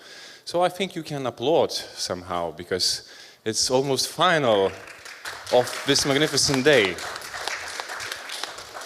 And if we would turn back, we would see what a day we had actually from the presidential panel, visit of 4 presidents in Kaunas. That's rather historical day in almost ending of European capital of culture for Kaunas. And this panel will be the ending of today's symposium. The word future is the dominant in this discussion. Besides, we heard it in many different contexts, but now, in the face of the unique challenges Europe is facing, it's paramount to look to the future and at least to try to envision what are the possible scenarios for Europe and the world. That is the main message of Viktoras Bakhmetievas, philosopher and associate professor at Vytautas Magnus University. By the way, I can tell you a secret, one of the main organizers of this event. You can applaud Viktoras separately for this great job he did.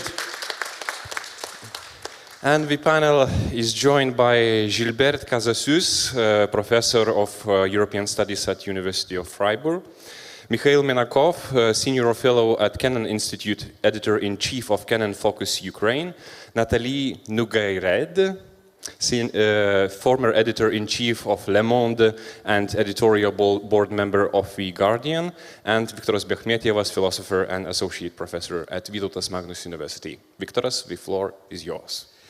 Thank you so much, Julius. Hello, everyone. Good evening, perhaps I should say.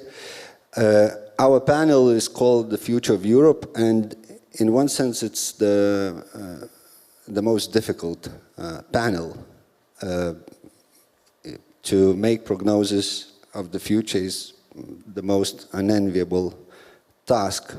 On the other hand, it's the easiest panel, because if we just disregard the current situation, we can try and paint the future we would like to see. And so I think we will try in our panel, the next 90 minutes or so, to work on both registers, to talk about what we would like to happen and to talk about what most probably will happen, and to see if these two are compatible. The way we will proceed is that I asked my distinguished panelists to give their introductory remarks, so they are absolutely free in the way they want to proceed, and after that we'll have a discussion. Professor Casasous, perhaps we start with you. Thank you very much for the invitation and for the University of the Vytautas University of Kaunas. It's not the first time that I am in this town. I was in this town, I think 15 or 16 years ago. It changed enormously, I can say you. And you know, I was 14 years professor of European Studies in Switzerland. And I can imagine you will say, no, it's not half the same discourse here in Switzerland, here in Kaunas, like in Switzerland. It will have another discourse. It would speak about other topics. It will have another art of point of views. But it's not true. I will have the same discourse. And it's very important for the future of Europe to speak the same discourse everywhere in Europe. Okay, to be professor for European studies in Switzerland is like to be teacher for skiing in Netherlands. But the question of Europe politics in Switzerland is not so far away from the question of European politics here in this part of Europe. Imagine I go to Spain and I have a discuss for support all the proposal of Spain. Every people in Madrid is very happy to hear that. 10 days later, I go to Prague and I have a discuss to support all the proposal of the Czech Republic, and all the people in the Czech Republic will say, oh, this professor is very good, he supports our position. And I make that in every 27 countries of the European Union. I have a lot of friends everywhere. But it's the worst kind of making European politics. That is important. The future of Europe depends of our capacity to have one discourse, or not one, but a general discourse about Europe. If you argue in a different way, you will not have the result which we need. That is the important point. I heard this morning something which everybody is agrees this point. We have common values. Okay, we have common values. It is true. I have not the same values as Mr. Orban. I have not the same values as the Polish government.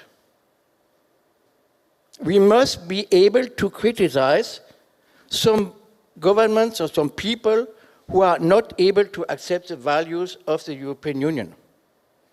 If I see what is happening now in Hungary, if I see what is happening now in Poland with the rights of the media, and mainly of the rights against the woman, what is a real problem. Nobody is speaking now about that because you have the war in Ukraine. But the problem still exists in Poland. So we must be aware about our necessity to find, not a compromise, an agreement, but an agreement for the future about our values.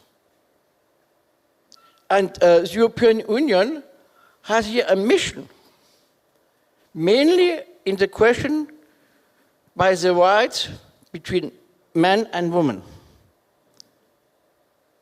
In some countries respect the equality, other countries didn't respect this equality. And I think it's a very important fact. That is the first point, to have the same discourse in every membership state.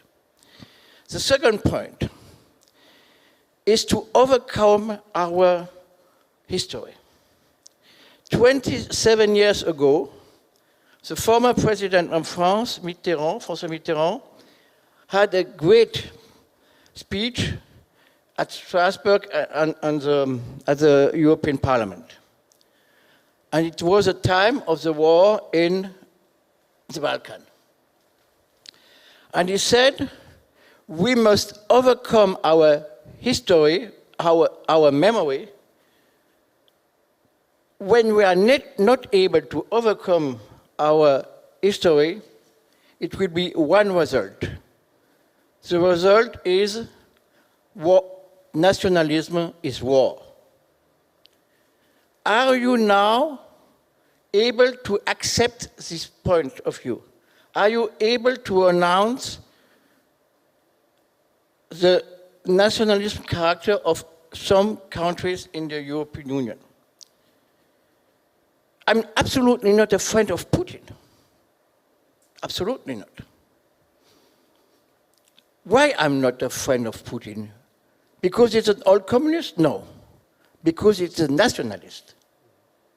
And you must accept that our critique is not a critique against communism. Communism is dead. Our main critique today is a critique against nationalism. And nationalism is not dead. In the contrary, we see in a lot of countries a revival of nationalism. In France, with the Rassemblement National, in Italy, with the victory of Giorgia Meloni, also in Sweden. So the real danger for the European Union in this period is the revival of nationalism. And the war in Ukraine is also an image of the revival of nationalism. We must be very aware about that and very careful. That is a big message. We must have a democratic position against the revival of nationalism. That is the future of Europe depends on our victory against the nationalism in Europe. That is the second point. The third point, and so it's a little bit difficult to speak about that, is a question of a strategic and a military politic. I know everybody means we have the great protection of the NATO. Okay, we have the protection of the NATO, and it's a good thing. But it will be always the case that we have this protection. Are we sure that the United States will help us? I'm not sure. I'm not have the response. But what happened in August 61 as the USSR and GDR built the wall of Berlin? What made NATO? What made the United States? Nothing. About nothing. So General Clay, the man of the flyer bridge in Berlin, came to Berlin, which was a great success, but the war persists 20 years, during 20 years. But a recent element is for us very important. In the year 2013, the former president of France, François Hollande, decided to have a military action in Syria. But France is not able to fight alone against in this war. He asked the former President Obama to help France and to help Europe to make a war in Syria. The first response of Mr. Obama was yes. The second one was no. And what happened? It was a great victory for Putin, because Syria was a training field for Mr. Putin. And it was a failure of the American politics. So we must be aware about the history. And it's important to know that now it's a great debate in Europe about the question, can we have a European defense? And there are very, very strong differences between Germany and France about this question. Germany means we must have an army of Europeans. And France means we must have a European army. You will say, but it's the same thing. Absolutely not. It's the contrary. An army of Europeans is a lot of army with a lot of Europeans. A European army is one army with a lot of people who are not the representatives of our country, but of Europe. So that is a big challenge in the future for Europe to accept a new kind of military politics. I don't know what is the issue, but it will be a central point of our future in Europe. The first aspect is a climate politics, the debate about climate. And we must bring that in relation with the question of migration. We cannot say that it's not our problem. It's far away, mainly from Lithuania. It's in Africa. In 30, 40 years, I'm not a specialist of this topic, but we know that 500 million cannot stay where they are living now because it's impossible to produce something, to eat. So we will have in 30, 40 years, 500 million people who are obliged to leave the country. Where are they going? And we see today the difficulty to accept 1,000, 2,000, 10,000 persons. So we must be aware about our capacity to have a plan to see the future in Europe in correlation with the problem of migration. That is a very important point. And it's a provocation. I know it, but it's no problem. It's the fifth point. It's a question of enlargement or deepening. Are we able to accept more countries in the European Europe? Everybody says, yeah, it's great, it's perfect. I heard today Turkmenistan. Why not? But are you agreed to accept in your flat more persons? That is another question. Our institutions, mainly the Treaty of Lisbon, is not a treaty which can accept now, or allow that we have more members in the European Union. And it's also a question of price. Who will pay? We see that Germany So a country which is number one in Europe now say, oh, we want to reduce the part of Germany in the budget of Europe. If everybody say, I'm well that more countries can enter to Europe, but in the other side say, but we are not, we don't agree to pay more. It's impossible. So the proposition, the proposal of President Macron of the European Political Community is a good proposal. It's not the first one. The first time, as I heard this proposal, it was François Mitterrand, end of 1989. And Germany, the Czech Republic refused in this time this proposal. We made a great effort because now we see the actuality of the necessity to find a possibility for new countries not to enter to the European Union, but to have access to some rights. It's a process. We cannot accept like it was your country. It was another kind of enlargement. We must have more deepening to have a better enlargement.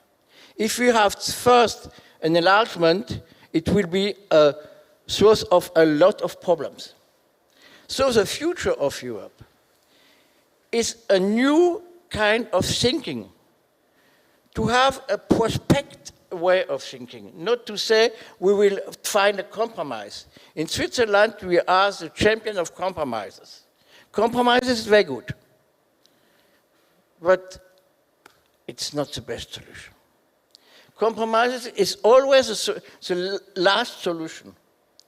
I know that European integration is a phenomenon of a lot of solutions.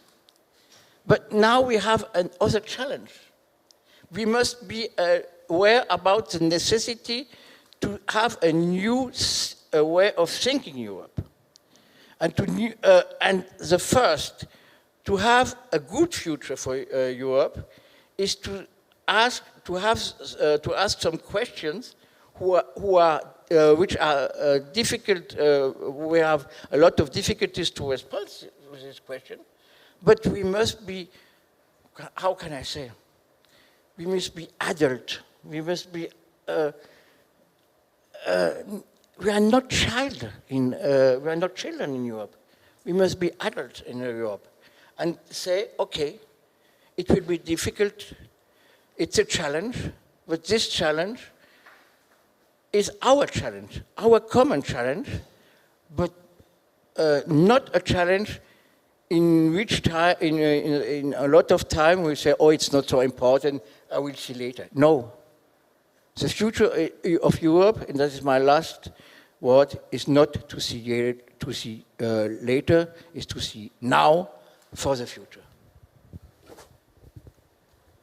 Thank you very much, Professor Casasus, for such a rich presentation and for, I believe, some points which were not touched upon during the day today. So thank you so much. And next is Nathalie Nogaret. Nathalie, the floor is yours. Thanks, Victoras. Hello, everybody. I'm delighted to be here. Thank you for inviting me, and thank you for the very stimulating previous panels that we've had. I wanted to pick up from a comment that was in one of Inetta's questions in the previous panel. And Inetta asked about the agency of citizens, how individual citizens, groups of citizens can make a difference. And my main comment tonight is that when I think about the future of Europe, I think about how citizens individually and in groups, groups that can exist across borders, across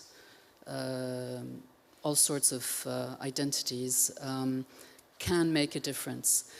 And I'm delighted to be in Lithuania, and I wanted to tell you one story. As a journalist, we pick up human stories.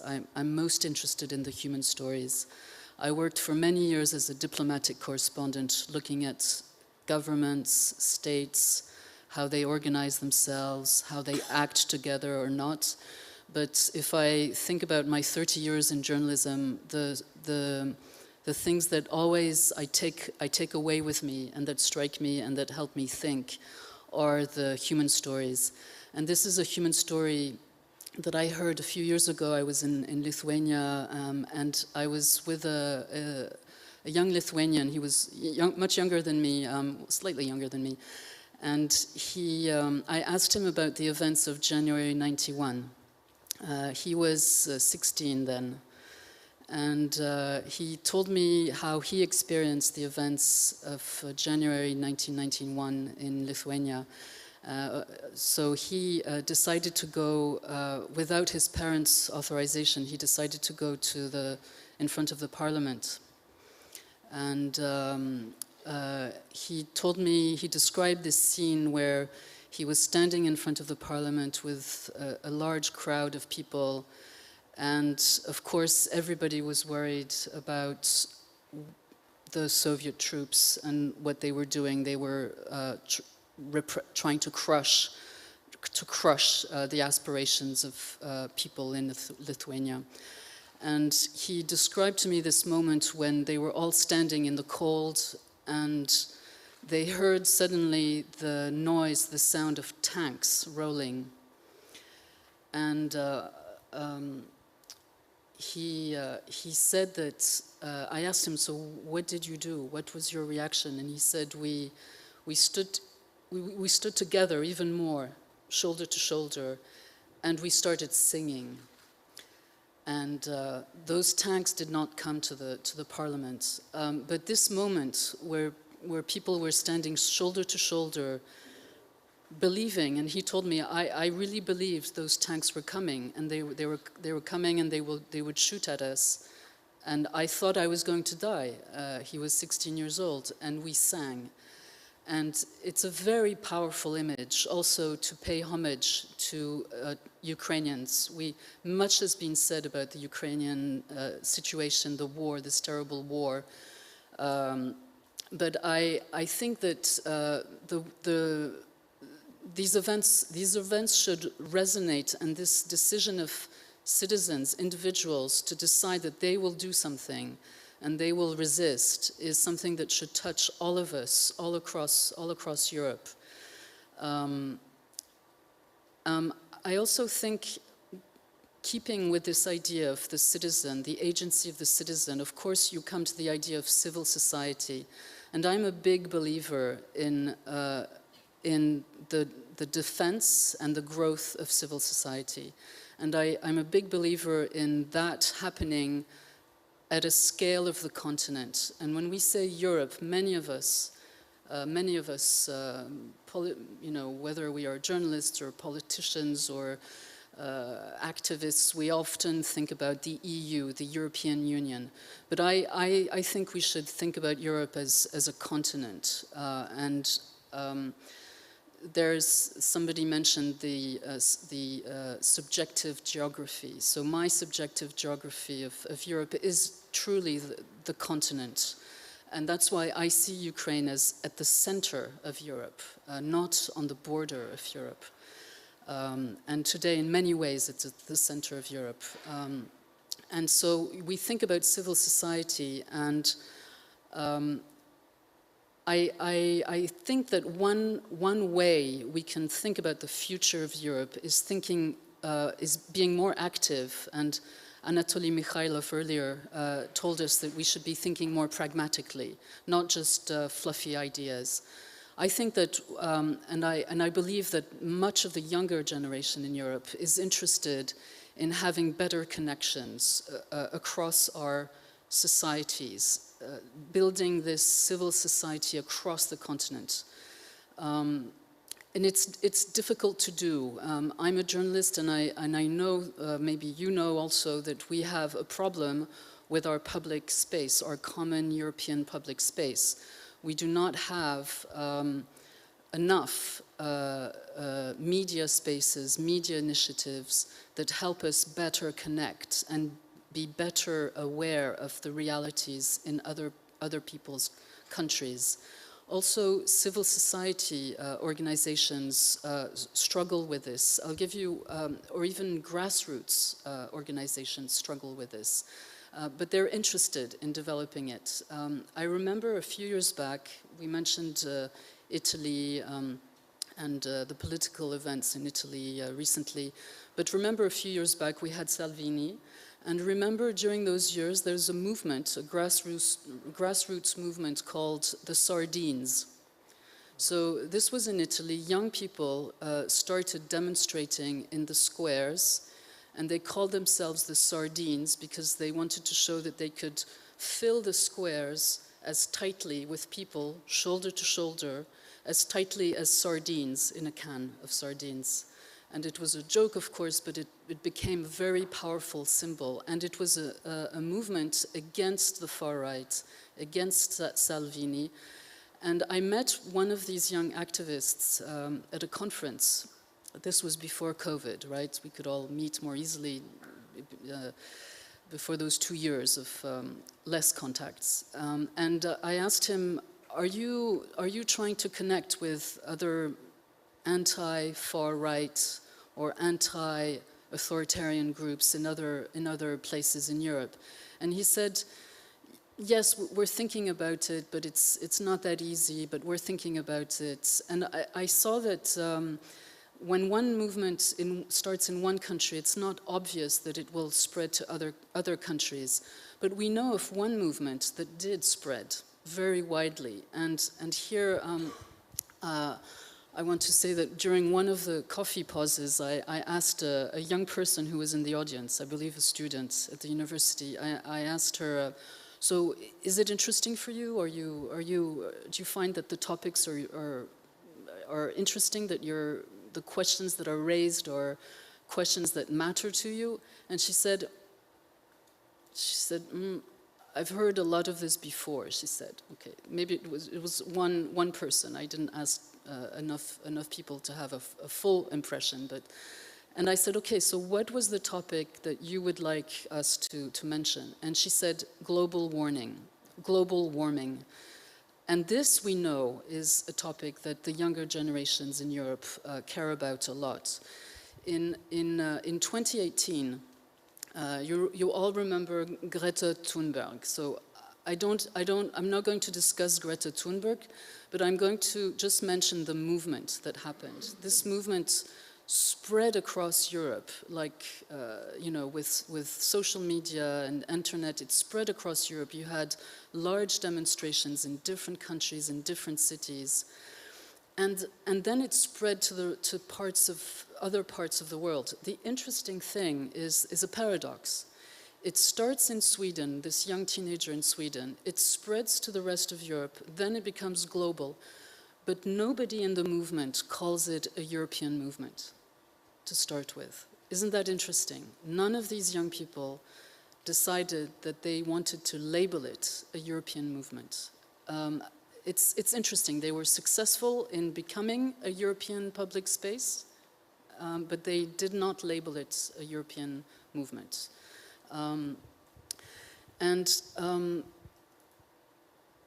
Finally, I'm going to quote Václav Havel, because for me, when I think of the agency of citizens, the role of civil society, I come back to my books that I've read, people that I've met. I started as a journalist in 89, 90. This was the founding moment for me as a journalist, and I believe as a European. And I spent some time in Central Europe, and in particular in Prague, and Václav Havel was president. So I read his writings, I read his books, and I had the privilege of meeting with him as a young journalist and with other journalists. And Václav Havel in 1996 gave a speech about Europe. He had been given a prize, and he was in Aachen in Germany, and he gave this speech. The title of the speech is Europe as Task.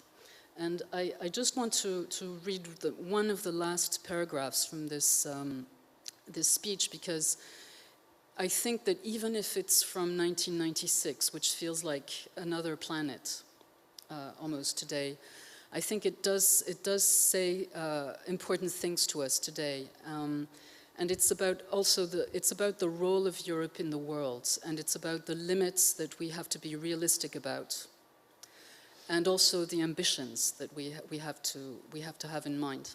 So give me just 10 seconds.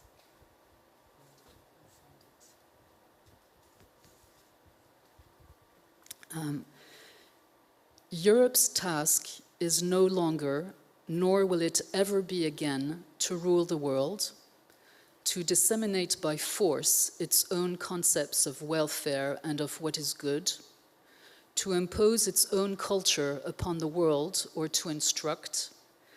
The only meaningful task for the Europe of the next century, so the 21st century, is to be the best it can be. That is, to resurrect and imbue its life with its best spiritual traditions. By spiritual traditions, he's referring to the Enlightenment and a number of other elements to do with individual responsibility also. To imbue its life with its best spiritual traditions and thus help to shape creatively a new pattern of global coexistence. We shall do most for the world if we simply do as we are bidden by our conscience, that is, if we act as if we believe everyone should act. I'll stop with that. Thanks. Thank you, Natalie. We turn to Mikhail Minakov. The floor is yours. Thank you. I'll try to continue the philosophical line that Professor Mikhailov started. And in philosophy, we usually have this, when we talk about future, we have two radical approaches to two radical visions. One is the result of the processes that are happening now. So the future is a product of now. Or another radical vision is future as totally different from now. Connected somehow, but again, radically different. And before I propose to see these two futures of Europe, I have to make two statements. First of all, our symposium is about idea of Europe, not project of European Union.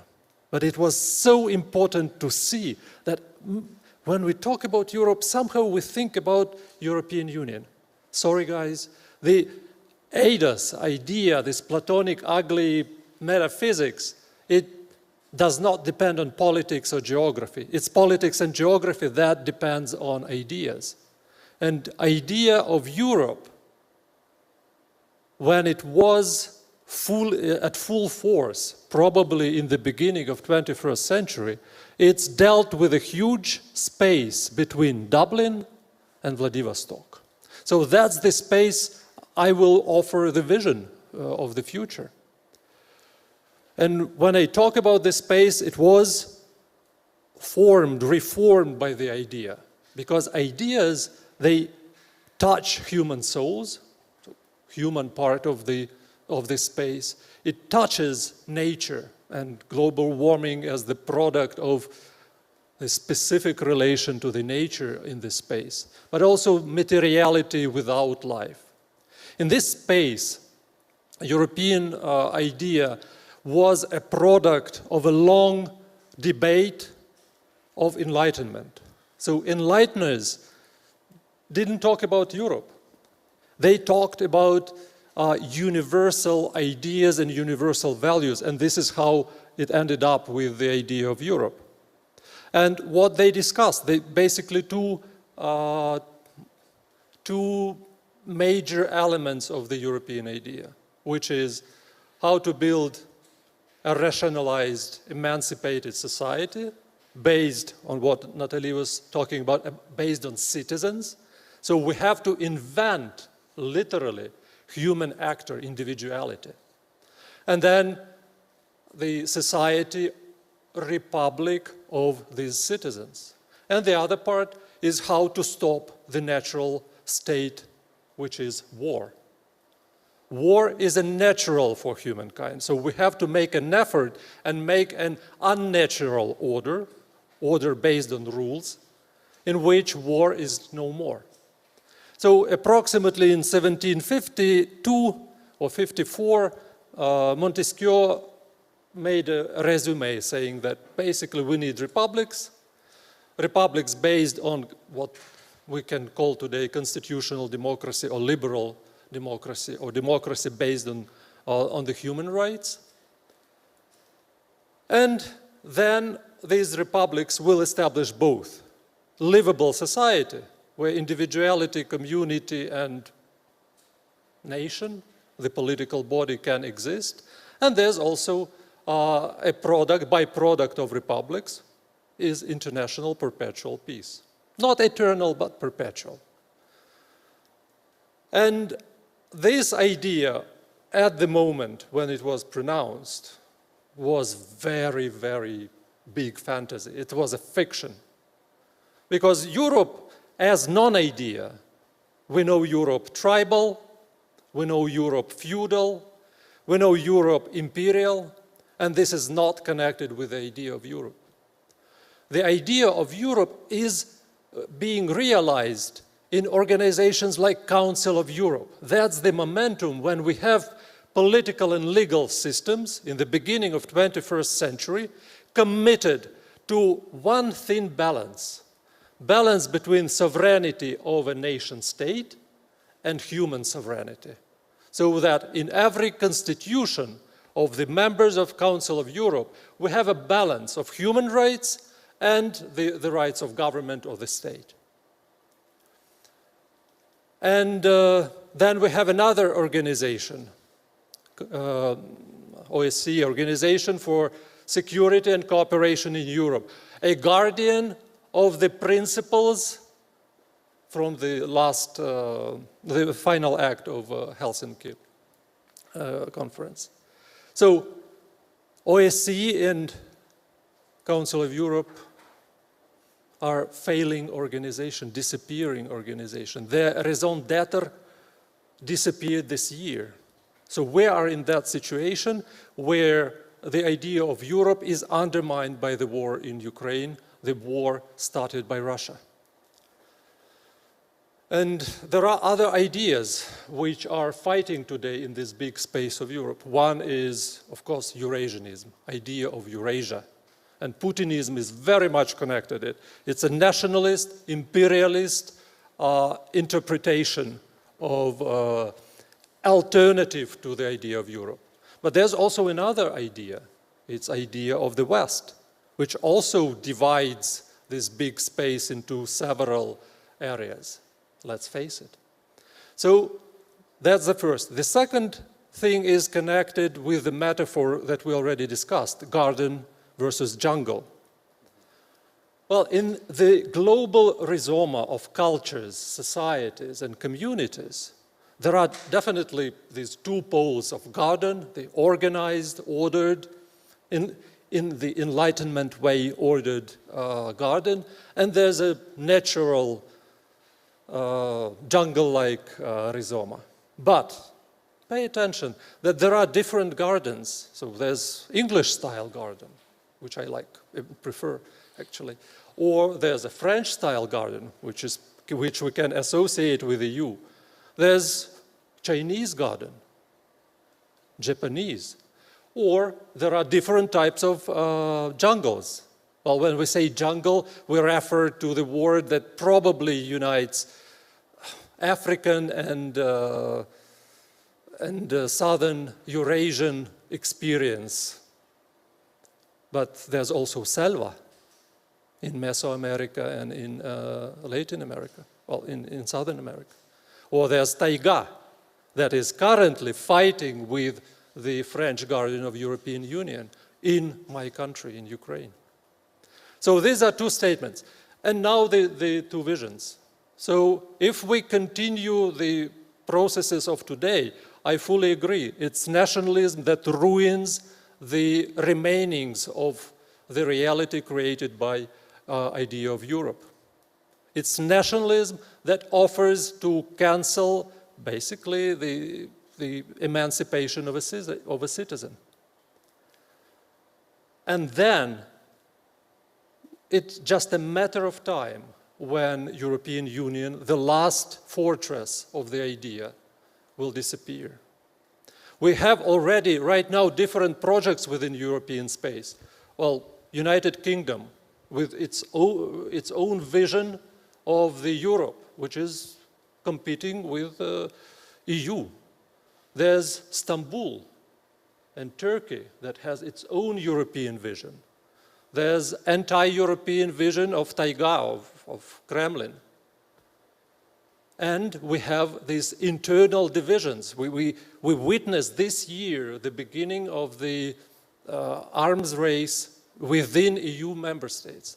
So if this line is going on, it will define the future of Europe as the future of warring kingdoms, of nation states, undermining their republics and fighting at different level, conflicts of different level, from military to some other types of conflicts, economic wars, legal wars, and so on and so on. Quite a sad project. So if this idea of one European space, which was imagined by the generation of Mitterrand, of Kohl and Gorbachev, it was a space between Dublin to Vladivostok. But if this process, the complex of processes that we live through now will continue, if the victory in Ukraine will not be achieved soon, we will end up with the European space very fragmented, with many wars in it, from what we can metaphorically call from Belfast to Magadan. Belfast as a symbol of never resolved issues connecting ethnic, confessional, political issues involving political, military, and terrorist threats and risks. And Magadan, the former capital of Gulag. And this, the totalitarian experience of 20th century can be repeated very soon. So this negative scenario, but very connected to the reality, is the future of Europe between Belfast and Magadan. And the second vision, it's actually something that is radically different from now, but refers to the experience of 1989, 1991. Actually, one big Europe, the common European home, which should learn all the mistakes, all the lessons from the last 30 years, when we had a chance to create one European space of peace and cooperation. And we failed it.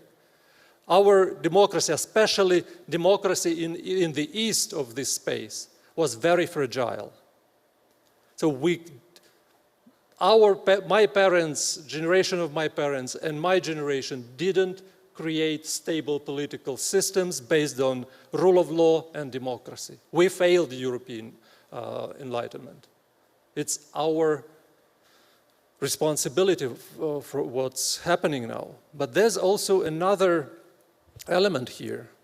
I think we must learn that deeper European integration is a must. So European Union today is the residuum of the idea, and based on this residuum, we must become stronger, we must deepen the union, and slowly go to the federation that would, sooner or later, return to Dublin, Vladivostok geography. And also this means creation of common security and common defense system that would be so strong that the idea of Europe could defend itself. Thank you. Thank you very much, Mikhail, for such a thought-provoking presentation. Let me start my next question with a bit of a personal recollection. After the collapse of Soviet Union, Lithuania, my country, as I believe other countries in this region had a slogan, back to Europe, we will get back to Europe, which for us meant, of course, joining all possible European institutions and European Union being the chief one among them. And so for us, European Union basically meant Europe. And I believe today, during the symposium, a lot of people spoke in this manner. And Natalie correctly pointed this out, that many a time we say Europeans, but imply European Union. However, on the other hand, when, let's say, Great Britain, the United Kingdom, leaves the European Union, the Brits do not stop being Europeans. So clearly, there's something more to Europe than just the institutional affiliation to the European Union. And it seems to me that there is this tension within the European Union. On the one hand, kind of implied aspiration to a monopoly on what it means to be a European, and on the other hand, quite a reluctance to provide open doors to those who aspire to join this European club. So I would like to ask you, Professor Kazasu, would you agree that there is this internal tension within the European Union? And if there is, how it could be solved? Perhaps, as Mikhail proposes, we have to drop, in general, the very idea of European Union, be brave, and rethink what we mean by Europe from the outset. First, you spoke about back to Europe. Well, it is stupid. Lithuania is not an African state. Kaunas is not an Asian town. You are a part of Europe. We must be aware about that. Europe is not absolutely the same as the European Union. I prefer to have a strong European Union. But you are a member of Europe. And I say, I know it's a provocation, but Russia too. We cannot make politics in the future without Russia in Europe. It's impossible. And you spoke about philosophical approach, and you spoke about Montesquieu. Montesquieu is for me one of my most important thinkers. I'm an advocate since about 10 or 15 years of the idea of the new European Aufklärung. We must have a new European Aufklärung. That means that we must have a cultural debate. Jean Monnet said or not said, I heard both. If I will beginning new the integration of Europe, I will start with culture.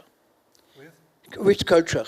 That is a famous word, or I'm not sure that he pronounced it, but it's an important point of view. What is the role today of culture in the debate by the European Council in Brussels? Between 2 and 3 nights in the morning. 2 hours, 3 nights in the morning. Culture is not a debate today in Europe. And it's very important to have a debate. And also by the question of Brexit. I was very disappointed as I heard that Great Britain will leave the European Union. Okay. It was a difficult morning. But after I asked me the question, why did they leave the European Union? And I'm absolutely not a supporter of Mr. Johnson, of the Brexiters. But some questions are legitimate by the Brexit. And we must find answer to the questions. The case we have here a British representative from Scotland, not from England, but from Scotland. I see also the differences in your country about this question. But I enjoy now to hear that some people want not tomorrow, but in a few time to come back to Europe. Because it's better to be in the EU than not to be in the EU. And there's a question of culture, is a question of research, is a question of possibility and of citizen. And there are four, liberties in the Europe. The question of finance, of services, of commerce, and the free circulation of persons. And that is more important than the three others. We are not only a market. And I have the impression, through the globalization, a lot of people understand Europe as a market, only as a market. And that is absolutely not true, and it's very dangerous for our future. Go away from this idea of the market. I was very angry 2 years ago, as Mrs. Baerbock, not the best for Minister Germany of Foreign Affairs, said Europe is first a market, an interior market, and an economic space. No, I cannot support this kind of view. Europe is a space of values, is a space of future. It's a space against the nationalism. It's a space for more hope. The generation of Mitterrand, of Kohl, of Gorbachev, of other one, of Spinelli, they had a dream, like other persons, like Martin Luther King had a dream. A dream, a European dream exists 40 years ago. But now, where is the European dream? I look for the European dream. We must give to the new generations the sense to have a new European dream. And it's very difficult. It's also difficult because we have today, and it's a deep crisis, a lot of concurrence, a lot of different meanings between Germany and France. And we must ask why we have these differences. We must be aware that the discourse of reconciliation, we spoke about that 2 hours ago, it's past. German young people with French young people, reconciliation. What is that? It's absolutely stupid. I have, as Swiss and French, also French, as Swiss, I have no goal to make a reconciliation with your country. I never has something against your country. Against your country, what is that for a kind of speaking? Perhaps in a few years it will be necessary to find the way to have a reconciliation between Ukraine and Russia. That is another way. But we are not in the framework of the 50s or 60s of the last century. So, Brexit was an accident, a deep accident. Perhaps sometimes, I can hope, the Britain will see that Paris, Brussels, Berlin, and Kaunas are also very nice towns. Thank you, Professor Kozasous. I would like to pick up on this idea which you mentioned, that Europe first and foremost, is the space of values, which is also was mentioned today many times and is being mentioned many in different formats. And very often we speak about human rights and human dignity as that's what makes up European identity. On the other hand, quite often these values are said to be universal, which then begs the question, if they're universal, then they can't be the core of European identity, or unless we presume that all humans are in one way or another Europeans, they just don't know about it. So my question to Nathalie is, do you think this tension is resolvable? Because yeah, if we say that these values are universal, then Europe is an expensive project. Then we have to export our values, no, to those who haven't yet subscribed to them. And if they're not, if they're just European values, then of course Europe becomes just a closed-off little continent which tries to live in and kind of take care of its own little garden. So my short answer to this complex question is saying and putting in our treaties a document that is called it's actually, for me, it's actually the most important document in this whole body of text that we have at the European Union level. It's called the Charter of Fundamental Rights. The Charter of Fundamental Rights. Read this document. It's actually not that old. It's a document that collects all the fundamental texts that were written, adopted in post-war Europe in the process of the construction of our European project structure. So, for example, the European Convention for Human Rights is in this document. Its elements are in this document, as well as texts that come from the Council of Europe, from not just European Union bodies, but wider. It's a fundamental document. That's why it's called the Charter of Fundamental Rights. And having this as a defining document that says we respect human rights in Europe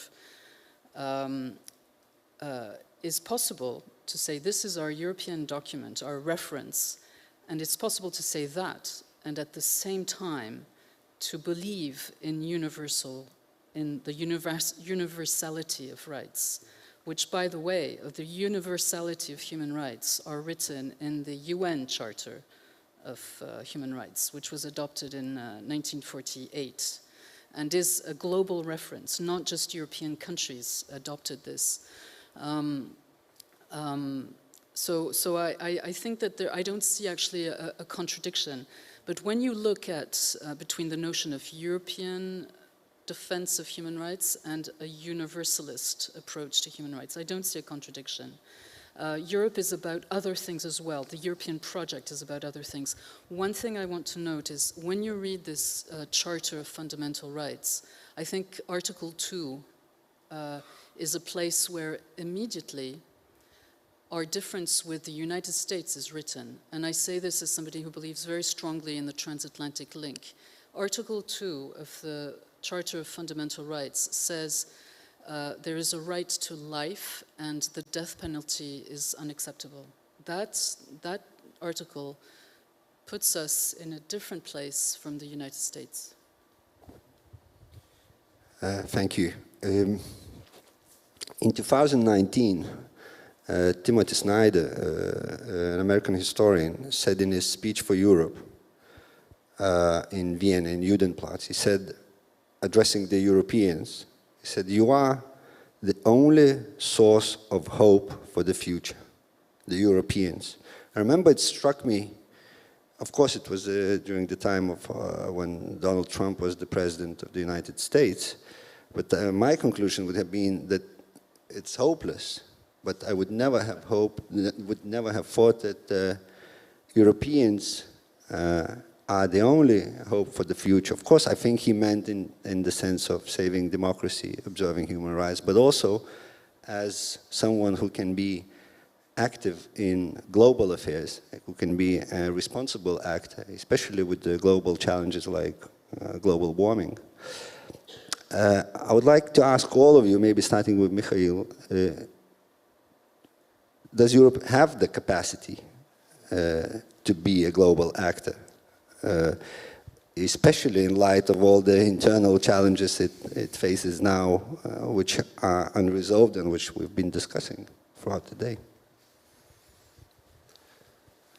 Well, you know, it's not the reality, the current situation that defines are we able or not. It's the task. And it's what actually the speech of Havel was actually Europe as a task. It's again a new task for Western Europeans, I would say, because in the East we were failing the situation. I think right now Europe is passing the test in Ukraine. If we win soon there on Ukrainian soil and we will prepare the Europeanization of Russia, we may succeed. This task is doable. But this takes, and that was someone of the colleagues in the previous panels who was speaking, we need maturity of European leaders, of civic actors, civic activists. And maturity is a very difficult thing. Well, let's face it, civil society in idea as idea is a very nice idea, but as a practice, it's very nasty group of different NGOs fighting constantly, conspiring, let's face it, in every country.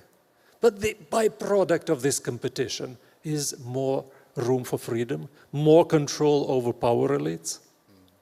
And if the civil society is strong, that means that politicians are at certain level control. If institutions fail, then civil society can make a change. Ukraine proves this argument. We didn't create strong institutions.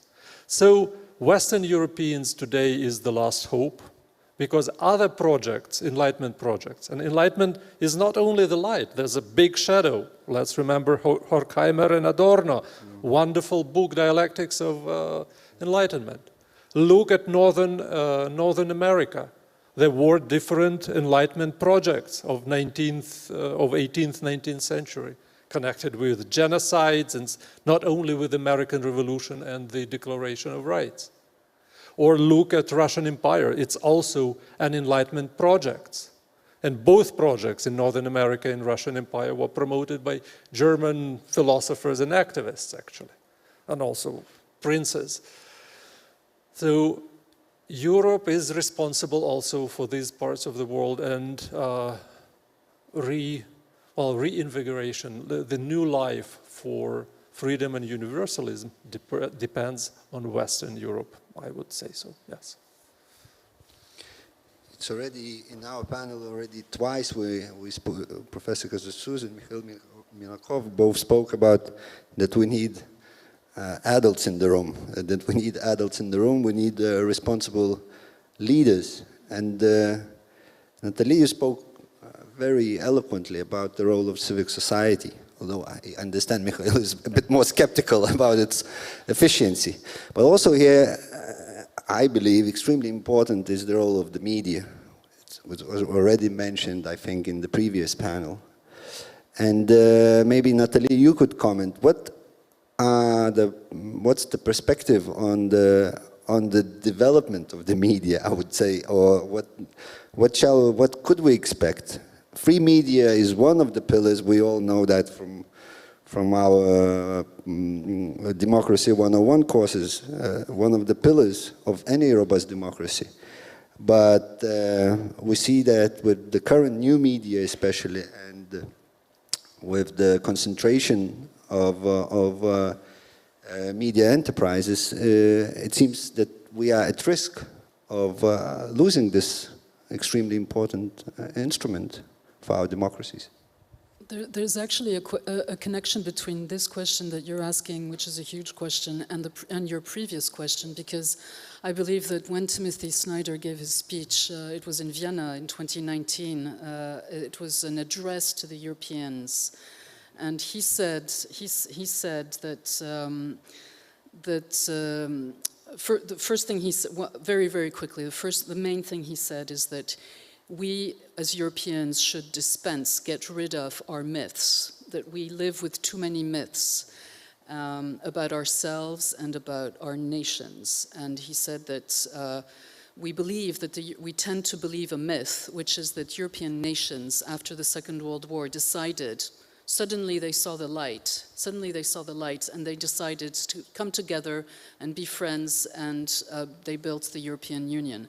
And his reading of that history is different. He says that European nations coming into the second half of the 20th century lost their empires. So those nations who had empires lost their empires, including my country, France.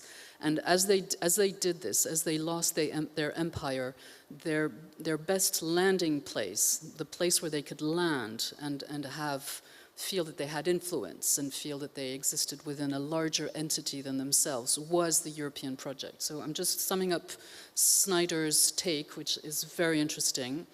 But in the same speech, he says, I've read this speech several times, as you can guess. In this same speech, he says that the Europeans, precisely because they came together and they formed this entity, the European Union, which is 450 million people today, sadly without the British, it's an entity, it has sway, it has a degree of sway because it has a market, a common market, a unique market, and that gives it the potential, the strength to negotiate with other entities in the world. It's not simple, but this gives it the strength. And he says that the responsibility of the Europeans is to fight back other empires. And he's thinking about, he said this before the war intensified in Ukraine, became a full-scale war this year, but he was also thinking about the Chinese expansionism, and he mentioned digital expansionism. The Chinese, but it can also apply to the Russian, the digital expansionism of empire-minded states. And so this brings us to the question of the media, and two things, and I'll again stick to my topic about individual citizens and our responsibility and how we can change things. We live in a media environment that is undergoing a revolution like a tsunami, and it's continuing. We have not seen the end of it. We have not seen yet artificial intelligence come into our media space in the ways that it will come into. We are only at the beginning of this tsunami. So, and we see a fragmentation of our media space. Each of us in this room has a smartphone, I'm sure, and we all consume news, information, content, as we say, in an individual way. Each of us has his or her own menu. Every morning you have made choices, and your screen will feed you, will propose, will send you things that you have chosen or that algorithms are pushing towards you. So what do you do when you're in that environment? You have a responsibility. It's just like with eating food, you know, for your health, you try to eat healthy food or as healthy as you can and to stay fit. Well, with information and online content and social media content, it's the same thing. We each individually find ourselves, because our menus are all individual. Nobody sees exactly the same thing. Nobody sees exactly the same thing. So we have a responsibility to choose carefully the quality of what we consume as information. And on a European level, to end with that, I think that looking to the future of Europe, I believe that one day we will have a common media and information space, and a genuinely European media and information space. because I think that new technologies will allow for going beyond the differences in the linguistic obstacles will be overcome. We will keep our languages, they are part of our diversity, but we will increasingly be able to share and see things from other European linguistic areas that we are not currently seeing and hearing because of so I look forward to that, actually. I think that will empower citizens in a good way, I believe. Okay, thank you. I was struck by Mikhail's suggestion that the only hope is Western Europe. And we all know that the roots of European Union are in the agreement between Germany and France, and then other countries were added, Benelux, and then Southern Europe, and then Northern Europe, and then Central Eastern Europe. But I think even, I hope I'm not wrong, but everyone will agree that the center of gravity in the European Union remain Germany and France. All the European capitals remain on the border between Germany and France, and all the institutions reside there. Professor Kosas, is there any potential for the center of gravity to change with other members of European Union becoming economically stronger and more active? And is it needed? Perhaps this consensus, which is at this moment in time, the way Mikhail proposes, maybe that's good that Germany and France are they call the shots, and it should remain this way. Since I'm student, since 40 years, I'm working about German-French relationships. I speak both languages, I lived in both countries, and Switzerland is also a meeting point of both cultures, not only. But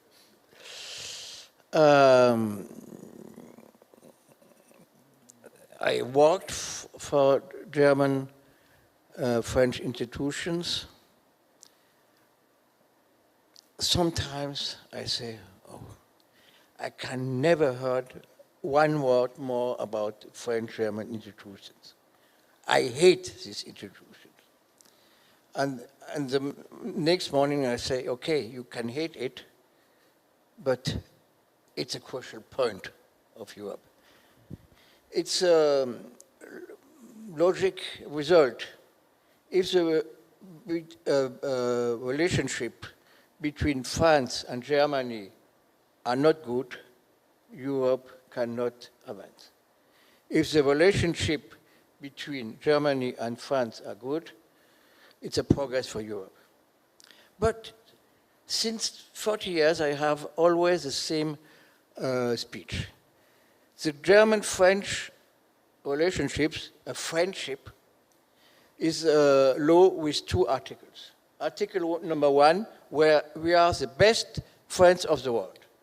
Article 2, now we must ask because we are the best friends of the world. So sometimes, if you are only speaking of the friendship, of the common chamber in the House of Europe, I was married with a German wife. That is love, or the contrary of love, because I'm divorced. But you have not a love friendship, love ship between 2 countries. It's impossible. But what is important, that the 2 countries are able to have some possibility to give a new direction or some direction to the European Union. It was a time, you spoke about that, of the golden age of the European Union between Mitterrand and Kohl. I was a witness of this time, I was a student in this time, but it was an enormous progress. And you must never forget, without this golden age, it will be impossible to have the possibilities that your country is now membership of the European Union. That is a condition for that. We are now in another time, and I say it because I'm Kaunas. Don't forget the south of Europe. You are living in the neighborhood in Milan.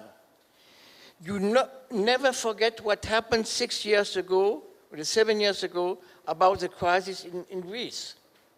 We cannot divide Europe once again after the division between East and West, and now a division without South and North. We will have the same result. If you want to have divisions in Europe, it's the end of Europe. So we must, in this case, also overcome our divisions. We have our divisions. We must be aware about our divisions. I'm not a churchman of the French-German relationships. I have a lot of enemies in these relationships because Caucasus is always criticized the German-French relationship. Yes, I want anymore to criticize the French-German relationship because I want that the French-German relationship can be a progress for Europe. So it's a dialectic way to see that. The time of Adenauer, de Gaulle, Giscard d'Estaing, Schmidt, or Mitterrand, Kohl didn't more exist. But Germany and France must, in the dialogue with the east part of Europe, with the south part of Europe, with the north part of Europe, find new solutions. It's not always, it's not automatically the best solutions, but if Germany and France are working together, it can be a success for Europe. Thank you. Our time is quickly coming to an end, and since this is not only the end of the panel, but also the end of the symposium, and also the topic is the future of Europe, for the end I propose prediction time. And I will just ask each panelist to describe Europe in 20 years in 3 sentences. Who wants to start? I was appointed the starter. Well, contra spem spero. I believe, or I hope without hopes, that it's going to be a European space, common home, where Ukraine and Russia will start creating the same ties as Germany and France today. Of course, after victory. Of course, after tribunal. Of course, when the Russian emigration right now from Europe will return and starts the reforms. But this, I see, in 20 years, we will start reconciliation, and that would be probably another source of peace for big Europe. Thank you. Natalie? Because I believe that and I believe we share this belief, no nation has a monopoly on virtue and no nation has a monopoly on evil. I entirely reject the fact that there could be a national characteristic of evil or virtue. So I believe that, and precisely because I believe in the power of civil society and citizens, I believe we will see a democratic Russia one day, and I want to see it in my lifetime. I hope it's in the time frame that you think about. And as for the rest of us, confronted with this massive problem, this massive danger that we are witnessing, war. I think that we will spend many years yet needing to reflect on how we got to this point, on how we dealt with this situation. So we will be a traumatized continent, just like our parents and grandparents, and we also, in a way, are still traumatized by the 20th century and the 20th century wars. I believe all of us, maybe you have to go, if you're very young, you have to go back to your grandparents, But in my family and still my generation, it was still a very sensitive and vivid memory, occupation, military occupation, and the individual choices that people make or do not make in those circumstances. So we will be a traumatized Europe because we have a war in the middle of our continent, a very nasty war. And one sentence, but as a journalist, I covered the wars in Chechnya, Putin's war in Chechnya. And when you've seen that, you are, alas, not surprised by what we have seen in Ukraine. But precisely because I covered Russia during that war, I also saw in Russia people who were able to show incredible moral courage. And I believe that there are people in Russia who can show incredible moral courage. And there are also Russians outside Russia who are in Europe today that we should also, as much as important and essential as it is to help the Ukrainians, we also have to think about the Russians. And Havel said this in one of his speeches. He said, I think it was in 92 or 93, he was talking to some American congressmen, and they asked him, what should we do? You know, how can we help? And he said, help Russia, not help Russia in the sense help all its leaders, whatever they do, but help Russian civil society, Russian democratization. And I think this is something that we have to put a lot of mental energy into, even as we need to urgently continue to help the Ukrainians. So I do want to believe that we will have peace and we will have a democratic Russia, but we will also be a traumatized continent, and we will have to have learned the lessons of this new trauma. Thank you, Natalie. I hope I can come back in 20 years to Kaunas, and I hope I will still alive. But if I come back in 20 years, I'm not sure. In this case, I want to not to speak about war. I want to speak about freedom, patrie, paix, freedom. That is my hope. I see you later. Thank you, Professor Kazasus. I was particularly struck by Natalie's story about the younger generation, which tackles the issue of global warming without designating itself as European, which tells me that for global challenges you perhaps need a global identity, and that's another symposium right there. But for today, I think Anatoly Mikhailov reminded me today of Hannah Arendt's quote, you know, what remains? He said, language remains. And I think what we definitely have to do, we have to continue talking. We need to address the challenges. We need to be brave, but also thoughtful. And so I would like to take this opportunity to thank the distinguished panelists, and also to thank everyone who stayed till the end. It was a great pleasure. Thank you.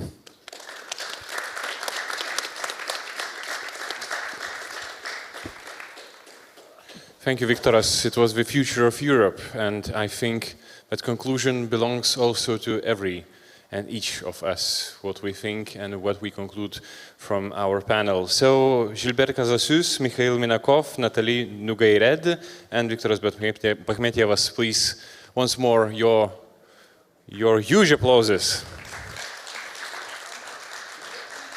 And it's time to remind that this was the final panel, and I would like to remind the organizers and the very important fact that Symposium is held under the patronage of His Excellency President of the Republic of Lithuania, Gitanas Nausėda. Symposium is organized by Vytautas Magnus University, and it is a part of Kaunas European Capital of Culture 2022 program. Please remember that this is the closing weekend of this program in Kaunas, so be active and try to do as much as possible in our nice town. Thank you all panelists, and also all moderators and everybody who watched us online, also present here in Vytautas Magnus University Great Hall. the International Symposium, the idea of Europe, is finished. Thank you.